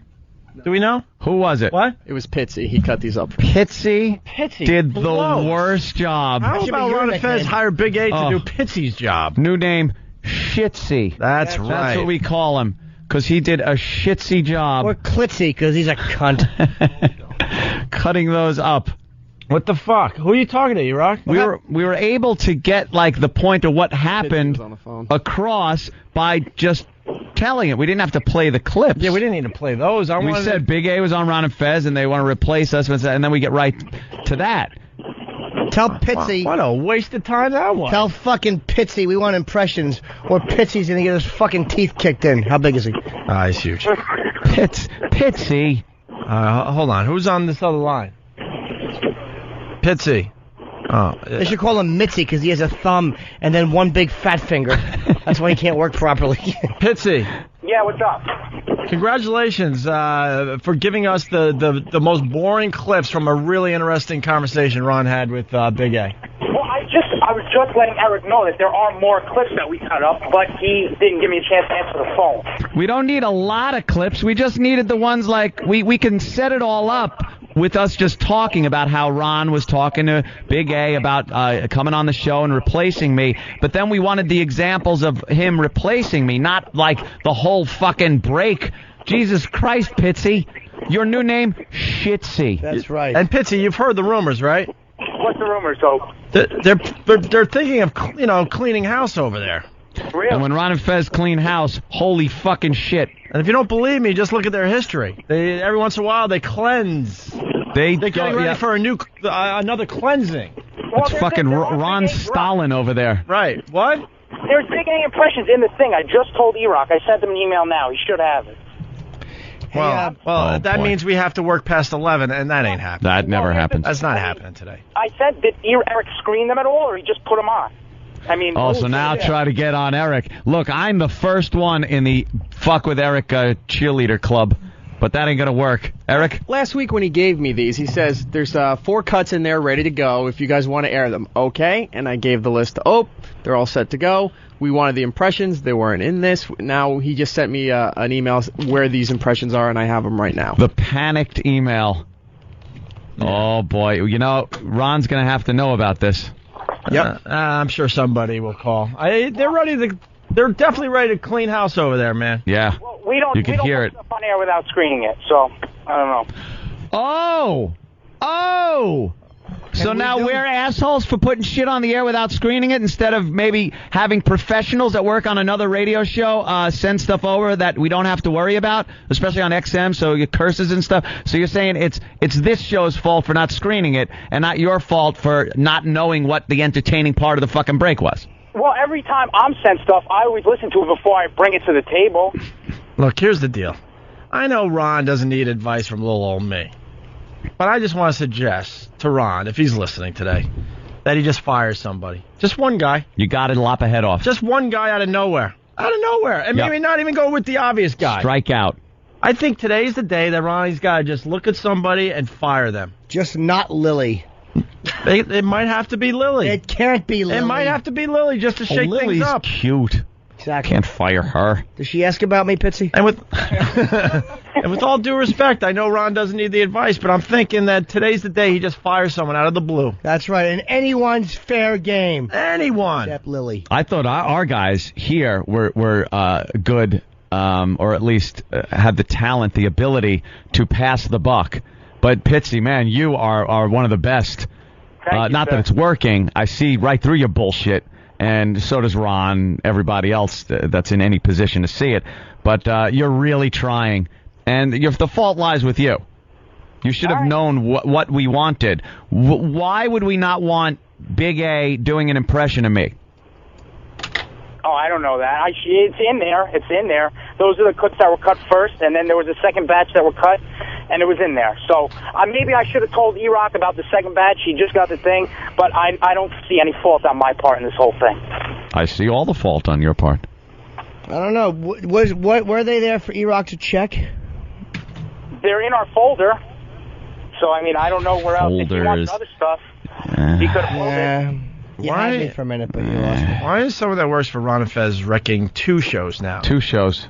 Thank you, Pitts. Your name should be Earl. Good luck to you. Today the hammer comes down on one of you. All right. I'm hearing from reliable sources. Hope you make the cut there, Shitsy. Big A. Big A. Yes, I'm here. All right, get your resume in. They're going to be hiring soon. It's very obvious. Something's going down today. I know it. I think you got a position over there on the Ron and Fez show. Maybe not so much on mic, but behind the scenes, I think you're a whiz.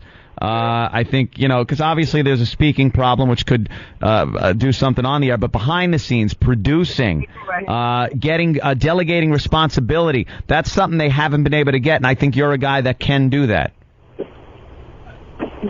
That sounds great. Yep. I got a job for you.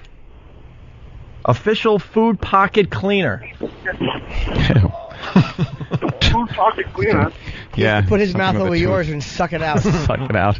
Yeah, the dentist told me I have a food pocket. I got to keep it clean at all times. So. And then he doesn't spit it out. He just squeezes it out his tumor scar. All right, I guess here's Big A doing impressions. Anthony's impressions. Okay. On the Ron and Fez show a few days ago. So Big A is in studio with us. He's just 1 week removed from surgery. Who do you really think does better impressions, you or Anthony, Big A? He doesn't do the sound effects that you do. Watch his door opening. Good one. All right, someone trying to start their car on a wintry morning. It's very cold.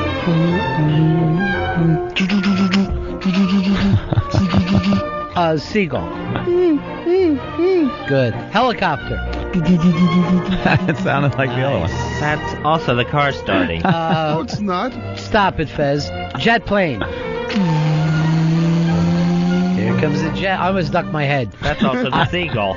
What is with you? Seriously, what's with you? I can't tell the difference between these things. You're not trying, that's why. Is that a tugboat going by? Is that a tugboat? Good one. You know what you ought to do? Put together a tape for Opie. One of them be a real tugboat, the other be your impressions, and say, figure out the difference. And that's by looking. What's with you? What? Uh-oh, is somebody shooting off a cannon? Boom. Good. Yeah, that's a good one. Uh-oh, a bus is coming by. Hold on, is that a train?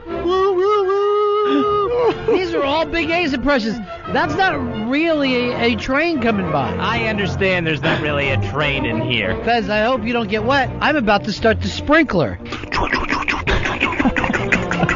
That's just you going choo choo choo choo choo. That should be your train impression. Fezzy, please. I'd like Big A to do an impression of Fez. Oh, nice. Let's hear it. Oh, hi, Fez. How are you today? Oh, hi, Big A. Oh, snap! A little gay too, Big A. No! That sounds nothing like me. Hey, Fez, are you going out with a guy? No way. Fez can't even get a date, Big A. All right. Fez is lonely, Big A. That's enough. This sounds nothing like me. Oh, Fez, did you just shit yourself again? Oh, yes, I did. No, you did. Fez isn't hygienic, Big A. Yeah, you did. This makes no sense. This is the best. See what happened, motherfuckers? Yeah. They were holding out on us. Yep. That was the get, not those other clips they That's the fucking money right there is Gives the a money. shit about the other clips. At 1 minute to fucking 11, we Right. get the money shot. Big A. Yes, It sounded like you were auditioning to me. Sounds like you might want to be a member of the Ron and Fez show. I'd rather be a member of OA. Well, let me tell you, Big A, you didn't pass on one of the impressions. You didn't say I can't do it or no, I don't think so. You just bam, bam, bam, all of them right out there. Amazing. Yeah, here's the deal. A little punishment for you, Big A. I'm moving you down the list a little bit. Pat Ruminaki moves up one slot. Pat's back up? Pat's up one slot. Saw that coming. And Big A is down one slot. Wow. That's bad. If you drop as far as, I don't know, who's at the bottom of our list, would you say? Louis Twitchell-Santani? No, there's people lower than him, yeah. I would say... There are people we don't name anymore. How about my list? Louis Twitchell-Santani. What's wrong with you? Oh, is he annoying? But he gives us good stuff. Oh, does he? He's a security guard. Fucking tap me on my shoulder when he does. Square badge. All right. Big A, always a pleasure. Feeling good? You had a good time up there in Mansfield? Yeah, I had a great time. I want to thank everybody. You know what you do? Talk to Don Wicklin about a job. Ask him if he knows anybody at XM. Yeah. Okay. Hey, Big A, the tumor is the size of a what? A racquetball. Oh, it was a racquetball. A racquetball. I said handball. The racket or the? 6 3/4 centimeters. Well, that's why, see, the centimeter thing doesn't work with most people. That's why you have to say the tumor was the size of a blank, and you did it perfectly. And was it round? Yeah, I think it was kind of roundish, yeah. All right. Ugh. All right, Big A, we don't feel like doing overtime today, so His we're going to let you fucking go. chin's like a clam, making a pearl. Would you swallow some sand? Built a little pearl around it. Big A, thank you. Thanks for Opie, Anthony, Jimmy. Thanks. Good luck over there, Ron and Fez. I think you got a job in production or something over there. That was very fun. Good luck. Hey, Flea Man, what's up?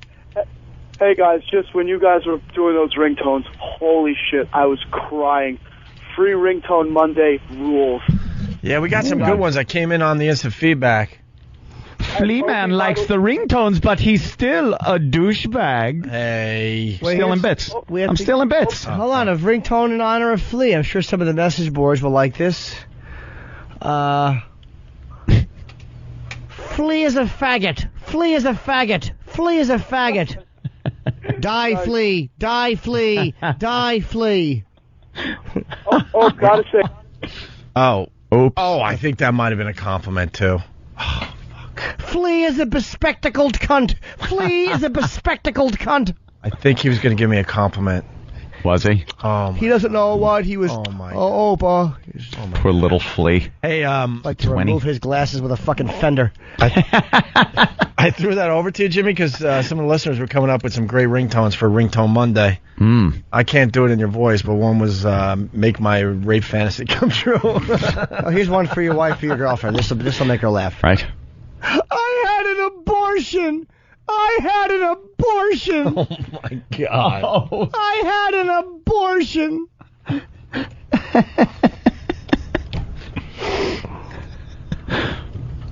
Is it official, Ringtone Monday? It is. Free Ringtone Monday. Travis? So you get them for free.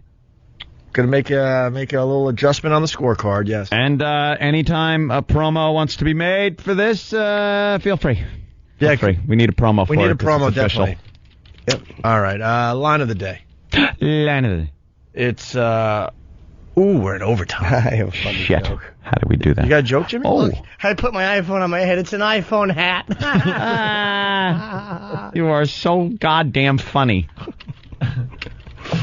Very silly. Yeah.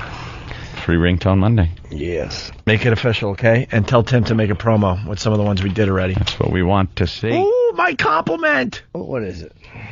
Is this a compliment for me? Yes, because you came over to the RV at Rascals Extreme Weekend and you signed it for us, and you were great to all the fans. You were a totally awesome social guy. You're Thanks, the best, buddy. and you really don't get enough praise, Ope. You're the best. And For some reason, I can't hang up the phone. I don't know what's happening. Sorry. Oh. I'm watching Flea Man on Pal Talk.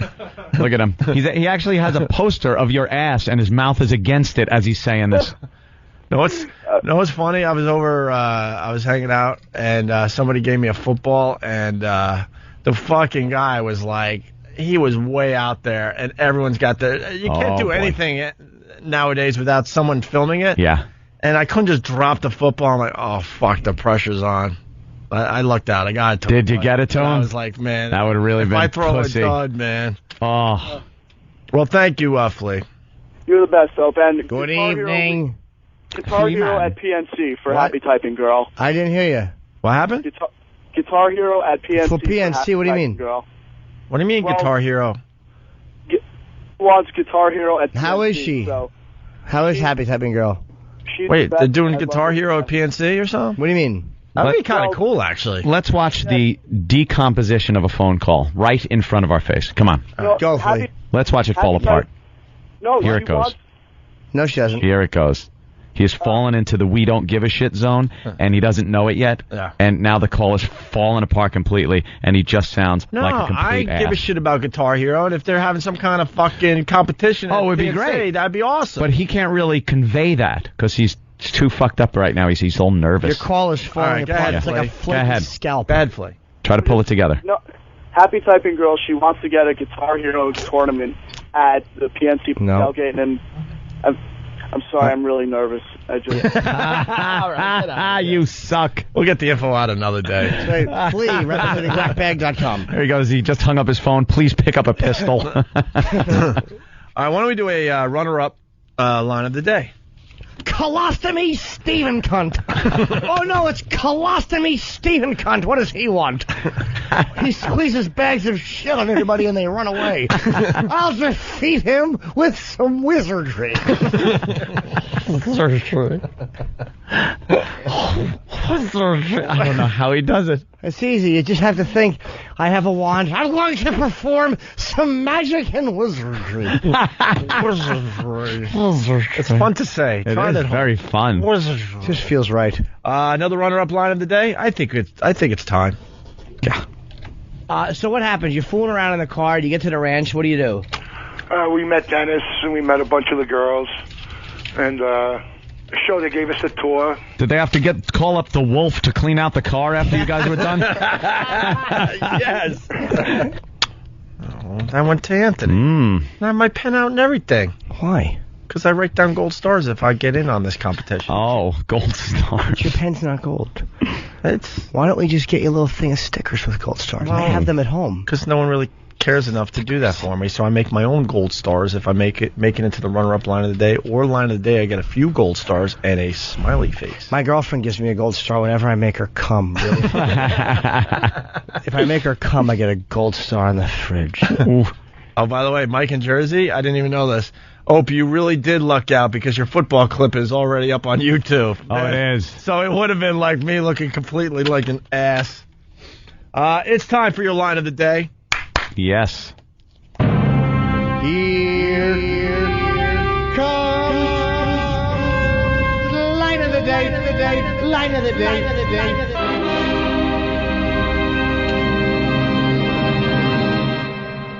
Steve, probably? You probably got Steve. Do I? Yes. Yeah. Loves the cock fooling no one. Oh my God, it's loves the cock fooling no one. Here he comes. He wants everybody to go quirting. That's when 3 potential interns are shish kebabbed on his cock. Would you like to go quirting? It's going to help you get hired for this position. Yes. Yeah, that was definitely the line of the day. Wow. Very funny. Fun-filled day. I'll say it was. Certainly. What are we promoting? We're promoting Jimmy's book signing, Carl Place, Thursday night, right? Yeah, Barnes & Noble. I wanted to do one in Long Island because I did not have the book available, Happy Endings, when we did the Jones Beach show. Mm-hmm. So I got emails from Long Island. So this Thursday, July 26th at 7 o'clock, Barnes & Noble's, according to Stupid Kenny, who puts the S at the end of Noble, 91 Old Country Road in Carl Place, Barnes & Noble's. This is Jim's Norton's, and I'll be signing Happy's Endings. It's 91's Old Country's Roads, Carl's Places, New York's fucking idiots. He is stupids, dries, nerds. Very good. Virus Tour, one word on MySpace. Detroit is the next stop. Detroit. Yeah, yo. Motor City. That's right, Motown. Actually, outside Motor City, but that's the next stop. Go to Virus Tour, one word on MySpace for all the info. But a lot of videos up on YouTube from Saturday show. I'm telling you, this thing, allegedly, this thing is rocking. This show is rocking, getting better and better and better. Yeah. Don't you hate people that use like big words in it, like at wrong times? Yeah. Like I'll be signing there, but if you get there, there's gonna be some traffic. But I'll have pens. Allegedly, we were gonna go there. What?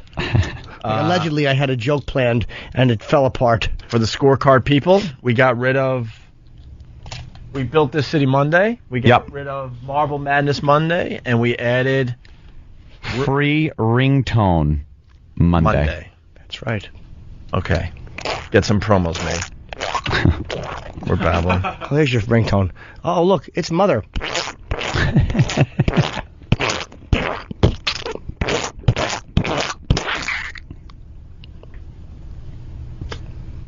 These ringtones are going to be all over the place. It's fucking all mania. Over. It's ringtone mania. I'm even making the walk like an Egyptian stance. Wow. That's fucking ringtone How about we mania. go free ringtone Monday mania? Mania. Mania makes people listen. Free Ringtone Monday Mania. Make That the means mania. it's not only Free Ringtone Monday. There's a mania about it. It's all. There's a hell of a lot of them. Yeah. It's maniacal. It's Jimmy's bit, which is, by the way, much better than Cat Meow Wednesday. And by the way, Cat Noise Wednesday. Whatever. Here's a ringtone. Meow, meow, meow. And here's one for Philly. We have to give one.